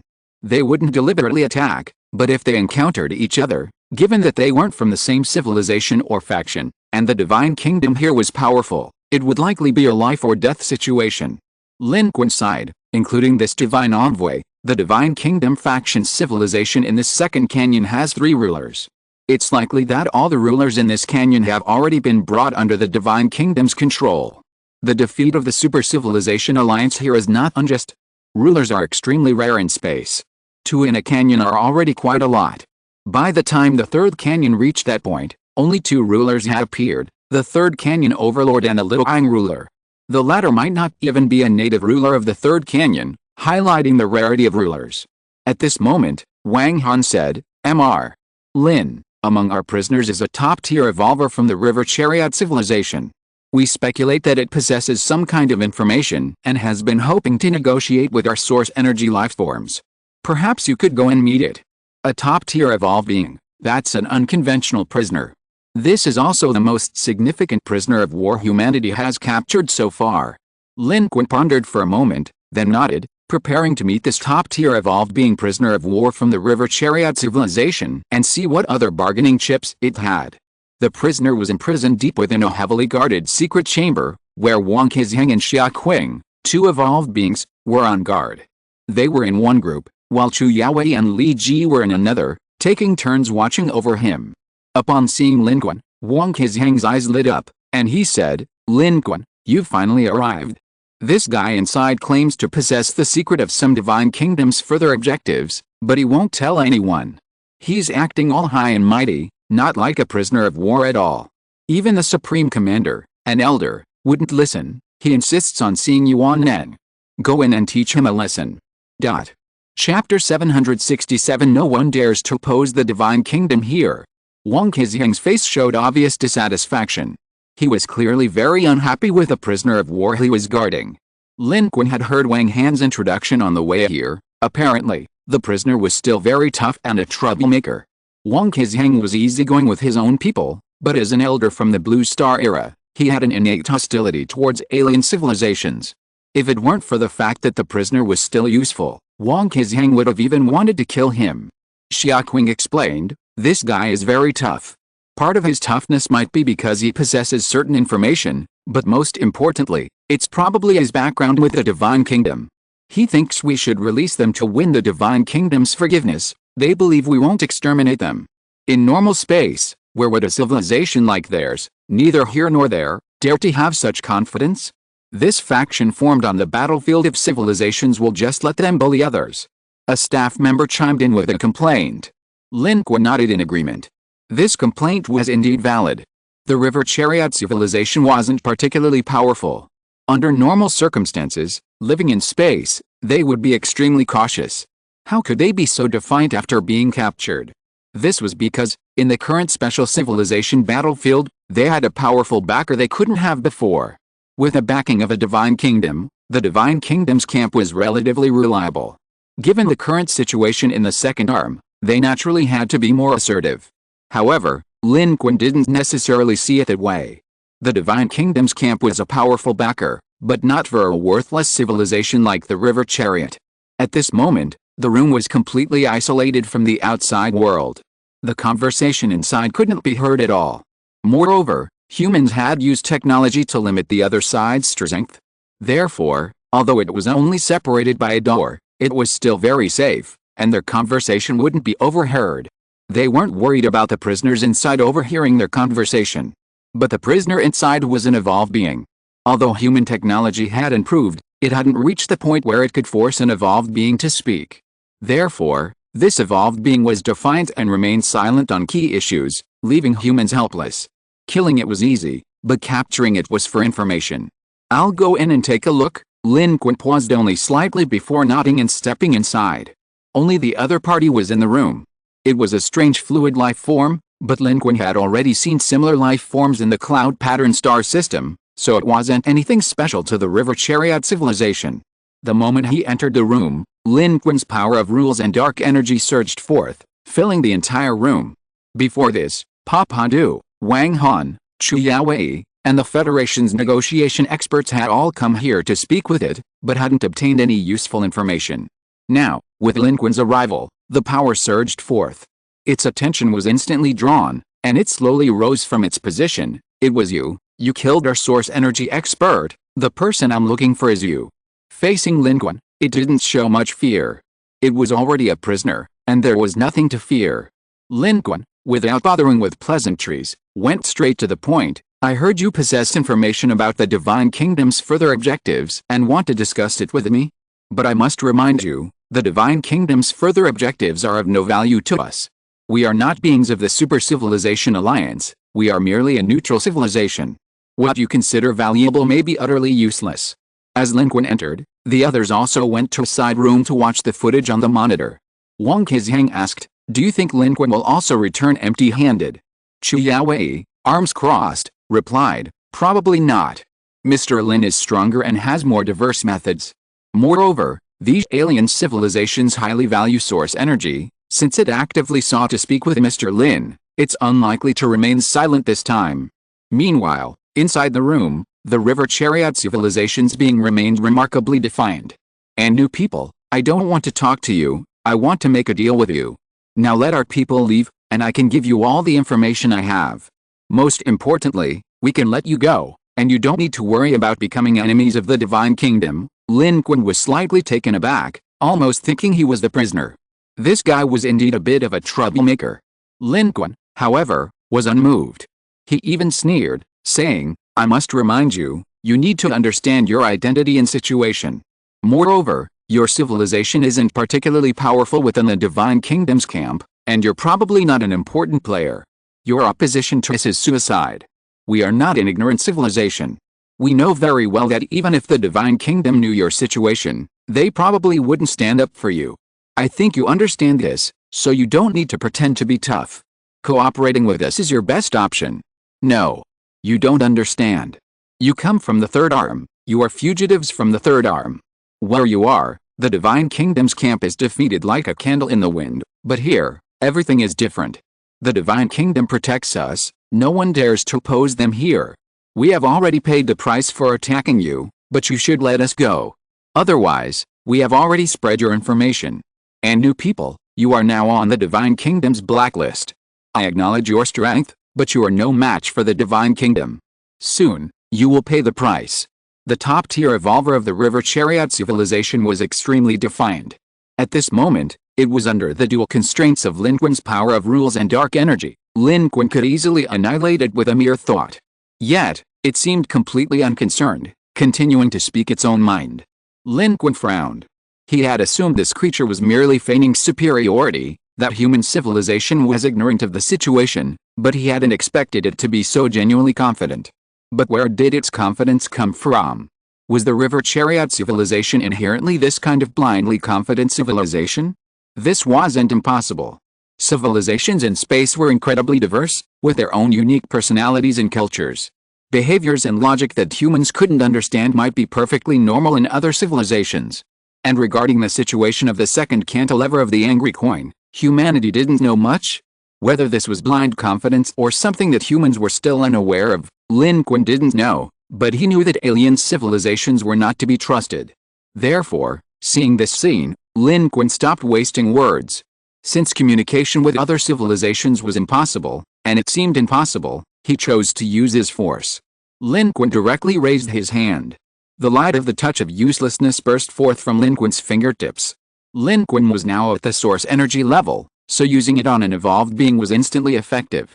Without hesitation, Lin Qun unleashed 5 touches of uselessness. This fluid life form from the River Chariot civilization, which had been so arrogant just moments before, instantly collapsed, truly becoming a puddle of liquid. If it were a normal life form, it would likely be limp and dazed by now. However, the effect of the touch of uselessness wasn't to turn someone into a dazed being, its reaction was due to receiving 5 consecutive touches of uselessness. The last one to suffer this treatment was Papadu. Its strength was slightly higher than Papadu's, and it said, "What did you do to me?"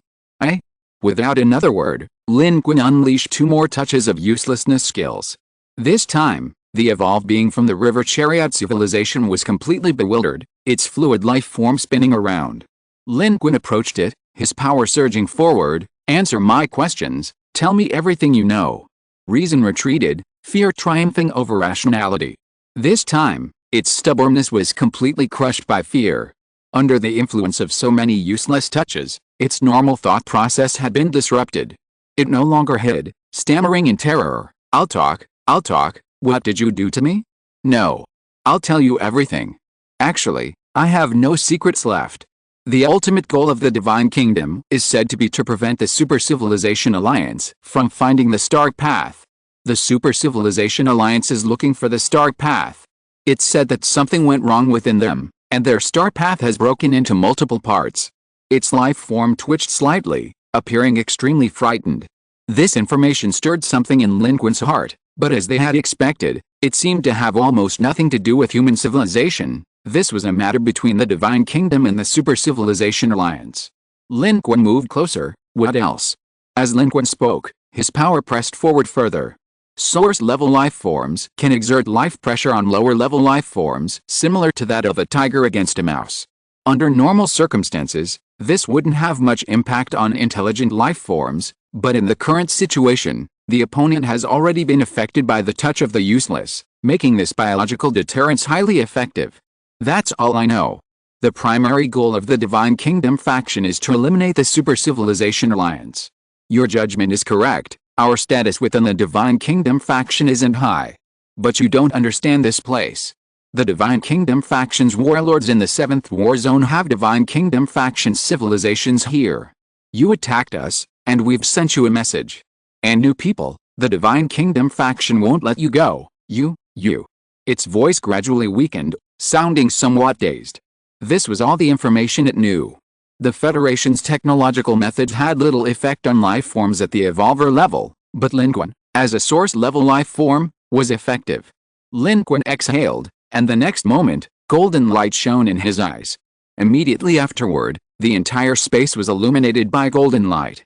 This evolved being from the River Chariot civilization was instantly annihilated by Lin Qun's judgment power, reduced to nothingness. Those in the monitoring room watched this scene with trepidation. A top-tier evolved being was annihilated by Lin Qun with a mere flick of his finger. This evolved being from the River Chariot civilization was now worthless. It had said everything it could, and turning it into contribution points and experience was the safest course of action. Although as an individual it could only provide one contribution point, it brought Lin Qun over 5 million experience points. Currently, Lin Qun's level was already quite high, and the attribute increases from leveling up were significant. This was also a form of improvement, and Lin Qun naturally wouldn't let go of these opportunities to gain a large amount of experience points. Furthermore, under the effect of judgment power, purification was extremely fast. Eliminating this top-tier evolved being from the River Chariot civilization as soon as possible would also avoid potential risks and free up the resources the Federation used to hold it captive. Then, Lin Qun took a half step back and walked out. However, Lin Qun was pondering something. This evolved being could reveal everything, yet last time, Papadu, under the influence of the touch of uselessness, still kept its own secret. The same was true for other Yunbei civilization beings. Perhaps it wasn't that the touch of uselessness hadn't played its role enough, but rather. Lin Qun went to the next room and said, it should have said everything it needed to say. I will report the information here immediately. I believe this is valuable information for us, Wang Han immediately said. He had already made arrangements, reporting the situation while having people go in and clean the room where the River Chariot civilization evolved being was.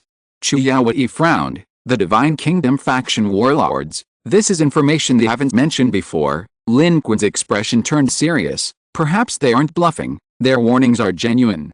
The style of the Divine Kingdom faction civilization here may not be the normal style we know. Lin Qun recalled what the other party had just said, that no one dared to oppose the Divine Kingdom here.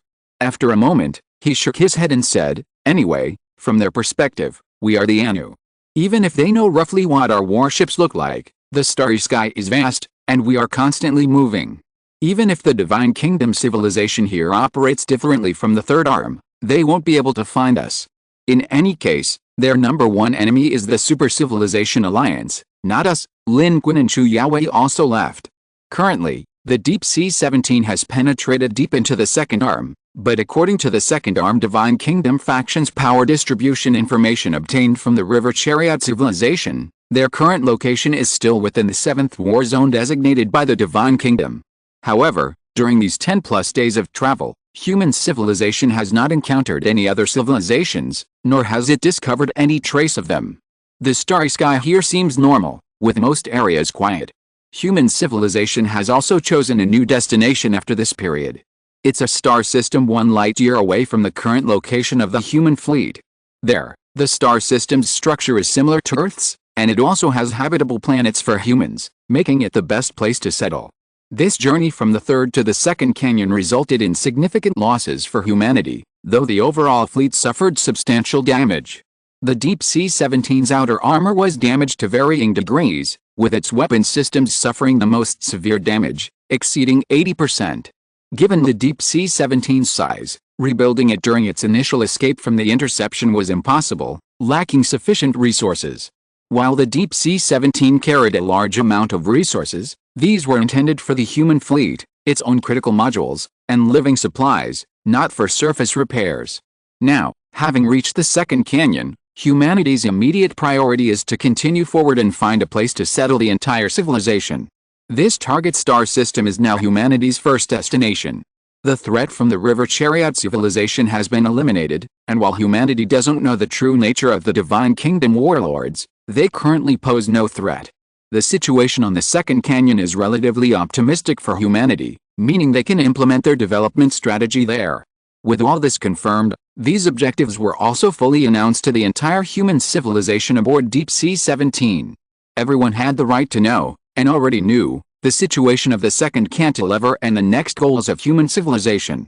Lin Qun and Chu Yaowei stood on the inner side of the first deck of Deep Sea 17, looking at the starry sky outside the porthole and listening to this information broadcast by Deep Sea 17. Their personal terminals were also flashing, a message from the Federation to the entire population. The human civilization fleet was beginning to turn and head towards the target star system. Chu Yaowei asked, "Will this be our new home?" Lin Qun thought of the description the Supreme Commander had given them about the nomadic and agricultural civilizations of the stars, shook his head, and said, "The entire starry sky will be our new home. However, I think coming here will be a new beginning. We can see what awaits us in that star system." Hearing Lin Qun's words, Chu Yaowei gazed into the distance, her eyes reflecting light, shining brightly like stars. Meanwhile, the thruster matrix of the Deep Sea 17 spewed flames. The massive warship sailed into space, gradually disappearing into the vast darkness. Far from human civilization. In the area where the second cantilever was nearing the junction of the third cantilever, a sudden flash in the dark starry sky. A tattered spaceship emerged. This spaceship was riddled with holes and in a terrible state. Most of the spaceship was in darkness and unable to function properly, only the operating system and propulsion system were barely operational. There were only a few life forms inside, all strange spherical creatures with eyes, but they too were in a sorry state, few remaining. In the spaceship's vacuum behind them, a large amount of eerie black liquid floated, rising within it, yet strangely, it did not flow out from the ship's breeches. From within, a weak but extremely angry voice rang out. "A bunch of clowns, these self-proclaimed third-ranked cantilever overlords who've been playing house dare to come and kill me? If it weren't for the ruler of that super-civilization, would they even dare to be my enemy? They never dreamed I had a way to escape. Damn it, they're courting death, courting death. They're courting death." Chapter 768 Are You Gods? The second cantilever, in the northwest corner of the 7th war zone designated by the Divine Kingdom faction, lies a tranquil star system. It possesses a stable main sequence star and planets orbiting it, forming a complete star system. Within the system is an ecological planet, also located in its third orbit. According to human speculation, this location perfectly meets the conditions for human civilization and is the best possible landing site. The star system's trajectory is somewhat peculiar, resembling the neck of a swan, hence its name, the Swan Star System. After a long journey, the human civilization's fleet is now entering the outer ring of the Swan Star System. Before officially entering, a large number of human probe ships have been dispatched, heading towards various corners of the Swan Star System. Human observation from such a long distance only reveals the previous state of the star system and cannot confirm the details. Initial human exploration has revealed traces of a potentially primitive civilization. This level of civilization poses no threat to current humans and will not affect their landing, but the possibility that this seemingly uninhabited place may actually harbor an unknown, hidden, and powerful civilization, or even be a case of information deception, cannot be ruled out. Therefore, caution is necessary. The opening of the civilization battlefield has completely disrupted the original normal ecological pattern of the entire 613 star system, and now every step must be taken with caution.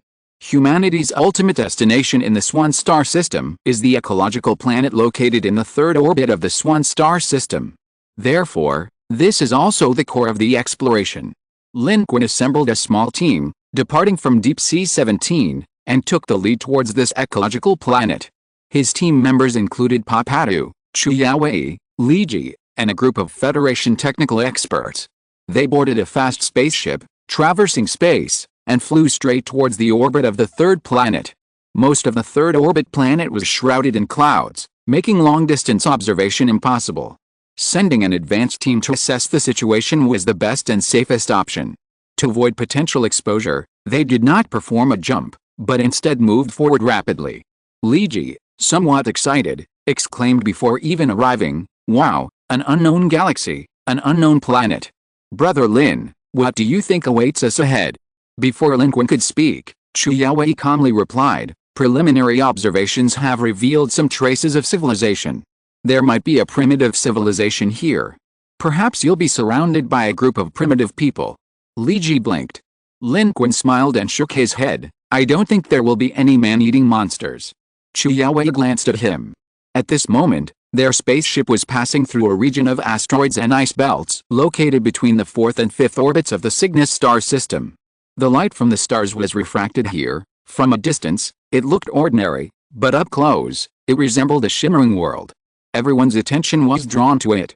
The surrounding starry sky was tranquil, the magnificent scenery making one acutely aware of the beauty of the cosmos.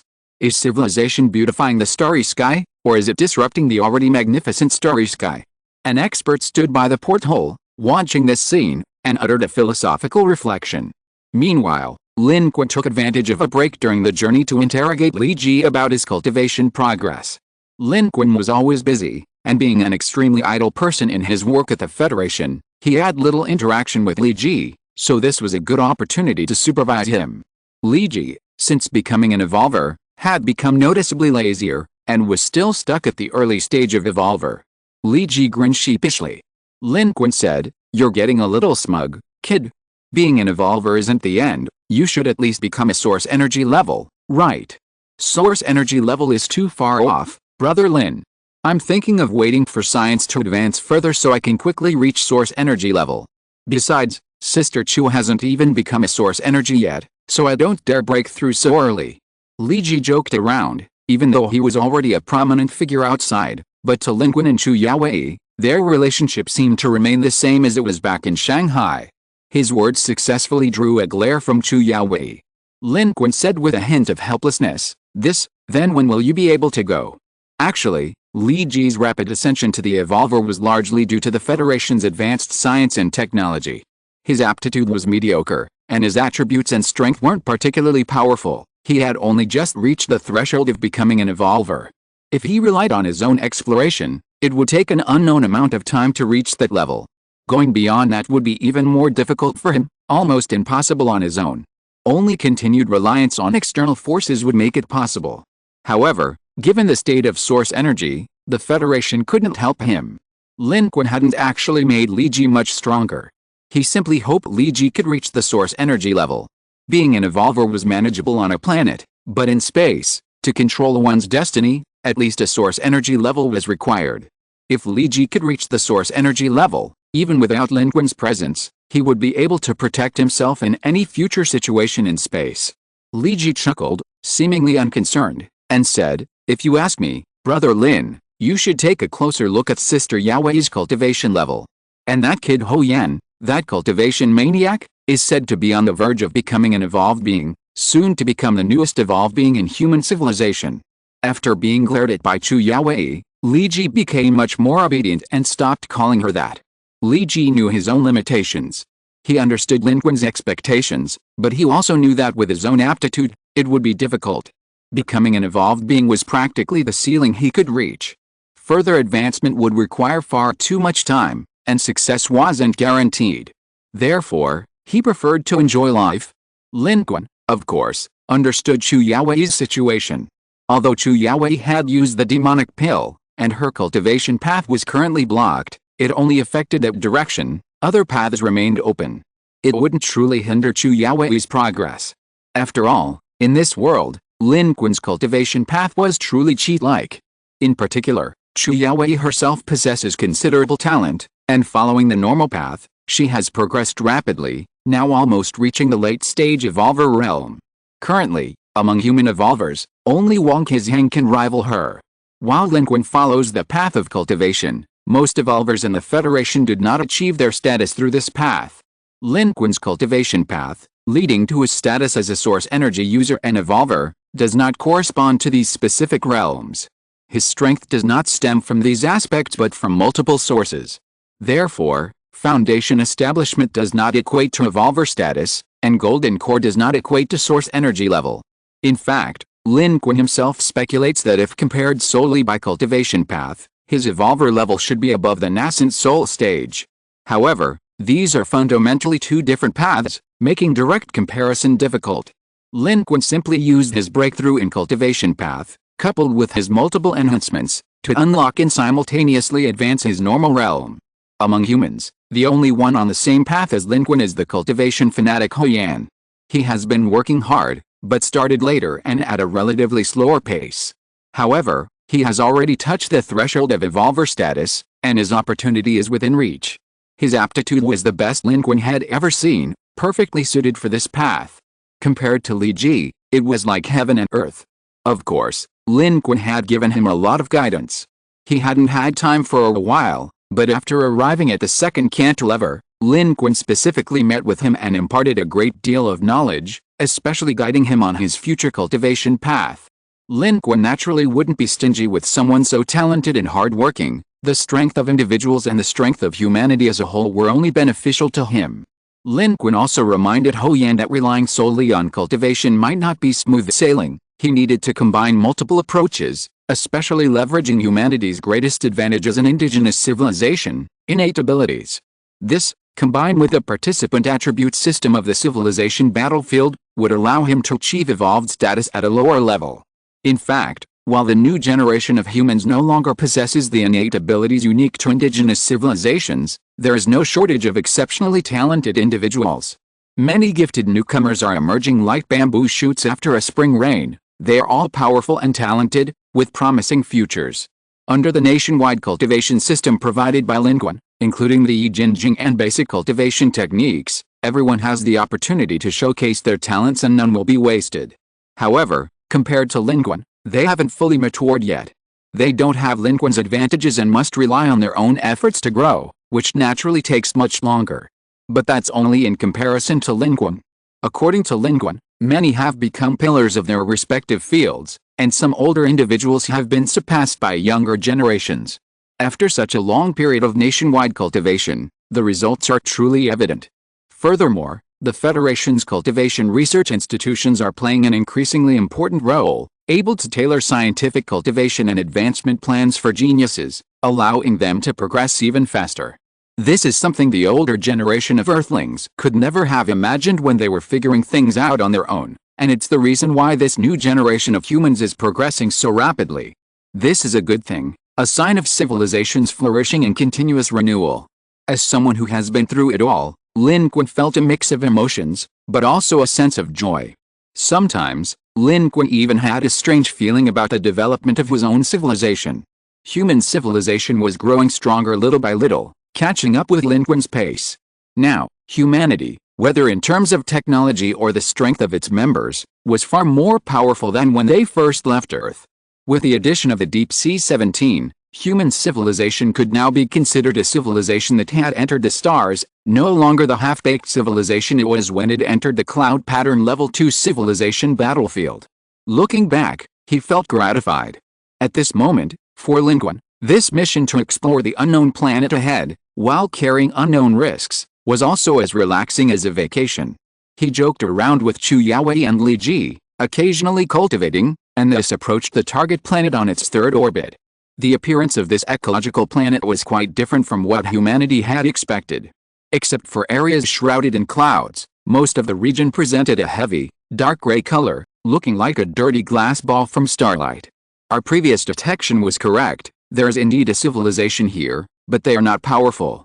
Their development path is very similar to that of humans on our planet, seemingly already at the industrial age. However, according to the rules of the Special Civilization Battlefield in System 613, the civilization on this planet should not belong to the participants. But the civilization on this planet should already be extinct. What happened here?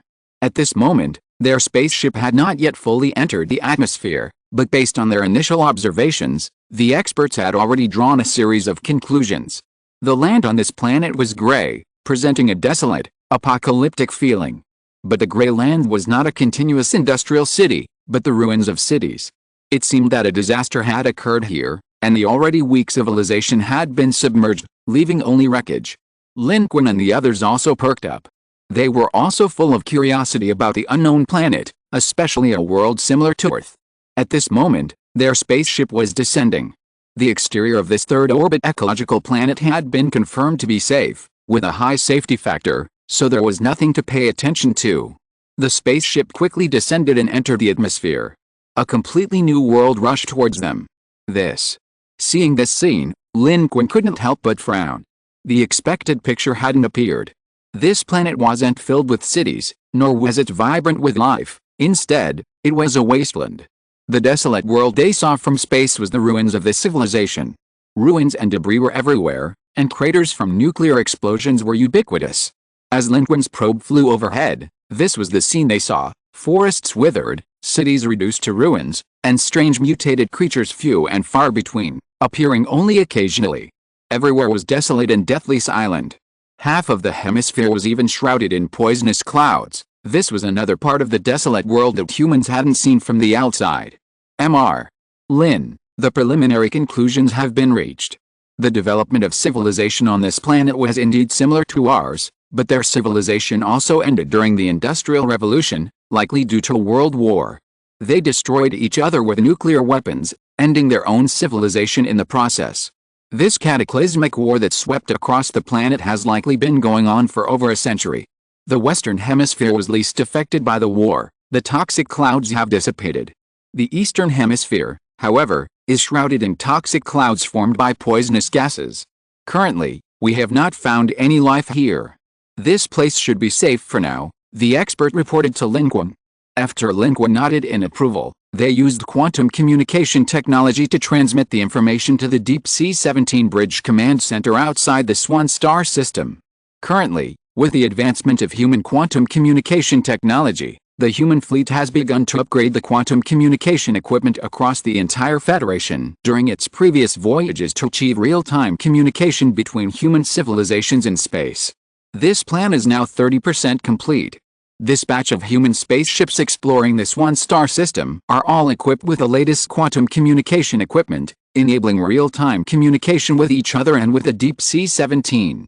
Lin Qun looked down at the devastated, post-apocalyptic world beneath his feet and said, if humanity had made one wrong move during the World War, perhaps this would have been the outcome. Civilization would have ended within the planet, never to see the stars again. Thinking of the internal wars and conflicts within human civilization, the scene here was like a mirror. From the emergence of intelligence to its gradual development, to venturing beyond the stars, civilization has been subject to countless variables. It seems so vast, with so many individuals, yet it is actually so fragile. External threats, internal threats, even a single misstep by a powerful figure could destroy entire human civilization in an instant. Fortunately, we didn't reach that point, Chu Yaowei said with a sigh. They came here to explore the unknown, hoping for another land blooming with flowers, but instead, they witnessed this desolate scene of civilization's ruins. Lin Qun closed his eyes. At this moment, they were flying over the ruins of a city in the western hemisphere of this planet. This was currently the relatively better place on the planet. If this civilization still had life, it could only be here. Lin Qun's sensory power spread out. A moment later, he opened his eyes and indeed found something. It was in an underground air raid shelter amidst the ruins of a city. There were still hundreds of living beings. The human spaceship immediately turned and arrived at this location. Lin Qun's power surged, activating the clear sky ability to dispel the surrounding toxic gases and radiation, and he flung open the air raid shelter's door, his figure flying out of the warship. Inside the air raid shelter, the beings of this world, who had been hiding for generations, emerged with some fear. They resembled rabbits transformed into humans. Many showed obvious signs of radiation sickness, but hadn't seen the sun in a long time and were somewhat afraid of light. Looking at the steel spaceships and humans flying in the sky, and the unfamiliar world around them, They all showed expressions of fear and dread. They were descendants of the beings who had once inhabited this planet, but their culture had long since been disrupted, their intelligence and abilities had severely degenerated, and they lacked even the most important knowledge. Their language also seemed to have atrophied. Amidst the panic and trembling whispers of the crowd, a rabbit spirit, seemingly female, was pushed to the front. It reached out and touched the air, bewildered as to why its normally inhospitable environment was now habitable. Looking up, it could only attribute it to the luminous presence above it and the steel chariot behind it. It realized something. It knelt before Lin Qun and the spaceship behind him with a thud, its voice trembling as it asked, "God, are you God? Are you gods? Have you finally come to save us?" If you are listening to this novel on a channel other than Fanfic World, it means it was downloaded and re-uploaded without effort. We warmly invite you to visit our channel, Fanfic World. There you will find the original version of this story and many other novels of various genres. We look forward to seeing you dive into a world of incredible novels. Chapter 769 Little Mudfish's Big Paradise. As the first rabbit-like being knelt down with a thud, her kin followed suit. Looking at the scene above, their faces filled with terror and awe, they all knelt before Lin Qun and the human probe spaceship behind him. God? Is there really a God? Has God come to save us? God, save us. Our civilization has reached its end. We need your help. Some among them questioned this, but most believed it, kneeling one after another, calling out to Lin Qun's location, seeking help. This scene left Lin Qun, in the sky, completely bewildered. Good heavens, he was being treated as a god?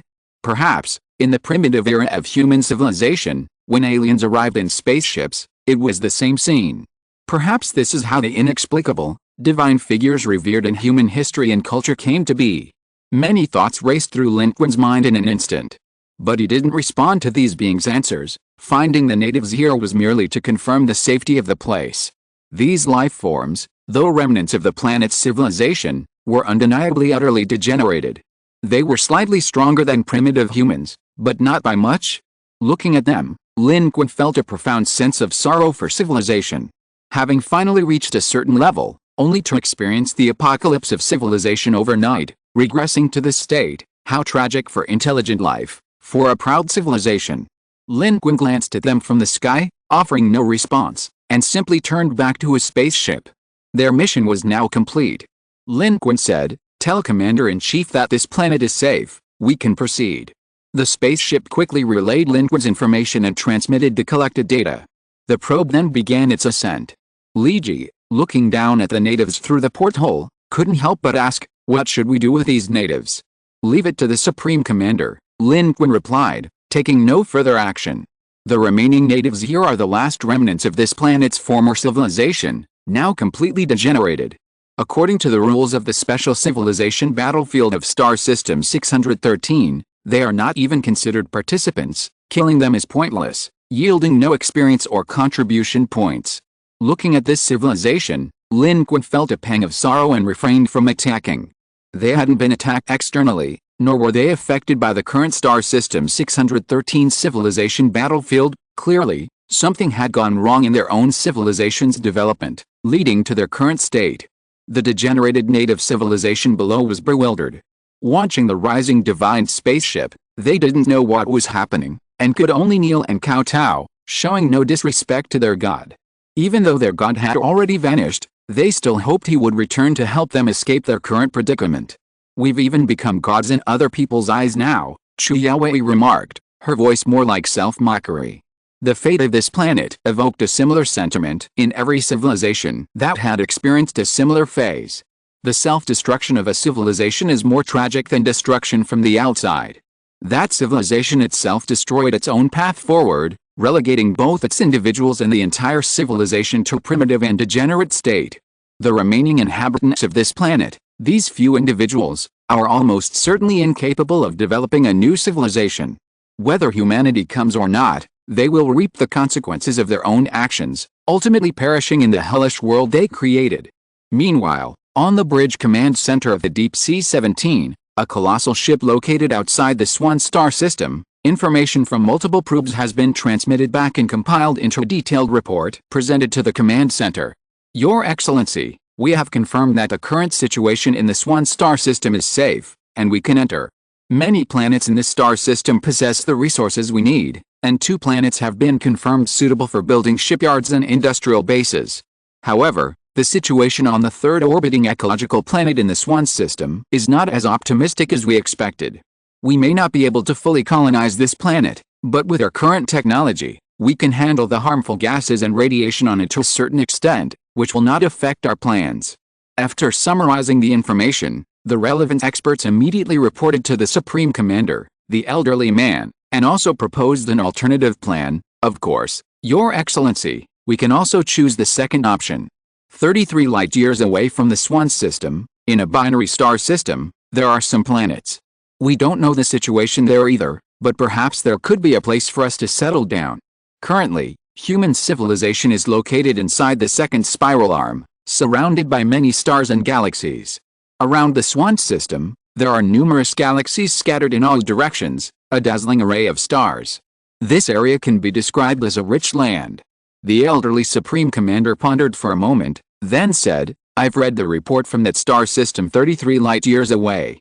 The probability of advanced intelligent life and the probability of no life at all are 2 extremes, carrying a certain risk.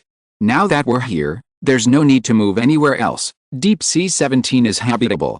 Our goal is to gather resources, repair our fleet, and strengthen our civilization as much as possible, not to find a new permanent location to re-establish ourselves, not to find a new home. Therefore, this is the best place for us, we'll stay here. Having experienced so much, the Supreme Commander's perspective has long since changed. This represents a shift from an agrarian civilization to a nomadic one. When leaving Earth, humanity hoped to find a permanent home, making the habitability of the destination crucial. But now, this is no longer the primary consideration. The cosmos is unpredictable and fraught with danger. While a permanent home offers advantages, the risks of drastic changes are immense, and the impact on civilization is significant. Therefore, the uninhabitability of this particular ecological planet in the Swan system is not of great importance to humanity. Deep Sea 17 is habitable. As long as this system possesses a sufficient variety of resources to support the continued progress and development of human civilization, that is enough. Moreover, human technology has advanced considerably, enabling us to manage and modify nuclear contamination and radiation. A century has passed since the nuclear war on this 3rd ecological planet, and without widespread habitation, the planet's surface conditions do not affect humanity's utilization of it, which is sufficient. Therefore, the Supreme Commander, an elderly man, made a decision, saying, we will now enter the Swan star system, prepare to settle here, repair the entire fleet and Deep Sea 17, and restart all civilization development projects within 2 months. At the edge of the Swan galaxy, the massive Deep Sea 17, shifting from silence to motion like a normal rocky planet suddenly moving, sped forward, heading into the Swan galaxy. Here, humanity would find a new foothold. If all went well, humanity would usher in a new round of development opportunities here. This was what the Supreme Commander wanted. Simply fleeing wouldn't solve the problem. Humanity needed space and time to develop. The 3rd arm had already fallen, but the 2nd arm was in a relatively good position. Humanity could develop while searching for a backup plan. This way, even if another major upheaval occurred in the future, a stronger humanity would be able to cope with the dangers. Moreover, if a backup plan could be found simultaneously, humanity would have a way out. This was the Supreme Commander's plan and thought. For him and for humanity as a whole, no one had ever entered space, and no one knew what to do in space to benefit civilization. But the Supreme Commander and humanity were progressing through stumbles and falls, constantly learning and changing. And so far, humanity had changed and progressed far too much. It was no longer the weak civilization it once was on Blue Star. Along this journey, humanity has encountered numerous civilizations and gained much in return. From countless battles, they have seized the wreckage of other civilizations' spaceships and fragments of technology, all potential treasures for humanity. However, time is needed to transform these treasures, to digest and absorb them, and to make them an integral part of humanity. Given time, human civilization can achieve rapid development in a short period. The Supreme Commander believes that humanity will seize this opportunity and time. Regardless of how the situation on the 2nd arm changes, humanity will be fully prepared, and next time, it will not need to rely on the independent alliance as it has this time. Everything will progress and change. For the Supreme Commander, however, he also needs to consider humanity's next steps and direction. The situation on the third arm serves as a cautionary tale. While the second arm is currently safe, it is also shrouded in the shadow of war. The Supreme Commander does not want a repeat of the past. If changes occur, they cannot rely on the Independent Alliance again. Humanity must rely on its own strength. Therefore, he will establish a new department specifically to find possible escape routes for humanity. This was a precautionary measure. It might not be needed now, but when it was, the Supreme Commander believed it would change the fate of human civilization. At this moment, on the third orbital planet of the Swan star system beneath the Deep Sea 17, Lin Qun's spacecraft did not immediately leave. After rising and leaving its previous position, it continued to traverse the planet's atmosphere, still traveling through this world, further understanding the planet's situation. Their previous location and the indigenous civilization were long behind. They were now entering a hemisphere of toxic clouds, thick with darkness. The environment here needed confirmation, and the spacecraft, being both an early exploration vessel and humanity's strongest combat vessel, naturally had to thoroughly explore the entire planet's general condition. Normally, exploring an unknown planet is fraught with danger, but here, with Lin Qun at the helm, there was nothing to worry about. In this kind of planet, there were basically no natural forces that could threaten Lin Qun. Therefore, their spacecraft and Lin Qun bore the responsibility of sweeping through this area and eliminating dangers. This place is safe too. The radiation is severe, the levels of toxic gases are excessive, and many severely infected plants and animals have emerged, making it extremely dangerous.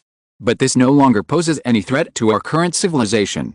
As for where we can find the resources we need, that will probably require further exploration to determine. During flight, the spaceship continuously collected data.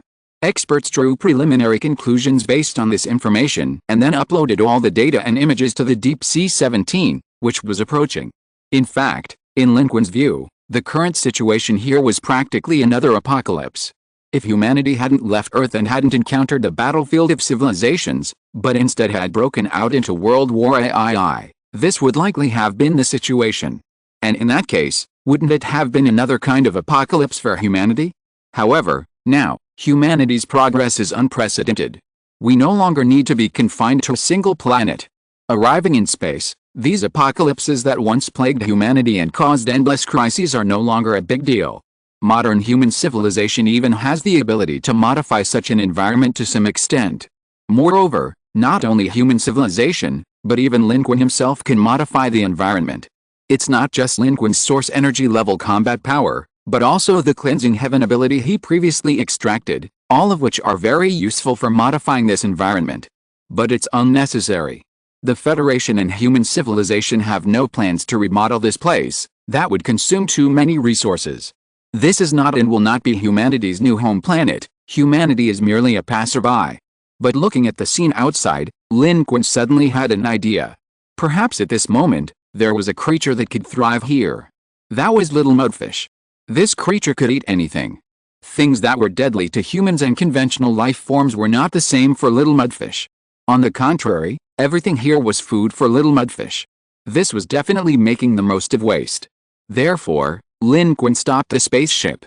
Amidst the slightly bewildered gazes of the others, Lin Qun flew out of the spaceship alone, took out the silver horn, and used it.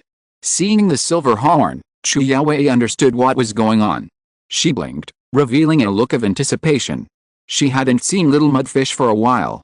Soon, accompanied by a long whistle, the surrounding harmful gases rippled outwards, and little mudfish's body floated directly into the air. At this moment, its length had reached nearly 300 meters, making it look truly astonishing. The aircraft Lin Qun and his companions were traveling in appeared tiny in comparison. Far from being affected by the harmful gases, the swirling clouds and mist only enhanced its majestic and colossal presence, befitting a mythical creature. Its posture grew increasingly imposing, the runes on its body becoming clearer as it grew larger, displaying an astonishing form, mysterious yet ancient. The larger its size, the more it ate, and the faster it grew. The little mudskipper now ate far more than before. On the battlefield, it could swallow an astonishing amount at a time. Under these circumstances, its growth rate far exceeded its initial pace, with noticeable changes and increases in size after each digestion. However, compared to its enormous size, its temperament remained quite immature. Upon emerging from the clouds and seeing Lin Qun, it excitedly frolicked around him, even extending its enormous tongue to lick him, but Lin Qun calmly moved aside. Lin Qun took the opportunity to communicate with a little mud skipper, hoping it could inhale the toxic gas cloud. Lin Qun had high hopes. The toxic gas cloud covered roughly 2/3 of the planet. If the little mud skipper could swallow it whole, even with a relatively thin gas, wouldn't it grow to 600 meters tall? But the idea was good, but reality was harsh. The little mud skipper, having received Lin Qun's instruction, sniffed the gas in the space and immediately shook its head. Too disgusting, it didn't want to eat it. Lin Qun was dumbfounded. Although the toxic gas was harmless to the little mud skipper and could even serve as its nutrients, Lin Qun had overlooked the fact that this stuff, like rotten food, wasn't acceptable to everyone. However, just as Lin Qun was feeling frustrated by the failure of his supposedly successful idea, the little mud skipper's eyes lit up, and it suddenly swooped down. On the ground below, a 2-story tall creature that had somehow mutated was terrified and ran for its life. But unfortunately, it was no match for the little mud skipper. The little mud skipper swooped down from above and swallowed it whole. Excited, the mud skipper looked around frantically. The surrounding ruins clattered and roared, and all sorts of strange, mutated creatures, large and small, fled in panic. To normal creatures, these were terrifying beings born of radiation and mutation, deadly even to breathe. But to the little mud skipper, they were like edible toys. It was thrilled, attacking in all directions, grabbing at anything it caught and devouring it without hesitation. It seemed to disdain the toxic gas clouds, but showed no disgust for these mutated creatures, even finding them quite palatable. Wasn't this disgusting? To these mutated creatures, it was the truly terrifying monster. The mutated creatures had become harmless little treasures. This terrifying wasteland had instantly become the little mud skipper's paradise. Lin Qun was dumbfounded, his expression complex. Although there had been some twists and turns, the result he wanted seemed to have been achieved. There are many mutated creatures here, and even more on this already destroyed planet. It's not bad for the little loaches to eat like this. But, watching the little loaches frolicking and brandishing their claws, Lin Qun still felt something was off. Chapter 770 Old Friends, New Faces. On this planet, the little mud skipper seemed to be playing some kind of hunting game, roaming around and devouring everything, but not just anything. It specifically sought out strange, mutated creatures. Lin Qun's scalp tingled at the sight. Frankly, he couldn't possibly associate those things with food. Yet the little mud skipper seemed to relish it, finding a peculiar pleasure only it could understand. Of course, it might not be pleasure at all, but rather some kind of delicacy. Watching it, Lin Qun had the feeling that the little mud skipper had suddenly unlocked an extraordinary, bizarre fetish. However, overall, it was a good thing. Here, the little mud skipper had essentially gained a playground and more opportunities to eat. A buffet and entertainment combined. From an environmental and safety perspective, the little mud skipper's feasting here was also beneficial to humanity's safe development of the planet. Lin Qun was delighted with this. And thus, the general direction of human civilization in the Swan star system was definitively set. Deep Sea 17 quickly reached its third orbital position. After meticulous calculations, Deep Sea 17 moved forward, achieving a relatively stable tidal relationship with the planet, and completely docked, becoming a moon orbiting the planet. This was a miracle for the remaining rabbit-like native life forms on the planet. There's a moon in the sky. That's not the moon. That must be the palace of the gods. Someone has come to save us. God, lead us out of our suffering. These rabbit-like beings had just arrived on the ground, but their range of activity was very limited, only to the area purified by the forest. They were still primitive and ignorant. Seeing the giant human ship appear at the edge of the sky, they thought it was the arrival of gods, and they worshipped and were extremely excited. Human civilization's entry into the Swan star system was only just beginning. The Supreme Commander, an old man, directed the operation, and the entire Federation returned to the development phase from the war phase. Deep Sea 17's spaceport opened wide, and a large number of long-dormant arc ships flew out, beginning to shuttle back and forth in the interstellar space of the Swan star system.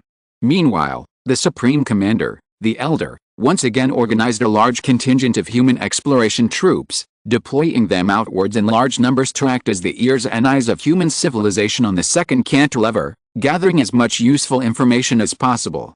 Simultaneously, Chen Weiying arranged for the deployment of defense and surveillance forces around the Swan Galaxy. Thanks to the breakthrough progress in quantum communication technology, although this deployment was hasty, its security and responsiveness were superior to the previous deployment in the Xian-Yu-2 galaxy. This entry into the Swan Galaxy fully demonstrated the progress of human civilization. Over the past few decades, human civilization has gradually grown into a qualified interstellar civilization. Within the Swan Galaxy, on various planets, human personnel began deployment, and factories began construction. Everywhere was bustling with activity. The third orbital planet. Because it was the only ecological planet in the star system, its resources were richer, and many were unique to this planet. Therefore, large numbers of human troops landed there to modify areas requiring mining, laying the foundation for subsequent mining and factory construction. The Supreme Commander, an elderly man, issued an order, announcing, "We will temporarily establish ourselves here, accelerate the progress of our human civilization, promote the development of our advanced technologies, and build more and more advanced warships." While the Federation was busy at work, Lin Qun and his group returned to Deep Sea 17. Little Mudskipper was temporarily left on the surface. Now that it was grown up and could move around on its own, and with the entire human race and the Federation behind it, there were naturally no problems. Here, it could not only eat freely and even help clean the surface. Most importantly, Little Mudskipper itself liked it, which was the most important point in Lin Qun's opinion. Although Lin Qun didn't quite approve of Little Mudskipper's strange preference, Lin Qun and the others had all seen the Supreme Commander's plans. These plans and projects contained many deployments, but none specifically for Lin Qun, Wang Qizheng, and others. No deployment meant that the Supreme Commander had no intention of giving them any tasks. Chu Yaowei said, "So, the Federation is planning to let us roam free? Lin Qun, what are your plans?" Seclusion. Lin Qun had already decided on his plans. This time, on the second cantilever, he wanted to seize this safe time to go into seclusion and attempt to break through to the 10th level of the sword control technique. This would be a chance for him to leap forward in strength, and Lin Qun naturally wanted to take advantage of it.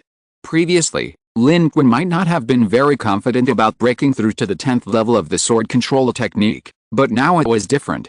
The peach blossom bonsai he obtained from the card draw would greatly help his cultivation.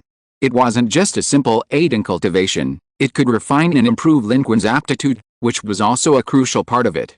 In this way, Lin Qun's chances of breaking through to the 10th level of the sword control technique were greatly increased.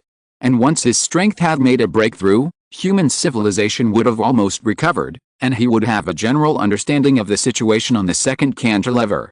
Then Lin Qun would prepare to set off again to see if there were any opportunities to hunt for contribution points and harvest some more.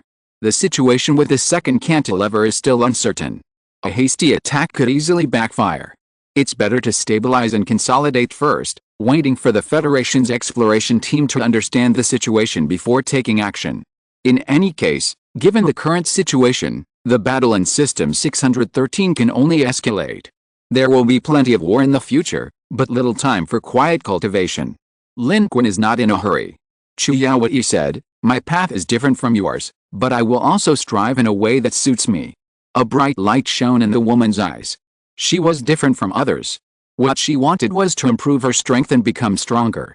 Everything else was secondary, from the time of the Blue Star Level 3 civilization battlefield to now. Li Ji glanced at the two people behind him and said, "Then I won't work so hard. I'll try to become an evolved being who can respond to Federation dispatch at any time." Li Ji's aptitude was limited. Without external help, he had already reached his limit. Further effort wouldn't lead to much growth, so he simply gave up and didn't plan to try anymore. During the conversation, everyone returned to Deep Sea 17.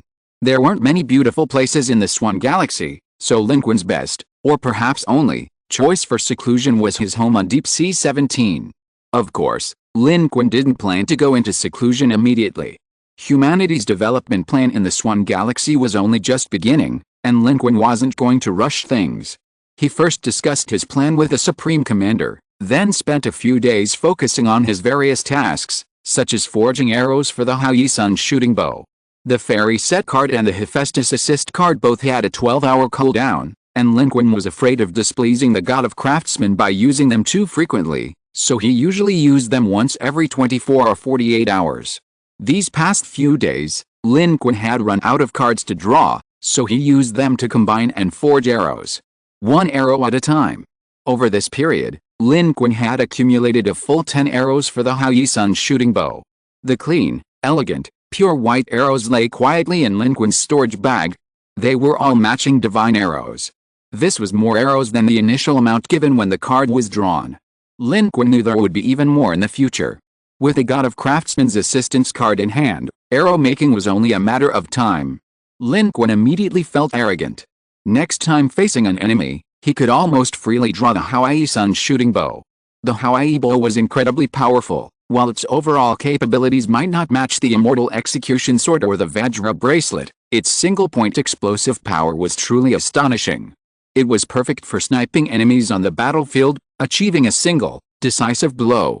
Its only drawback was that the sun-shooting arrows were consumables. Without them, its power was greatly reduced, essentially meaning he could only use the divine bow to smash people. Therefore, now that the arrows were plentiful, it was essentially equivalent to a significant increase in the Hao-Yi bow's power. The concerns about using it were greatly reduced. Besides making arrows, Lin Qun didn't forget his duty as a human expert, to guide the younger generation. Not only Ho Yan, but Lin Qun had guided many others these past few days. Lin Qun's current cultivation level is already quite high. Combined with his insights into source energy and other levels, even if he advanced to a higher level through some kind of cheat, he can still benefit future generations. Among the younger generation, many possess cultivation talent. Lin Qun hopes to see them grow. Of the cultivation methods Lin Qun provided to the Federation, only the sword technique, adapted from the sword control technique, is truly unique and a genuine cultivation method, a path destined to be difficult yet full of infinite possibilities. Therefore, Lin Qun hasn't forgotten to continue working with the Federation to refine their cultivation methods based on his new insights, paving the way for future generations. The stronger human civilization becomes, the more powerful individuals it has, the less pressure Lin Qun will feel. Lin Qun is naturally pleased with this. Besides this, Lin Qun also has his own personal matters to attend to. Lin Qun had a small gathering with friends and met some old acquaintances in the Federation. Some were still full of vigor, while others had grown increasingly old. Lin Qun also happened to see Fan Wenchuan. This former building manager was now a powerful figure in the Federation, but his talent was poor, and he couldn't progress in cultivation. The marks of time were increasingly prominent on his face, but he was no longer the person Lin Qun remembered. He had changed significantly in the later years in Shanghai, helping many people and even contributing to the Federation military, earning him great respect. Seeing him, Lin Qun recalled the past and felt a pang of emotion, talking to him at length. The events of their old Shanghai neighborhood were now just casual conversation. Lin Qun learned from Fan Wenchuan that Zhao Wen was still alive, working for Fan Wenchuan along with Jin Yingying. Fan Wenchuan had reunited many people, forming a force. While the power of Fan Wenchuan and his group couldn't compare to that of Lin Qun and other powerful figures outside, or the Federation's military, they held considerable influence in the world of ordinary people in the Federation, playing a positive and active role in many situations. Within the massive Deep Sea 17, there were both warriors and ordinary people. It was their collective strength that united human civilization, ensuring stability and progress. Fan Wenchuan said, "They aren't as powerful as you, and they're no longer young. Mr. Lin, would you like to meet them?" Lin Qun paused slightly, then smiled and shook his head. Fan Wenchuan nodded knowingly and said, "I understand. Mr. Lin, there's something I've wanted to say to you for a long time. Mr. Lin, I want to thank you. Thank you for allowing an old man like me to live to this day." Lin Qun was somewhat surprised by Fan Wenchuan's words. He had truly changed a lot. Lin Qun hesitated, then ultimately said nothing more, simply nodding and saying, "I am also part of humanity. Without my race, no matter how powerful I am, I would be nothing more than a lonely ghost in the starry sky." Fan Wenchuan smiled. Fan Wenchuan was, in fact, an extraordinary person among ordinary people. What makes him extraordinary is that he has indeed reached a position that many ordinary people cannot reach. What makes him ordinary is that his own strength is among the most average of the older generation of Federation people, the marks of time heavily etched on them. Most of the people around Lin Qun, due to their great strength and extended lifespan, have hardly changed since Lin Qun met them, But this does not mean that ordinary people are like that. The vast majority of humans from the Blue Star era did not have such strength. Their innate abilities were quite ordinary, able to extend their lifespan and preserve their appearance, but not by much. This allowed them to live from the Blue Star era to the present, but most of them also showed signs of aging. When Lin Qun saw Fan Wenchun and others, he clearly sensed that the Federation's humans had changed generation after generation, and those he was most familiar with were already the older generation. This made Lin Qun deeply emotional. This was perhaps the unstoppable force of time. Besides Fan Wenchun, Lin Qun later met Professor Wang and others. Professor Wang represented the group of people from the Blood Emperor of Daxing City, those who stood beside Bai Yiming back then. Since the Battle of Daxing City, humanity has undergone several transformations. Those who once remained in Daxing City are now scattered throughout the Federation, holding different positions and responsibilities. However, they remain a force. Among them, Professor Wang and other elders who followed Bai Yiming in Daxing City are now leaders. This is a faction within the Federation, and Lin Qun is quite unique, existing independently outside the Federation's system. He doesn't know much about these factions, but he has a vague understanding. Factions are a characteristic of human civilization at all times, even in the current Federation. However, the existence of these factions currently has a positive impact on the Federation as a whole. Under the leadership of the Supreme Commander, they are all working hard to promote the development of human civilization. Most of the core members of these factions are from the Blue Star era, and they unconditionally support Lin Qun. Regardless of whether Lin Qun knows about their situation or existence, they absolutely support him. They are the people who fought alongside Lin Qun all the way. How could they not support him? But since the Battle of Daxing, Lin Qun hasn't really seen Professor Wang and the others much. Because the two sides operate in almost two separate worlds, they rarely intersect. But this time, he heard about Professor Wang and others' actions when the Divine Envoy Because exerted pressure. They unconditionally supported him and played a significant role within the Federation at the time. After hearing this, Lin Qun had always wanted to meet with them again, but due to numerous commitments, he hadn't actually done so until now, when human civilization had completely stabilized. Lin Qun had come specifically to find him.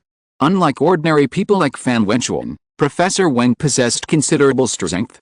He was also far more astute than Fan Wenchun, understanding Lin Qun's purpose. He smiled and said, "Mr. Lin, we simply did what we were supposed to do. But I hope you can understand. In a civilization, there are people like us, and there are also those with diametrically opposed views. I hope you won't blame those who chose to abandon you back then." Lin Qun was slightly taken aback. He hadn't expected his conversation with Professor Wang to be like this. He saw certain compassion in the other man.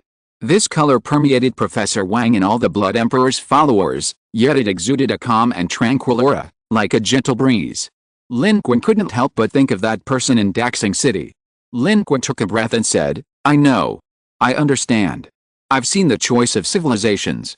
Those who chose me, I will not let down. Those who didn't choose me, I can understand. People are complex, especially since we have so many people. I've seen the choice of the majority, and I'm happy and gratified." Professor Wang looked at his expression, seemingly also thinking of that person, and sighed, saying, "Mr. Lin, I must admit, the Blood Emperor choice was right. Even if your strength were equal, you would be more suitable than the Blood Emperor. His strength lay in his gentleness, but that was also his weakness, which you lack. But sometimes I think, if you were still alive, and could see the Federation today, how happy he would be." His words caused those around him to show somber expressions. They were all followers of the Blood Emperor, and their help to Lin Qun was partly because the Blood Emperor had chosen him. They unconditionally believed in the Blood Emperor's choice. Lin Qun sometimes had the same thought, but thinking of a certain card in his hand, he murmured, "Maybe, perhaps, there will be a day when he will see it." Professor Wang looked up, staring intently at Lin Qun, seemingly realizing something. He hesitated, then remained silent, leaving his question unasked. He simply stood up and bowed to Lin Qun. Chapter 771 The Uninvited Guest. 1 month after human civilization arrived in the Swan Galaxy, Lin Qun officially began his seclusion. At this time, the entire Federation of Humanity was on track, developing and growing within the Swan Galaxy. Those around Lin Qun, after a short rest, were back to their busy lives, some improving their cultivation levels, others dedicating themselves to the Federation's construction. The entire Federation had begun a full-scale deployment to the Swan Galaxy, seizing the opportunity for development. For a human civilization that had endured so many hardships, such an opportunity was extremely rare, and everyone was eager to seize it. Especially the older generation, including the Supreme Commander, understood how precious this opportunity was, particularly given the current special circumstances of the 613 Galaxy civilization battlefield. No one knew when unforeseen events might occur, so naturally, they wanted to seize any possible opportunity to enhance their civilization's strength. Having completed everything he wanted to do after arriving in the Swan Galaxy, Lin Qun naturally entered seclusion to cultivate, focusing entirely on improving his cultivation level and strength. Strength was the only true measure of success. For civilization to develop, Lin Qun's power naturally needed to develop as well. This time, Lin Qun focused on two main areas during his seclusion. One is the 5th level of the Heavenly Demon Disintegration Technique, and the other is the 10th level of the Sword Control Technique, which corresponds to the nascent soul stage in the cultivation path.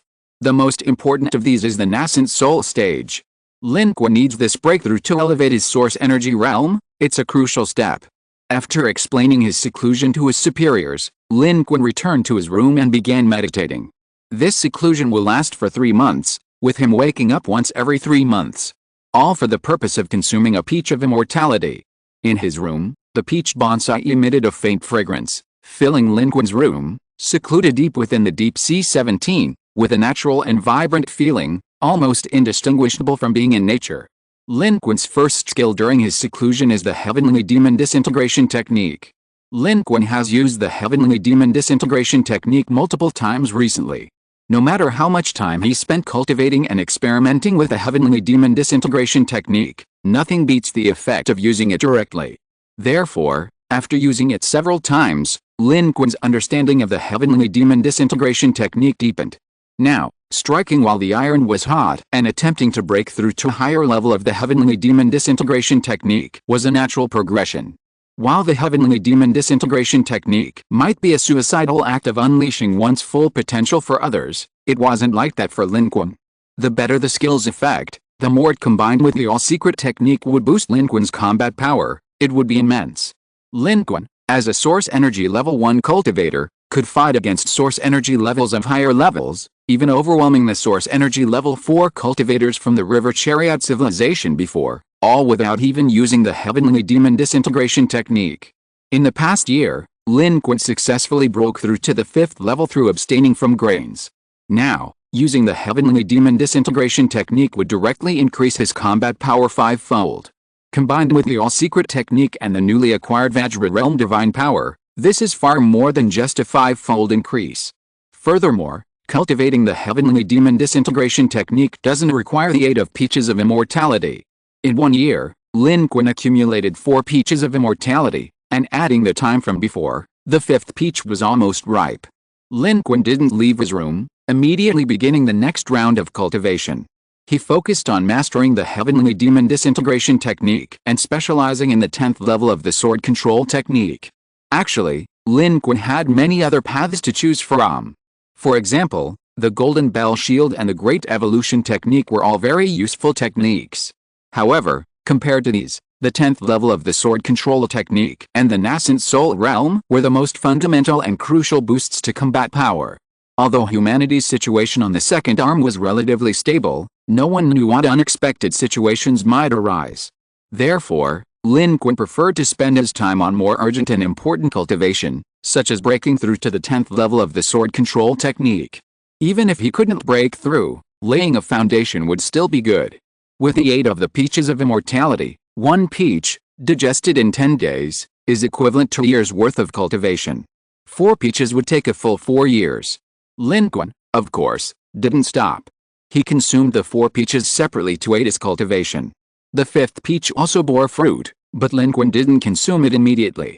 Firstly, the previous ones weren't fully digested, and secondly, he intentionally kept one for future use. Although these peaches were special, they could still spoil, but Lin Qun's Kyankan bag could prevent this problem. The world inside the Kyankan bag was essentially a vacuum environment, ideal for storing such items and ensuring the peach's medicinal properties wouldn't be lost. Thus, Lin Qun used the peaches to cultivate and break through to the 10th level of his sword control technique. No matter what, Lin Qun always ensured he had a peach on hand.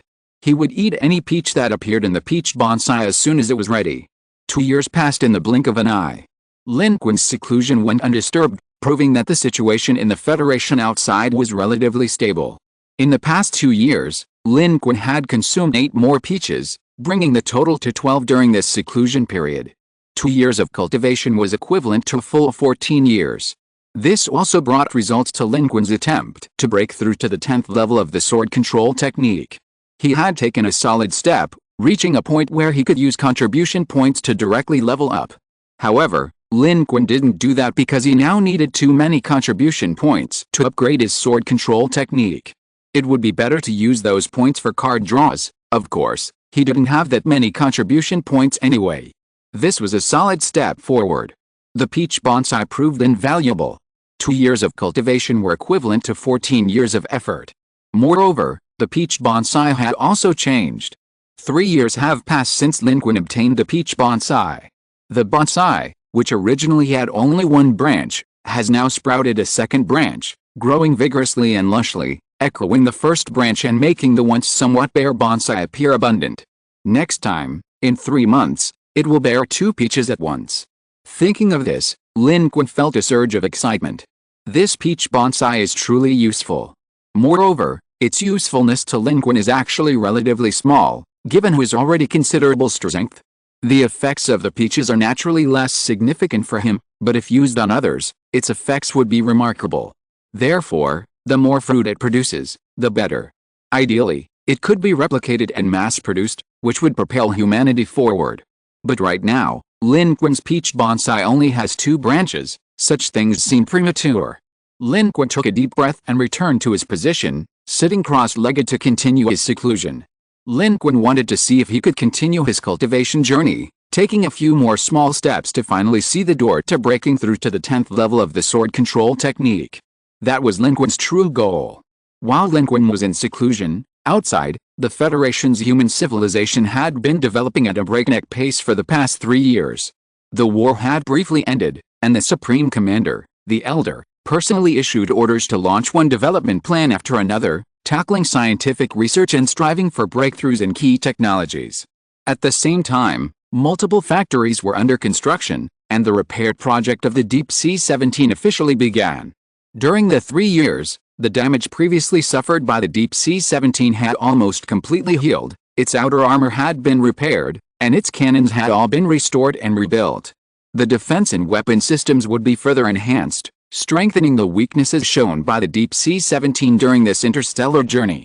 The Deep Sea 17 was currently humanity's most important platform in reliance in space. Its combat power and security had to be fully guaranteed. Immediately, humanity's new warship construction plan was launched. Having suffered heavy losses in its previous warship infrastructure during its journey from the third helical arm, the goal of the shipbuilding plan was to further strengthen humanity's 5 major fleets and bolster the power of human civilization's fleet.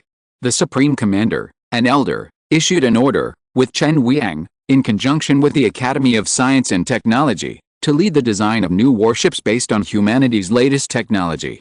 Currently, the first new warship is already under construction. Furthermore, humanity plans to build a 6th fleet, increasing the total number of human fleets to 6, which will directly enhance the overall combat strength of humanity's star fleet. Under these measures, human civilization has become unprecedentedly united, with generations working together towards a bright future. Everyone holds hope. This is the source of their efforts. Beyond this internal improvement and progress, humanity has not abandoned its external exploration and vigilance. The Supreme Commander, an Elder, personally supervises these matters. The External Exploration Information Department has been entrusted to Xiao's Hongguo by the Supreme Commander, directly under his jurisdiction. Over the past 3 years, while strengthening defenses in the Swan Galaxy, efforts have also been made to continuously gather external information, especially regarding the war situation within the Second Arm. The new humans cultivated from the homeland planet have played a significant role in this process.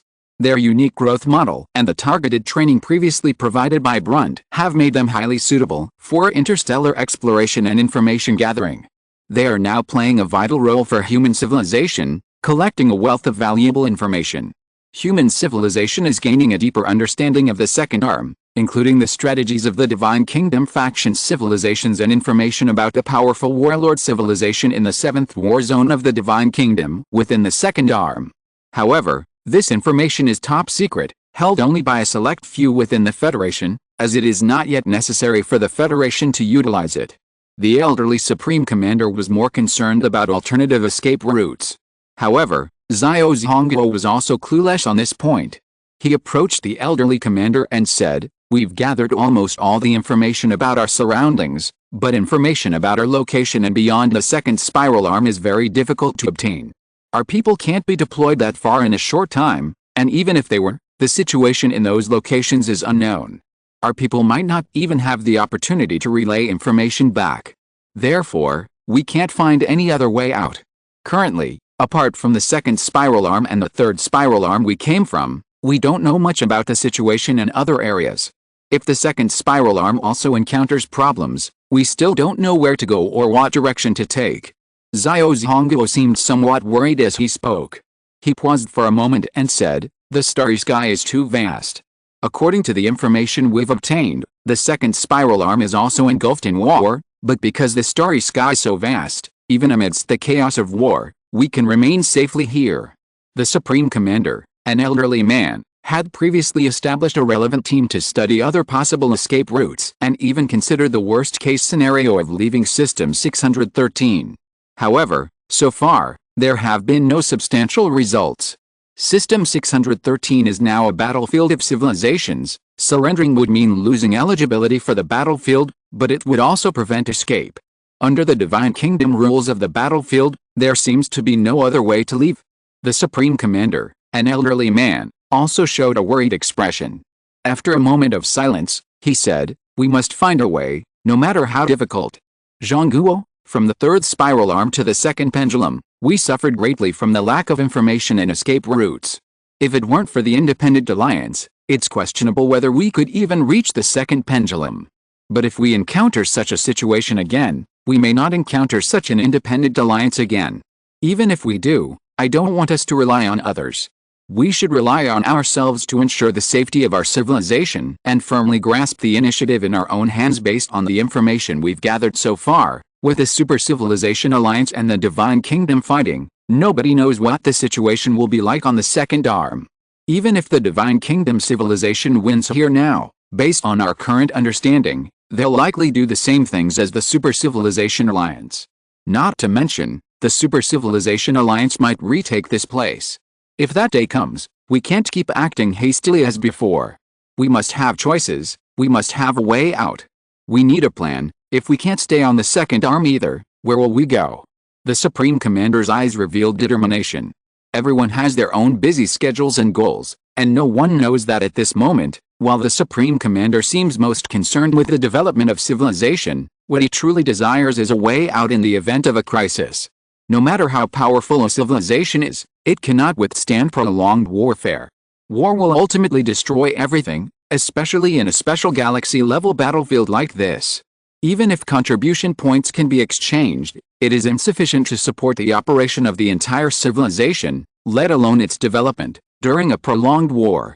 Although human civilization has progressed and become stronger, that is in comparison to its past self.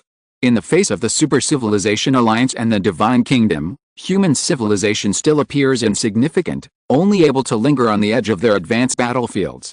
And most importantly, humanity does not need to participate in such a great war. Obtaining some resources, technology, and contribution points is enough. Fighting to the death with either side is a foolish act. Isn't this the starting point for the future direction of humanity that the Supreme Commander is setting? Xiao Zhongguo listened to what the Supreme Commander had said and understood its importance. He nodded and said, "I understand. I will deploy with all my might. This time, we encountered the Independent Alliance, but next time, we may not be so lucky. We must take our destiny into our own hands." The elderly Supreme Commander spoke slowly, solemnly reiterating. Xiao Zhongguo nodded, stepped back, and went about his business. The elderly Supreme Commander sat in his seat, seemingly lost in thought for a long time, before returning to his work. He still had much to handle. This was the third year since human civilization arrived here, a rare period of peace. Although the situation of the second spiral arm was not as good as that of the initial third spiral arm, it was still better than the later third spiral arm. This time for development and preparation was crucial for human civilization, and things were piling up, keeping the elderly Supreme Commander busy all day long. However, this rare peace was broken on this day 3 years later. A few days after the conversation between the elderly Supreme Commander and Xiao Zhongguo, the human fleet represented by Chen Weiying issued a warning. An uninvited guest was intruding into the edge of the human warning line of the Swan Star system. It was a high-speed spaceship that had come flying through the air. In 3 years, humanity's surveillance range in the Cygnus galaxy had expanded to 200 astronomical units. This range was not the vague one previously provided by Xianyu-2, but a tight surveillance network supported by new technologies. Unless technologically superior, anyone entering this range would be detected by humanity's deployed detection and surveillance systems. Supported by quantum communication technology, the information would be promptly relayed back to Deep Sea 17, allowing human civilization to be immediately aware of the intruder's arrival. On this very day, a spaceship triggered the 200 astronomical unit surveillance, hurtling through the air and heading straight for the Cygnus galaxy. This immediately alarmed human civilization, drawing serious attention. Chen Weiying personally reported to the Supreme Commander, an elderly man, with utmost seriousness, "The enemy is extremely advanced. They must have already detected our spaceship, and they could have bypassed our detection, but they didn't. They made no attempt to conceal their movements, but deliberately alerted us, heading towards us at high speed. They did this to let us know they were coming. This means they know we're here, and they're coming for us, and for you, sir." Chen Weiying paused, took a deep breath, and said, "We've seen this intruding spaceship before."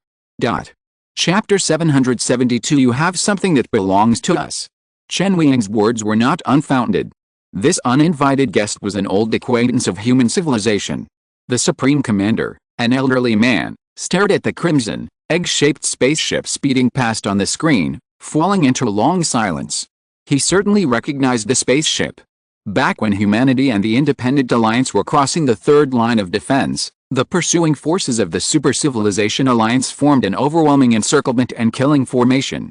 Everyone thought a bloody battle was inevitable, but it was this unique crimson, egg-shaped spaceship that suddenly appeared, sweeping across the entire battlefield, strangely causing the Super Civilization Alliance fleet in the encirclement to abandon humanity and the Independent Alliance, allowing them to successfully escape the final line of defense. In this sense, humanity and the Independent Alliance were able to cross the final line of defense with almost no losses thanks to this crimson, egg-shaped spaceship. But now, how could it be here? This was not a good sign. At this moment, many thoughts, many guesses and possibilities flashed through the Supreme Commander's mind, before he finally asked, "How long until this spaceship reaches our current location?" The Supreme Commander had no illusions. Based on the current trajectory analysis, this uninvited guest at least knows that a civilization is hidden in the Swan Galaxy. Therefore, their route and goal are very clear. They are heading straight forward, and their destination is likely the civilization deep within the Swan Galaxy. In this situation, contact becomes inevitable.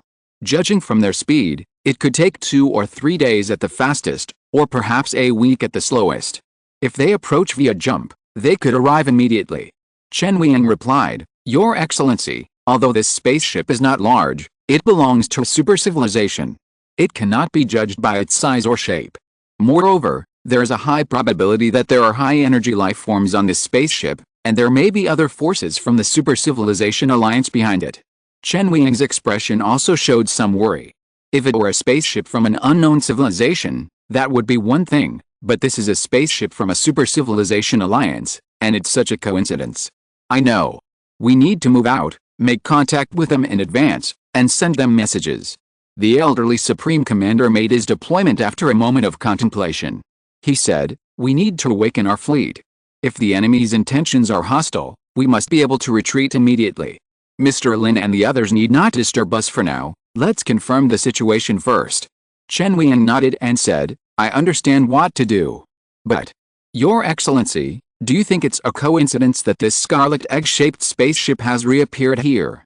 The elderly Supreme Commander did not answer this question, but only gave Chen Weiying a deep look. In fact, Both Chen Weiying and the other man knew the answer to this question. The starry sky is so vast, and the distance between here and the third interception of the third spiral arm is so large, this is almost impossible. This is not a coincidence.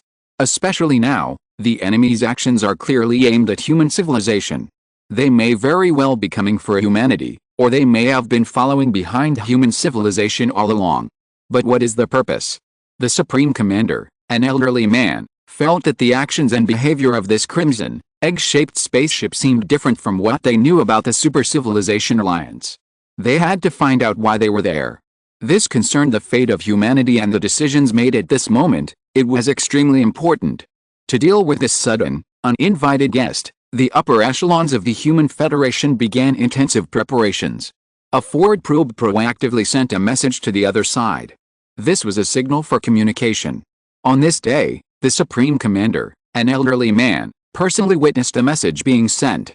The message sent by humanity contained two parts. First, a warning and threat, reminding the other side that it had entered the human warning zone, and that further advance would result in human fire. Second, an inquiry into its purpose. The human warning was not unfounded.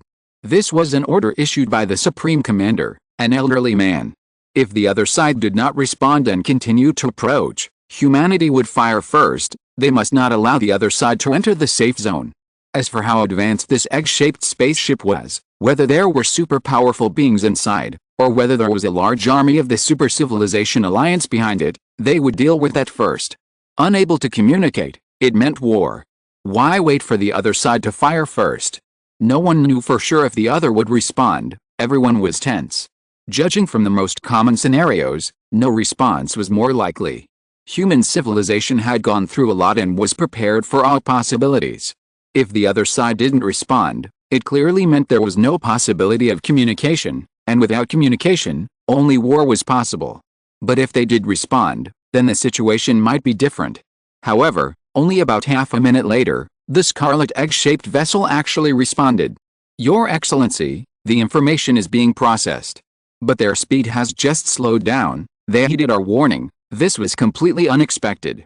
Chen Weiying frowned, pondering, what are they trying to do?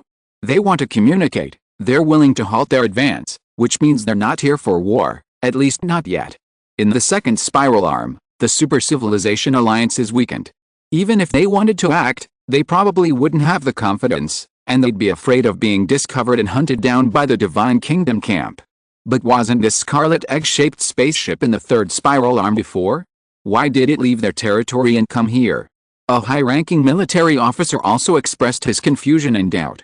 Soon, the information about the other side was processed, confirming that it didn't carry the dangerous civilization Trojan virus from the Super Civilization Alliance, and was then presented to the Federation's high-ranking officials. Human civilization, we know who you are.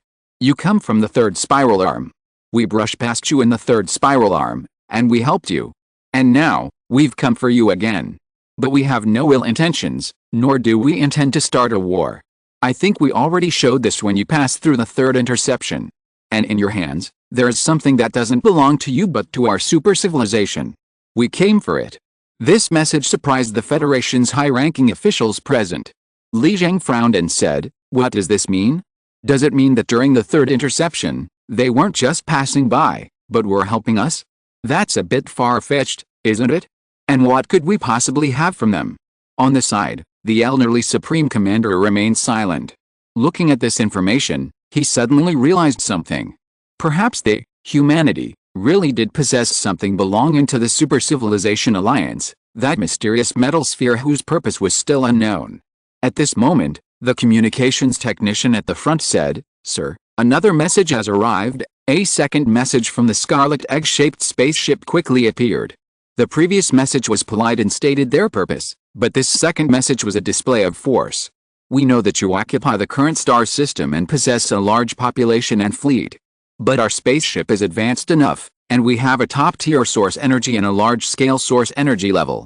This second message, extremely brief yet crystal clear, showcased their technological and combat prowess. Don't underestimate our small spaceships and few crew members. We know how many humans there are, and we are not afraid. Humanity is well aware of the technological strength of this super civilization's egg-shaped spaceship. In the Battle of the Directional Space Blockade, a single egg-shaped spaceship wreaked havoc on the Divine Kingdom's branch armies, including the Thousand-Year civilization, moving with impunity, not to mention the one that subsequently pursued because its technology is far superior, something humanity cannot overcome through sheer numbers. Not to mention the two powerful energy sources within. However, they did seem to show some sincerity. At this moment, according to human detection, they had completely stopped in space, at a safe distance. They were waiting for humanity's response. In the command center, everyone's attention focused on the elderly Supreme Commander. The elderly Supreme Commander stared at the screen and said, "Tell them that we have also faced enemies far more powerful than them, and those enemies also failed to capture us. Moreover, this isn't the third spiral arm anymore. These are targets of the Divine Kingdom camp, no more than our situation ship, and, most importantly, tell them, what they want is indeed in our hands." This crimson, egg-shaped spaceship's arrival, so direct, clearly indicates they've already confirmed it. Beating around the bush is pointless.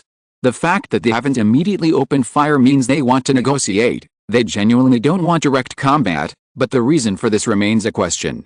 Perhaps they fear humanity will directly destroy the metal sphere, or perhaps there's some other reason.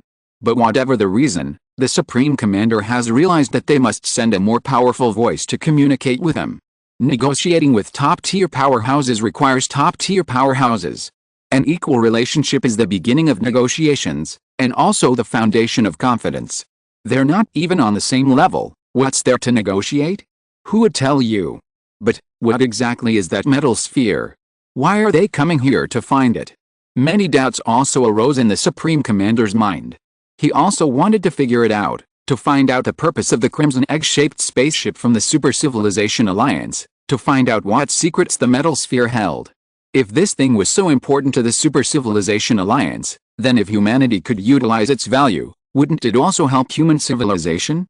The ability to communicate meant more possibilities, and while the Supreme Commander remained vigilant, he also hoped to obtain information through communication. Although the Super Civilization Alliance's situation in the second arm wasn't good, and their interception in the third arm had caused humanity enormous trouble and killed countless innocent lives in civilizations in space, the Super Civilization Alliance was still powerful. This crimson egg-shaped spaceship was not only advanced and powerful, but it also harbored unknown powerful beings. If war broke out, would they expose themselves and attract the pursuit of the Second Arm's Divine Kingdom faction? For human civilization, which was so close at hand, it certainly wouldn't be a good thing. However, these thoughts were only in the Supreme Commander's mind. At this moment, he simply said calmly, "Go and invite Mr. Lin." Beside him, Li Jiang stood up. He hurriedly left his position to invite Lin Qun. The first person Li Jiang contacted was Chu Yaowei. Lin Qun was completely isolated from the outside world during his seclusion, making it impossible to input information into him electronically. Chu Yaowei was one of the people Lin Qun had designated to awaken him from his seclusion. Li Jiang said, "Let's be careful not to startle Lin Qun and cause him to go into a key deviation or something." His intervention went even more smoothly than he had anticipated. For the past 2 days, Lin Qun hadn't been seriously in seclusion, but rather spending his time researching his peach bonsai. After all, Lin Qun's cultivation had just yielded some results, and he felt that mass-producing these peaches would undoubtedly be more helpful to his cultivation. However, the peach bonsai was still too small. Lin Qun had many ideas, but he dared not try them. Failure to promote the cultivation was a minor matter, but if he killed the peach bonsai, that would be a real problem. There would be no peaches to eat at all. Therefore, Li Jiang had prepared a series of contingency plans to awaken Lin Qun from his seclusion before arriving here, and had even invited Chu Yaowei. However, after only knocking on the door, Lin Qun opened it and poked his head out. "What's wrong? What's the matter?" Li Jiang. Chu Yaowei. Their worries were clearly unfounded. Lin Qun's seclusion this time had been intermittent, so naturally, being interrupted wouldn't cause any problems. Seeing Li Jiang and Chu Yaowei arrive together, Lin Qun knew without a doubt that something had happened. Immediately after listening to Li Jiang's brief account of the events and the reason the Supreme Commander had summoned him, Lin Qun pondered for a moment and immediately thought of the same thing, saying, "They must be here for that thing, and not necessarily to track us. Our movements are relatively concealed, we haven't interacted with them before, so they have no leverage to track us. Therefore, It's very likely they're tracking the other thing we possess. Super civilizations have the technology and capability to track human civilization undetected, but if they were constantly tracking, why wouldn't they reveal themselves sooner? Their appearance now can only mean they've caught up, and the only way they could find us is by establishing some kind of connection with the metal sphere.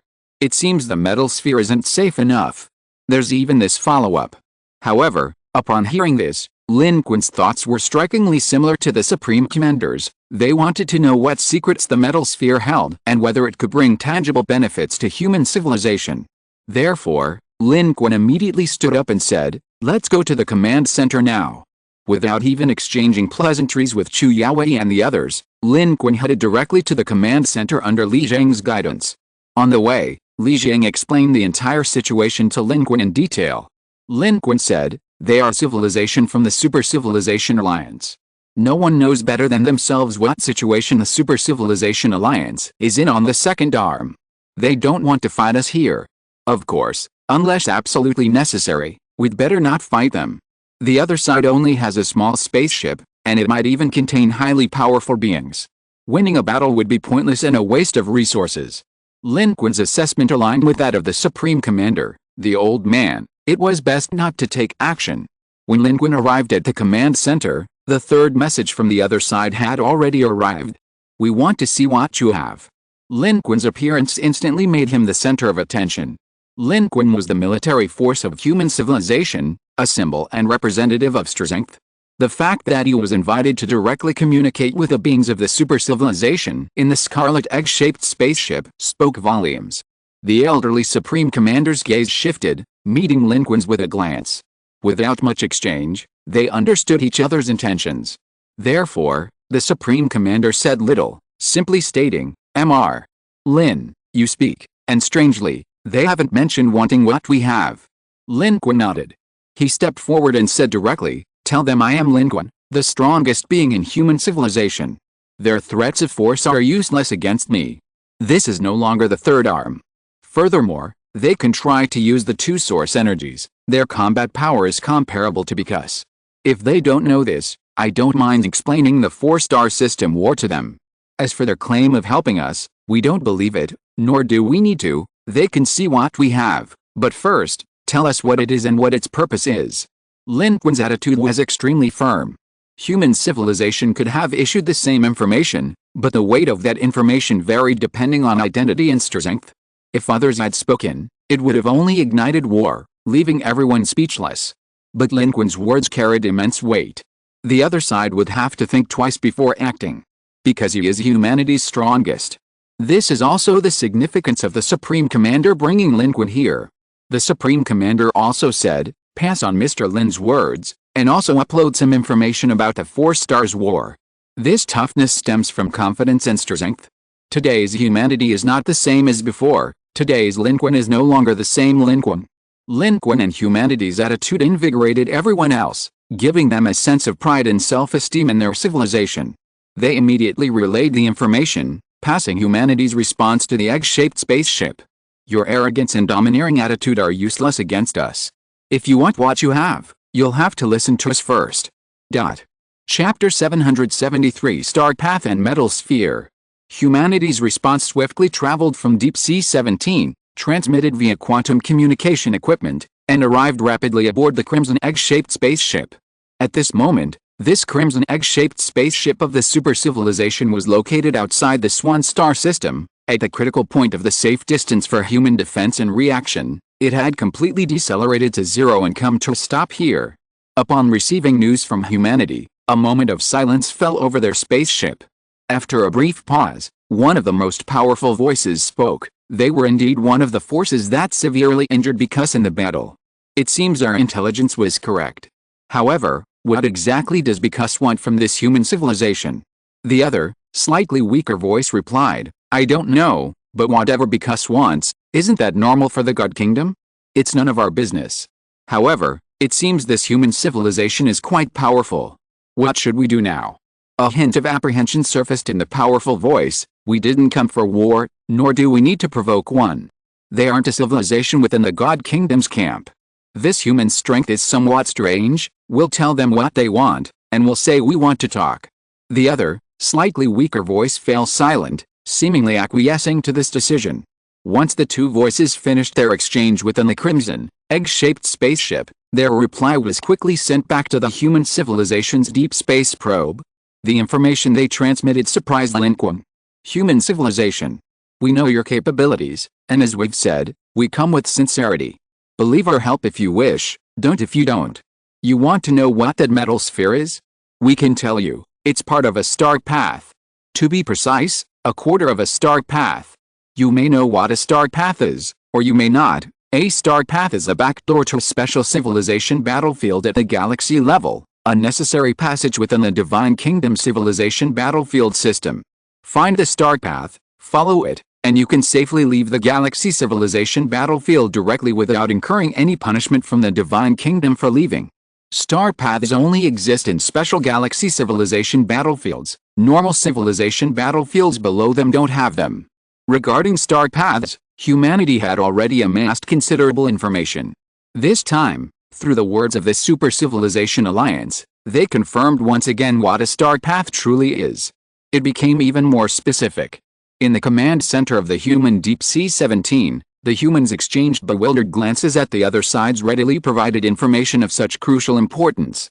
Of course, this information about star paths is crucial and important to humans and life forms below that level, but judging from what this Super Civilization Alliance member said, it's not even a secret among top-tier civilizations. Li Zheng couldn't help but say, in my opinion, what kind of star path is this? It sounds like a safe passage to leave the current battlefield of civilization. Chen Weiying's words actually reflected the thoughts of most people present, including Lin Qun. The eyes of the Supreme Commander also lit up. In his view, wasn't this the secret retreat route of human civilization that he had been secretly searching for? He had considered star paths as the final escape route for human civilization, but information about them had always been vague, let alone finding them. But unexpectedly, after all the twists and turns, the metal sphere of the Super Civilization Alliance in their hands was part of a star path. Being prepared in advance ensures that civilization always has a way out no matter what crisis it faces.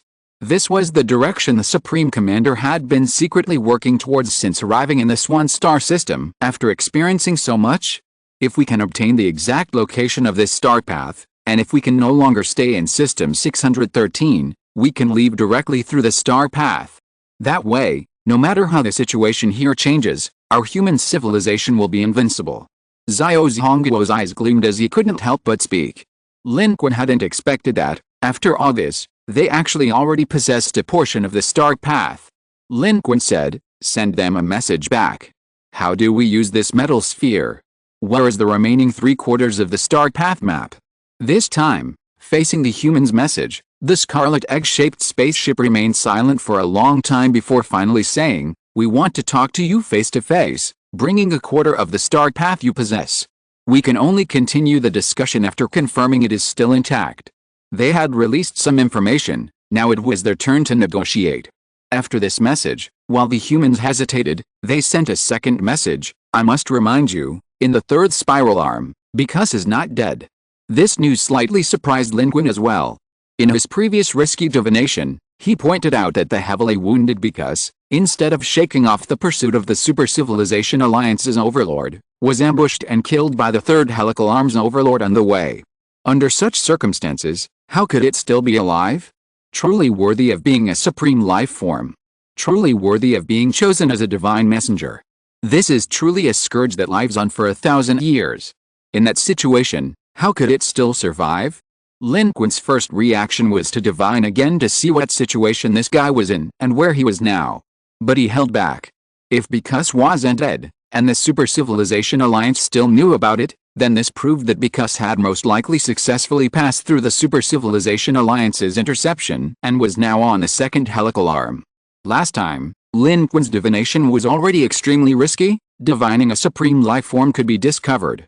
Last time, they were in combat, so being discovered was one thing, but in other circumstances, if Lin Qun's divination gaze was discovered, he could see where the supreme life form was, and the other side could also see where Lin Qun and human civilization were, and they would follow the clues to find him. That would be playing with fire. The information transmitted by the other side caused an uproar. Because is still alive. What a curse. Do they mean they have information about Bacchus? Isn't the Super Civilization Alliance supposed to sweep through the entire 613 star system and dominate? Why are they looking for a star path? Perhaps it's also for an escape route. What are the intentions of these two beings in the Super Civilization's ship? They're after our quarter of the star path, but haven't demanded it yet. What is their purpose? Should we go? Who should go? Could this be a trap? At this moment, Lin Qun's thoughts were interrupted. He stepped forward and said, "If we're going, I'll go. They want to talk face to face, only I can go. If you go, those two source energy can do whatever they want." The old Supreme Commander looked at Lin Qun, hesitated, and finally just nodded, leading Lin Qun out of the command center. The metal sphere, stored and researched as an important secret item of the Federation, was no longer on Lin Qun's person, but humanity hadn't made any progress in researching it either, and it had long been left to gather dust. But now, this metal sphere is connected to the star path, and it has value for humanity. In fact, it could be said to be very valuable. The situation in the third spiral arm is still fresh in everyone's mind. No one knows how the situation in System 613 will develop, but what is certain is that regardless of whether the Divine Kingdom faction or the Super Civilization Alliance wins, neutral civilizations will not fare well. In the future, they may all have to leave System 613. However, System 613 is currently a special civilization battlefield, and it is difficult to escape. If this so-called star path is indeed, as these information indicate, a safe passage for a safe evacuation from the special civilization battlefield of System 613, then its significance and value will be extraordinary. The Supreme Commander personally handed the metal sphere to Lin Qun, saying, "Mr. Lin, these people are hostile. They haven't fully revealed their intentions yet. We don't know if it's a trap, so we must be careful." Lin Qun said, "Don't worry. Two energy sources and one spaceship, how can they be as powerful as Bacchus? Besides, they haven't made a move yet, so they probably don't intend to. I'll go see what their intentions are." The Supreme Commander then arranged for Lin Qun to depart on a human's fast spaceship. His spaceship carried only himself and a crew. Chu Yaowei had wanted to come along, but she was worried and said, "I'll go with you. Although I'm no match for the source energy, if anything happens, at least I can help you. We can look out for each other." Lin Qun just smiled and shook his head, magically pulling a fragrant peach from his robes and placing it in Chu Yaowei's hand, laughing, "Don't worry. I'll definitely return. Wait for me here. Eat this, it's a divine fruit and elixir. Try it, and I'll be back." Chu Yaowei said, "Don't try to fool me. What divine fruit?" Lin Qun, however, had already waved his hand with a smile and turned to board the plane. Her insistence was useless if Lin Qun didn't take her. Soon, the shuttle carrying Lin Qun sped away, approaching the scarlet egg-shaped spaceship located at the edge of the Swan Star system.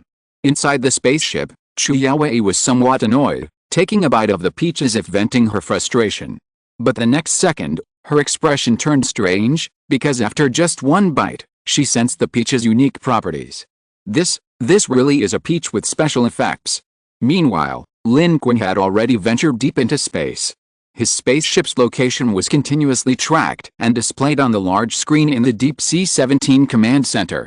All eyes in the Deep Sea 17 Command Center were fixed on him, because Lin Qun was representing human civilization to meet the other side. This meeting would directly determine whether human civilization would face war or peace. Everyone was wary of the Super Civilization Alliance, having witnessed its ruthless methods in the third arm. Therefore, everyone was somewhat apprehensive. However, Lin Qun didn't directly jump over. Instead, he flew there. This would take some time, giving humanity a chance to observe the Crimson spaceship and find any clues. But everything seemed normal. They indeed appeared to have come alone. Upon learning that Lin Qun had set out to meet them, they obediently remained in place, motionless, as silent as a meteorite in the starry sky, blending into the surrounding darkness. Only when Lin Qun's spacecraft drew close did their ships begin to flicker and actively move towards his location. On the way here, Lin Qun had studied the metal sphere but still had no clue. It was clearly something that humanity couldn't decipher with their current technological capabilities. Moreover, according to the Elder Supreme Commander, he had also had the Yunbei civilization examine the metal sphere, but they hadn't been able to discern anything either. It was truly unimaginable that this metal sphere was a map of a quarter of the star path. Lin Qun wasn't surprised by this.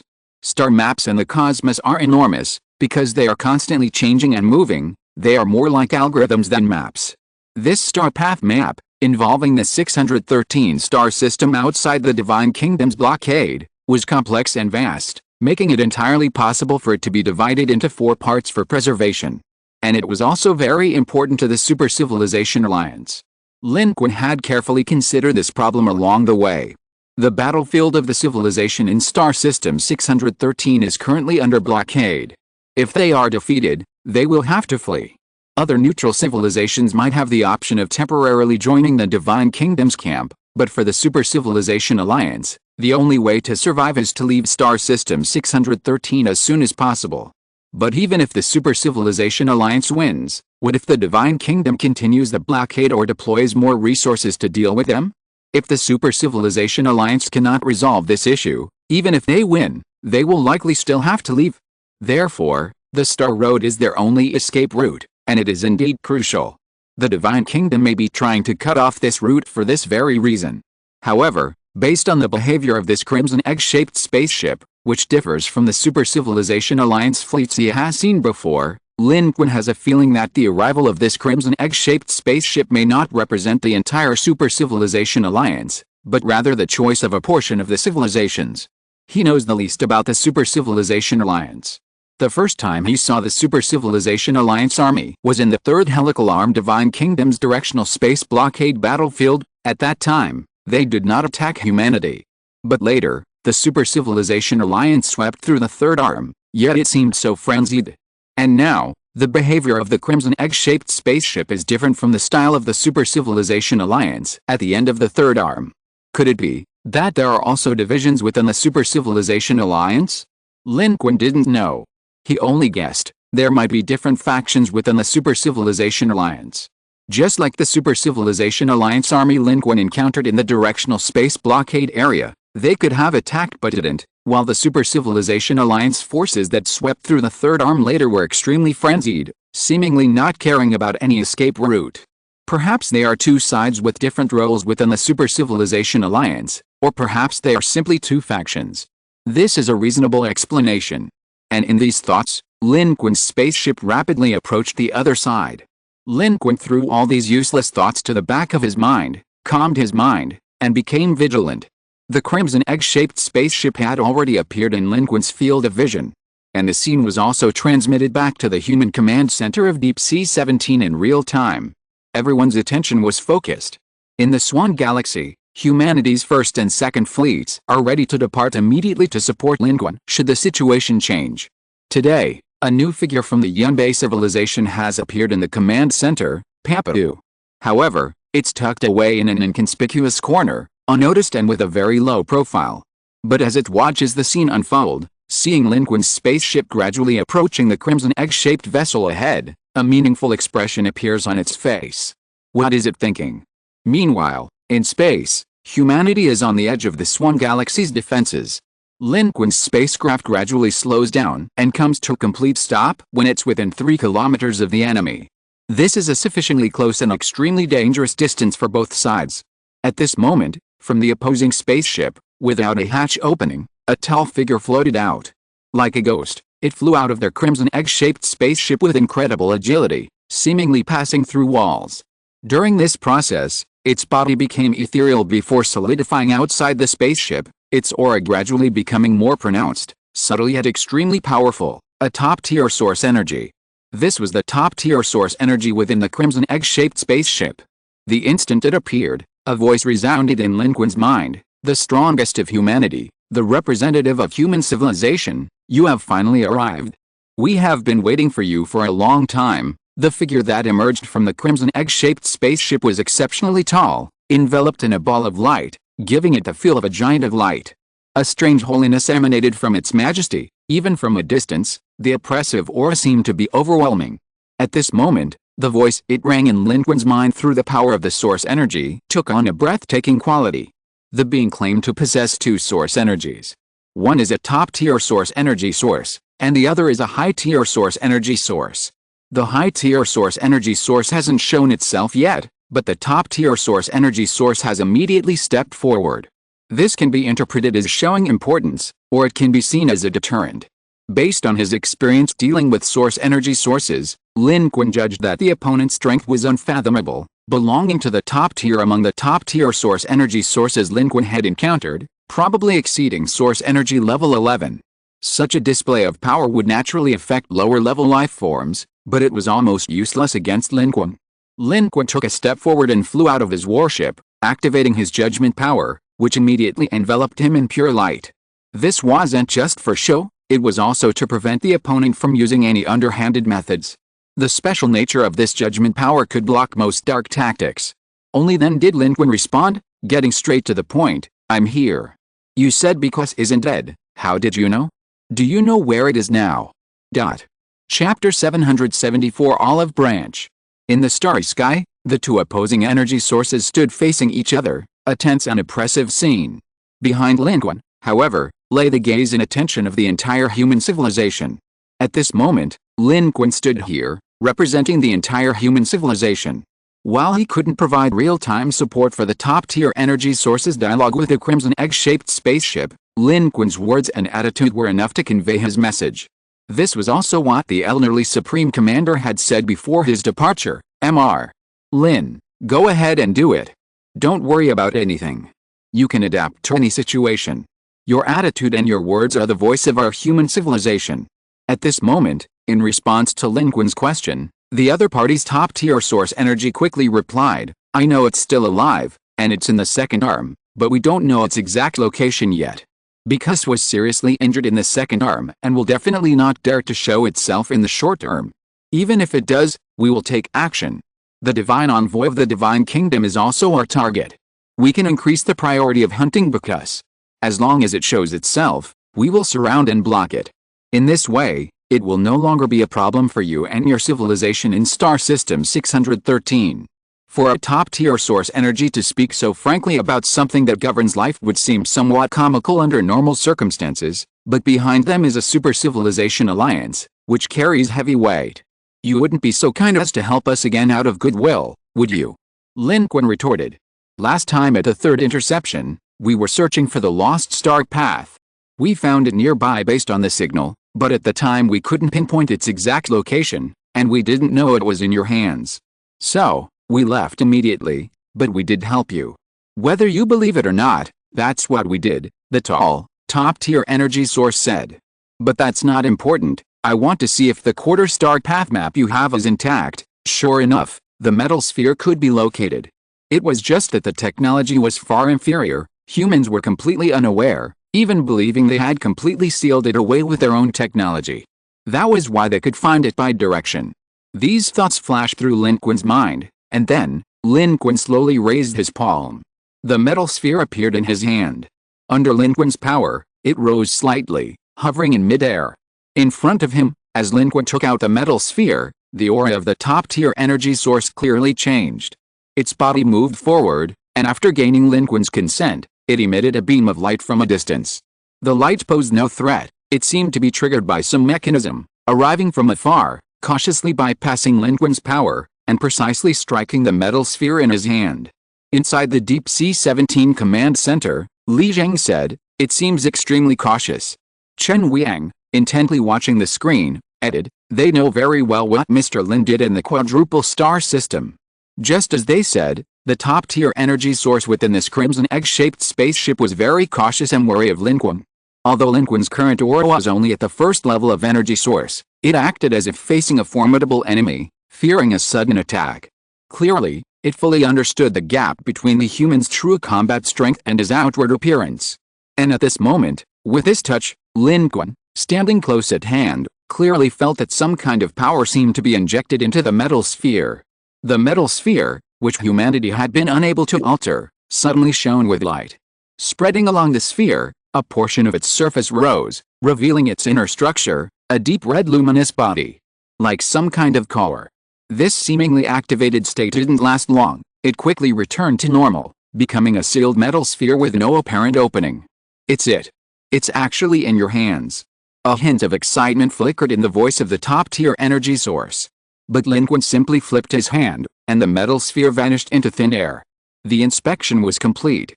Lin Qun asked, This is a quarter of the star path map. Yes. We came here for it. The tall, top-tier energy source slowly withdrew his gaze, focusing on Lin Qun, and said, "But we don't intend to take it away." "What does that mean?" Lin Qun frowned. "As you said. What I just said wasn't a friendly help. Helping you avoid Bicus's troubles is a condition of our cooperation." Lin Qun raised an eyebrow, probing. "You want to cooperate with us?"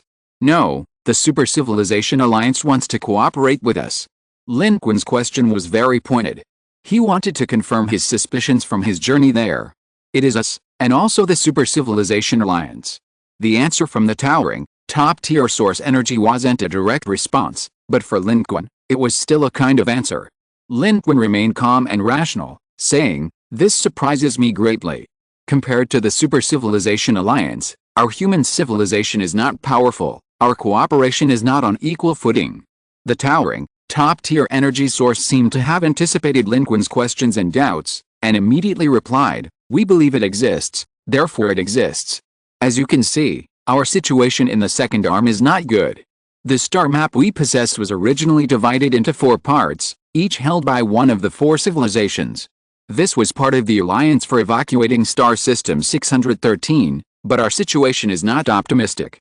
Currently, we only have a quarter of the star map left, plus the part we just confirmed you have, leaving 2 quarters scattered outside. The Divine Kingdom wants to trap us in this star system and wipe us out in one fell swoop, so they want all of our star map. Without the star map, none of us have the ability to leave here. Once defeated, it means annihilation, and no one will have a way out. Therefore, having the entire star map in our hands is actually unsafe, especially in the second arm. Your human civilization is not the Divine Kingdom's primary target. You faced the Overlord and survived, and you have considerable strength. No one would expect us to cooperate with you. This quarter of the star map is safer with you than with us. This is why we want to cooperate with you. We are safeguarding the future of our alliance, and that is your value. In return, by cooperating with us, the forces under the Super Civilization Alliance will not attack you. Furthermore, we will help you hold off Bicus. We may not be able to actually kill Bicus, but we can guarantee that you will never see him again in System 613. More importantly, when we find the other 2 lost parts of the star map, we will have all 4 pieces of the puzzle together, and we are willing to share the complete star map with you. To show our sincerity, as long as you agree to cooperate, we can give you the method to open the part of the star map you possess. You can also disable the tracking device within it. From then on, unless you choose to open it, we will no longer be able to track you through it. Lin Qun wasn't too surprised by this. He had already guessed that the other party didn't want war, so cooperation or trade was the most likely intention. However, the special nature of the Super Civilization Alliance made their request for cooperation seem particularly dangerous. Its words further convinced Lin Qun that it didn't represent the Super Civilization Alliance itself, but rather a segment of civilizations within it. Whether they were acting out of self-interest or to secure a future for the Super Civilization Alliance, this group's ideology and division of labor were different from those who had been massacring people in the third helical arm. The Super Civilization Alliance was at odds with the Divine Kingdom, and regardless of victory or defeat, these civilizations probably wanted to leave themselves a way out. After all, no civilization wanted to be wiped out. In the battlefield of civilizations sealed off by the Divine Kingdom, the way out was undoubtedly to leave, and the Star Road was the key to leaving. This was precisely the purpose in coming. And the plan had been discovered by the Divine Kingdom. Just like the information humanity had previously obtained from the River Chariot civilization, which seemed useless at the time, it now corresponded perfectly with the information about the top-tier source energy of the Super Civilization Alliance's Crimson Egg-shaped spaceship. The Divine Kingdom's goal is not only to purge all the Super Civilization Alliances within the second arm, but also to cut off the possibility of finding a star path. Or rather, the most important objective is to sever the star path, cutting off the Super Civilization Alliance's possibility of leaving the current 613 star system. At that point, regardless of victory or defeat, they will be trapped here. But Lin Qun still said, "You may not necessarily fail. Although you suffered a setback in the second arm, you still have an advantage in the third arm. We are not blind and deaf. We know that the forces of your third arm began attacking the second arm a full blue star year ago. This is information obtained by humanity through outward exploration. The situation in Galaxy 613 is currently complex and volatile. The situation further afield is unknown, but closer at hand, the Super Civilization Alliance controls the third spiral arm, while the Divine Kingdom faction controls the second pendulum arm. Friction is already occurring at the border, and a large-scale battle is imminent.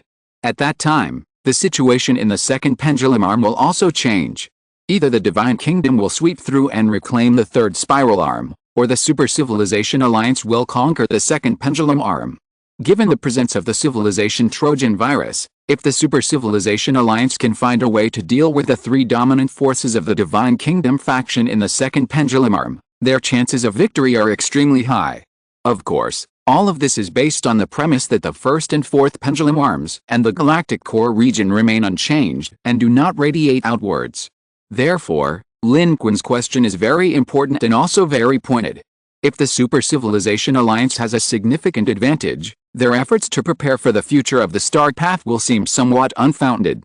But behind this question lies Lin Qun's excitement at the olive branch of cooperation offered by the other side. Not only Lin Qun, but everyone in the Deep Sea 17 Command Center was silent at this moment. Because the conditions offered by this top-tier energy source were extremely tempting. The Super Civilization Alliance and because will no longer be a threat to human civilization. Most importantly, humanity will share a portion of the star path. There's no fear of breach of contract, as this quarter of the star path is now in human hands, and the other side must abide by the agreement. This will greatly enhance the security of human civilization. Of course, if the Divine Kingdom faction learns of this, human civilization will face immense danger. With sufficient benefits, even past battles with the Super Civilization Alliance won't affect cooperation. Moreover, everyone understands that the Super Civilization Alliance comprises more than one civilization, and the one attacking them and now proposing cooperation are not the same.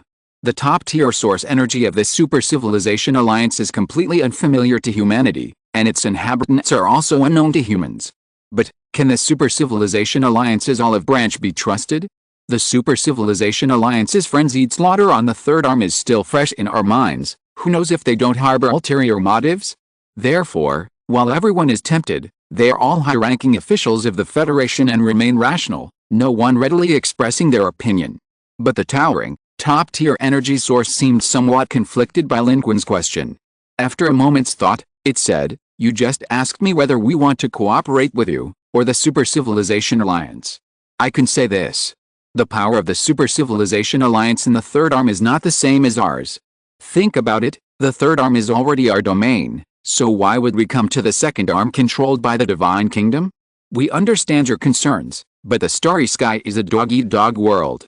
Haven't you ever annihilated other civilizations? The Divine Kingdom has labeled us as devils and opened the civilization battlefield to attack us, but have you ever considered that perhaps if the Divine Kingdom civilization battlefield hadn't opened, the war wouldn't have escalated to this point? If we are devils, the Divine Kingdom is also an executioner. The Divine Kingdom said they would kill us to save the 613 star system, but they opened the civilization battlefield and completely sealed off the 613 star system, trapping us here and leaving other civilizations here with nowhere to go. Not every civilization wants to solve problems through war, and not every civilization has the strength to wage war. But the Divine Kingdom has left us with no choice, and many other civilizations with no choice either. You humans haven't joined the Divine Kingdom's camp, you're a neutral civilization, so you should understand what I'm saying better. But there are many other things I can't tell you. Knowing them wouldn't benefit you. I can only say that no one in Star System 613 will be a winner, neither our Super Civilization Alliance nor those civilizations that have joined the Divine Kingdom's camp. To survive, find a way to leave in advance. That's the only option. Its answer was like saying nothing at all. But this answer itself matched Lin Qun's suspicions, and it was also intended to dispel the sense of danger emanating from their Super Civilization Alliance. The Super Civilization Alliance's erratic behavior might now be explained. They do indeed have factions within them. Different factions have drastically different styles of operation. This explains their behavior. The power of this particular faction within the Super Civilization Alliance might be credible. But whether you believe it or not is unimportant. What matters is that cooperation is indeed feasible. As long as this quarter of the star map remains in human hands, they will abide by the agreement, at least guaranteeing human safety, because human safety ensures the safety of their star map. And most importantly, Lin Qun needs this map. Brent, the third spiral arm overlord, are all searching for the star path. The Super Civilization Alliance is also searching, and the Divine Kingdom camp is intercepting them everywhere. This proves its immense importance. No matter how the situation changes, this star path is crucial. Just how important it is currently unclear due to lack of information, but for humanity, it is a fallback plan, a foolproof escape route if mastered. Leaving System 613, escaping the Special Civilization battlefield. Taking a long-term view, developing slowly, even re-entering other secondary civilization battlefields for normal development, that's the right path. In the current situation, it might already be a good choice. If the situation worsens further, it will be an even better option. Previously, humanity didn't even know what a star path was or how to find it, but now, this path is laid out before them. Lin Qun's heart pounded. Although the Super Civilization Alliance's actions and the Divine Kingdom's characterization of them are somewhat dark, and the previous behavior on the third arm made both humanity and the Lin Qun wary, as this top-tier energy source stated, the cosmos is inherently a dog-eat-dog world, where powerful civilizations destroying weaker ones is common and normal.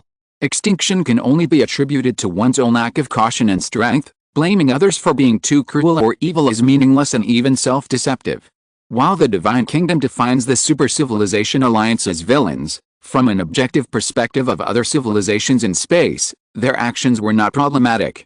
In fact, as they claim, the Divine Kingdom's opening of Special Civilization Battlefield 613 might, in a way, have accelerated the war, leaving the Super Civilization Alliance with no other choice. From this perspective, the Divine Kingdom's actions cannot be considered just, and their judgment and definition of the Super Civilization Alliance also have a subjective and unfair aspect. Therefore, neither the Lin Qun nor human civilization could possibly harbor the naive idea that the Super Civilization Alliance is bad and we should help the Divine Kingdom, fight them and refuse to cooperate. This is not the key factor influencing humanity's decision. The key question is how much benefit this will bring to humanity, whether it's a scam, or whether it hides other traps. Humanity must make judgments based on its own interests and circumstances, not on the judgments and interests of others. After the current exchange, Lin Qun felt that even if the other party had ulterior motives, at least their main direction wasn't lying, and the benefits outweighed the drawbacks. That was enough. Nothing is without danger. The extent of the consequences depends on how humanity handles this cooperation. Therefore, at this moment, Lin Qun had made his decision. He quickly communicated with his team and ultimately reached a consensus. Lin Qun looked up and answered in the starry sky, "I think we can cooperate." Chapter 775 The Secret Alliance. Humanity made this decision relatively quickly, but it was a well-considered choice, not a hasty one.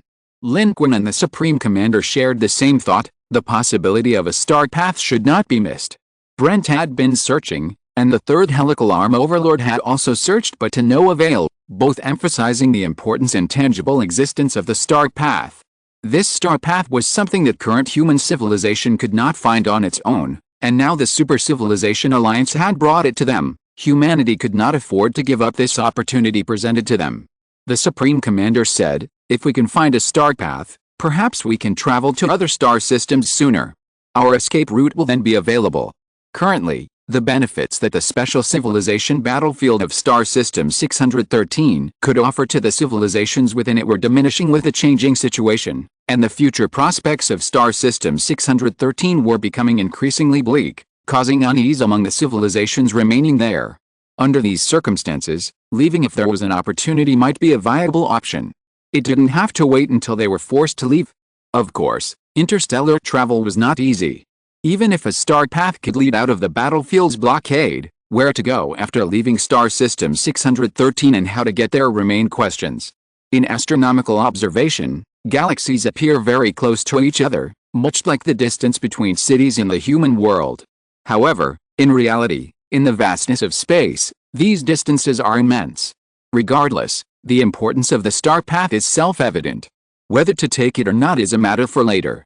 This is a necessary contingency plan for human civilization. Having it is always good, whether used or not. At least when needed, human civilization will have a choice, unlike before when they had to rely on the independent alliance. Human civilization has only been in space for a short time and has limited experience, yet it has grown through trial and error, encountering difficulties, solving them, reflecting, and changing, all to avoid facing the same insurmountable problems again. At this moment, Lin Qun, while agreeing to the cooperation request, didn't immediately continue the discussion. Instead, he quickly presented his and human civilization's demands. Cooperation was possible, but the other party had to fulfill a certain promise first, informing them of the method to activate the metal sphere. This was a crucial step. Having a starway but being unable to open or use it is the same as not having one. Human civilization's primary concern is ensuring its own accessibility. The powerful energy source from the crimson egg-shaped spaceship didn't comment on Lin Qun's request. After a brief internal discussion, they promptly transmitted a series of messages, the method to activate the metal sphere and utilize the starway within. Under the guidance of experts from the Federation, Lin Qun successfully activated it aboard his shuttle. The actual activation differed from the previous verification by the powerful energy source. The metal sphere split open in the center, emitting a beam of light.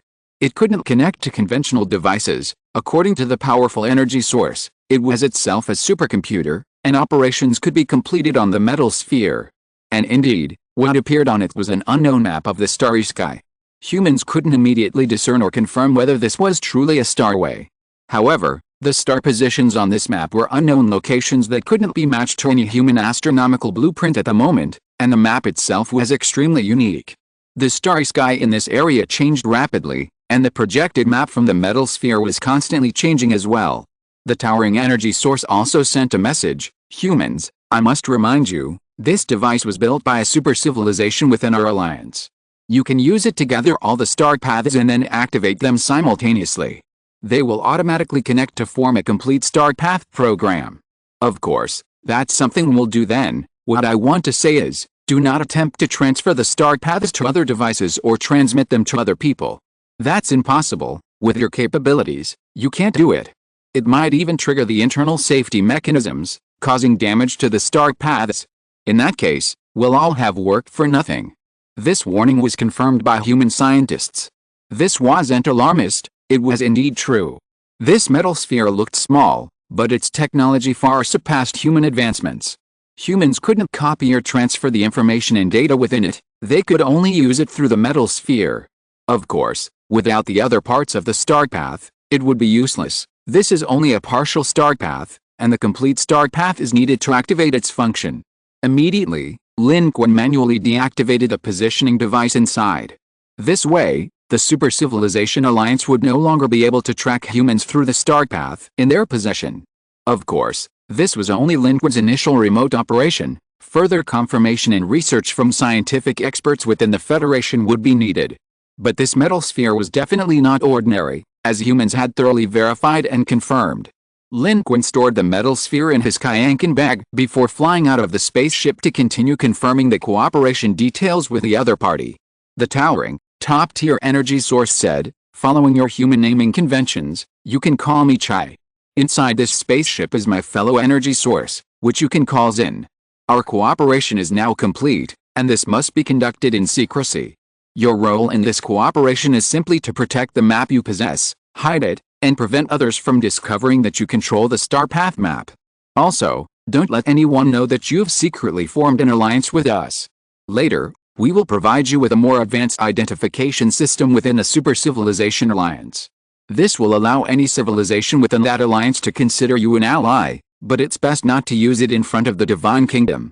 Furthermore, this identification system is ineffective against the Trojan horse civilization. However, it's unlikely that a Trojan horse civilization will appear on the second arm anytime soon. We will also provide you with a set of our hyperspace communication equipment. This is our communication tool, and believe me, it will be much safer than your existing equipment and will never be discovered by the negotiators. Afterwards, if we find the other two missing metal sphere segments of the star path, we will contact you. Once the four are combined, we will all have access to the true star path's route. In addition, if you encounter any special circumstances and need our assistance, you can also contact us. As for our previous promise, we will help you intercept because. If all goes well, you will no longer be interfered with by because, it will no longer be a problem for you. You can trust us, Because you control a portion of the star path, letting it cause you trouble will not benefit us. In this respect, helping you is also helping us. The location you've found is good, you'd better stay here for now. According to Chai, the star path map was divided into 4 parts. All 4 parts were identical to the metal sphere in Lin Qun's hand.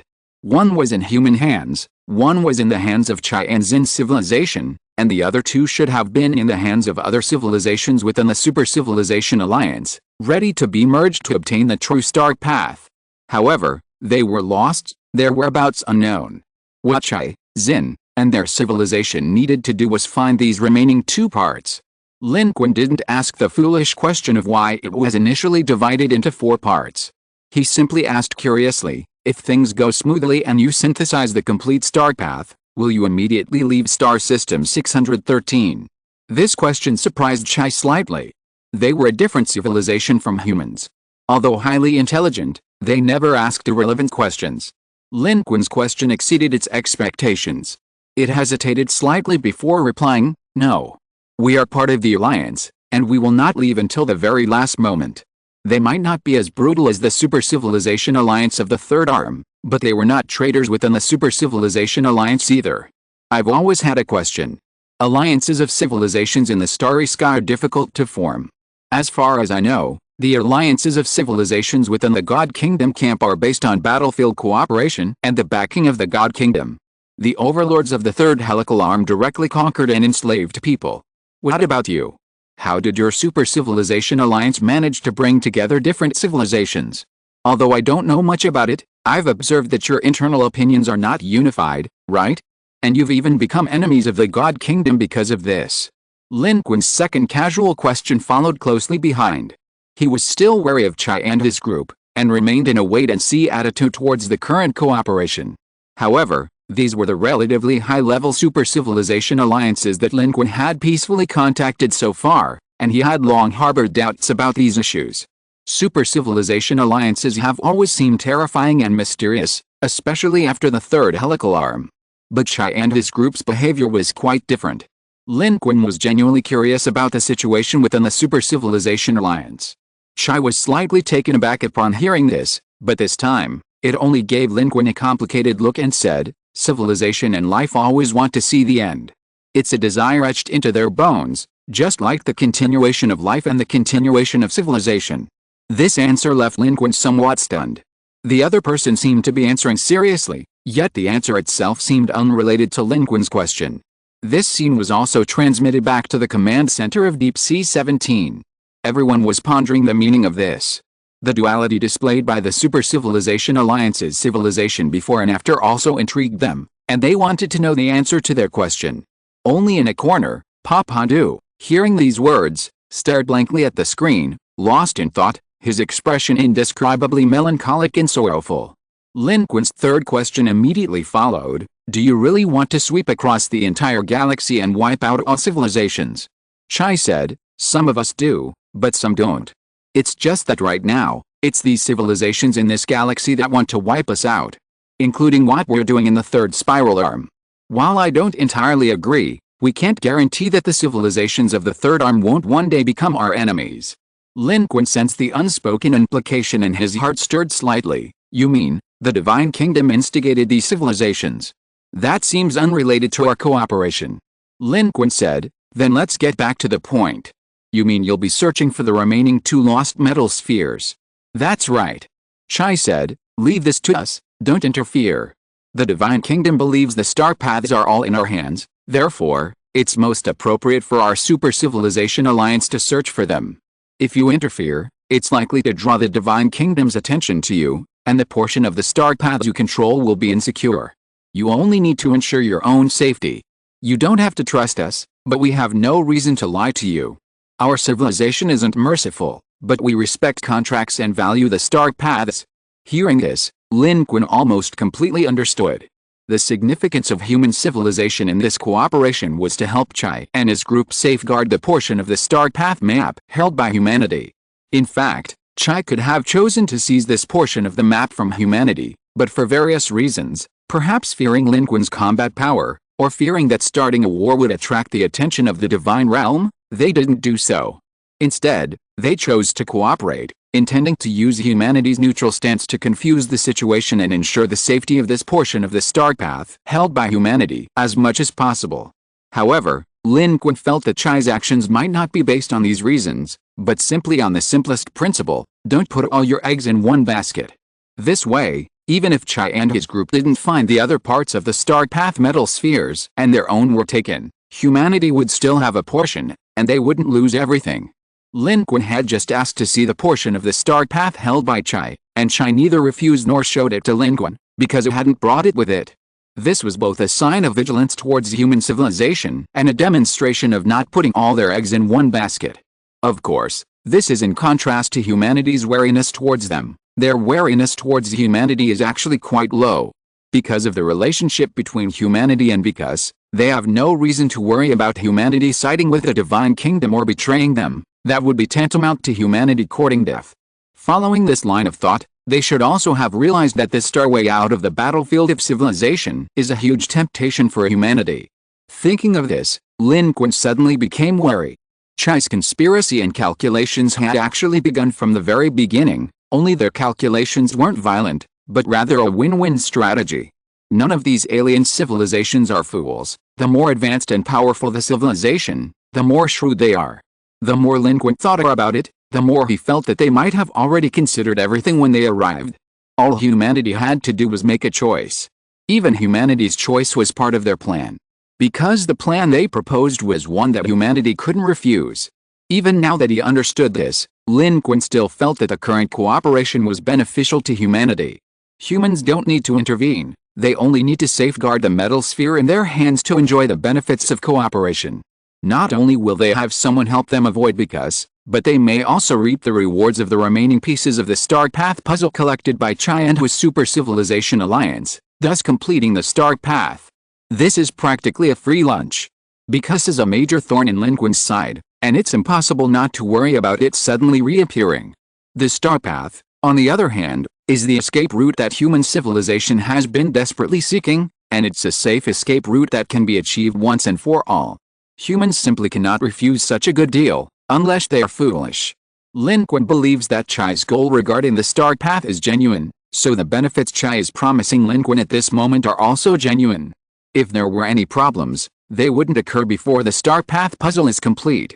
Because before the star path puzzle is complete, human civilization will be the basket chosen by Chai and his super civilization alliance. They wouldn't be foolish enough to smash their own basket, that would be throwing away their own eggs. Therefore, the danger can only occur after they no longer need the basket, that is, after the puzzle is completed. Once the star path is complete, whether Chai and the super civilization alliance he represents harbor any ulterior motives remains to be seen. During Lin Qun's conversation with Chai, a mental storm raged, and he gained a clearer understanding, yet he didn't regret his decision to cooperate. As things stood, there were still significant benefits. If they could piece together the star path, even if Chai and the super civilization alliance he represented harbored malicious intentions, once revealed, it would simply lead to war. Lin Qun and humanity were not to be underestimated. Having come this far, they weren't afraid of war. They would see who prevailed. While the super civilization alliance was powerful, their combat strength was severely hampered by their confrontation with the divine kingdom civilizations. If a real conflict broke out, their top-tier forces and civilizations wouldn't be able to intervene, and Lin Qun and humanity wouldn't be afraid. And at that point, whether they would share the star path wouldn't be a decision they could make unilaterally. However, that was all in the future. Lin Qun still hoped for normal cooperation. Currently, the cooperation between humanity and the super civilization alliance represented by Chai has been established. There is no contract, nor is a contract necessary. Self-interest is the most important bond. This secret alliance is thus formed.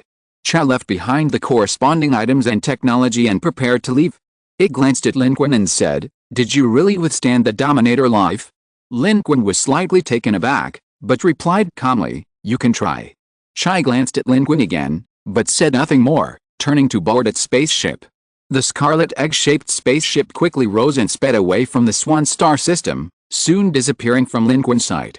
After the spaceship had traveled some distance, it ceased its arrogance, relying on advanced technology to conceal itself, leaving no trace. This was both self-protection and to avoid revealing the location of the human civilization in the Swan star system. However, their arrival still brought some changes to humanity. End of this chapter. Thank you so much for reading until the end. Don't forget to give it a like. Looking for more exclusive content and immediate access? Subscribe to our Patreon. Remember, every like, subscription or donation encourages us to continue. Thank you all. See you in the next video.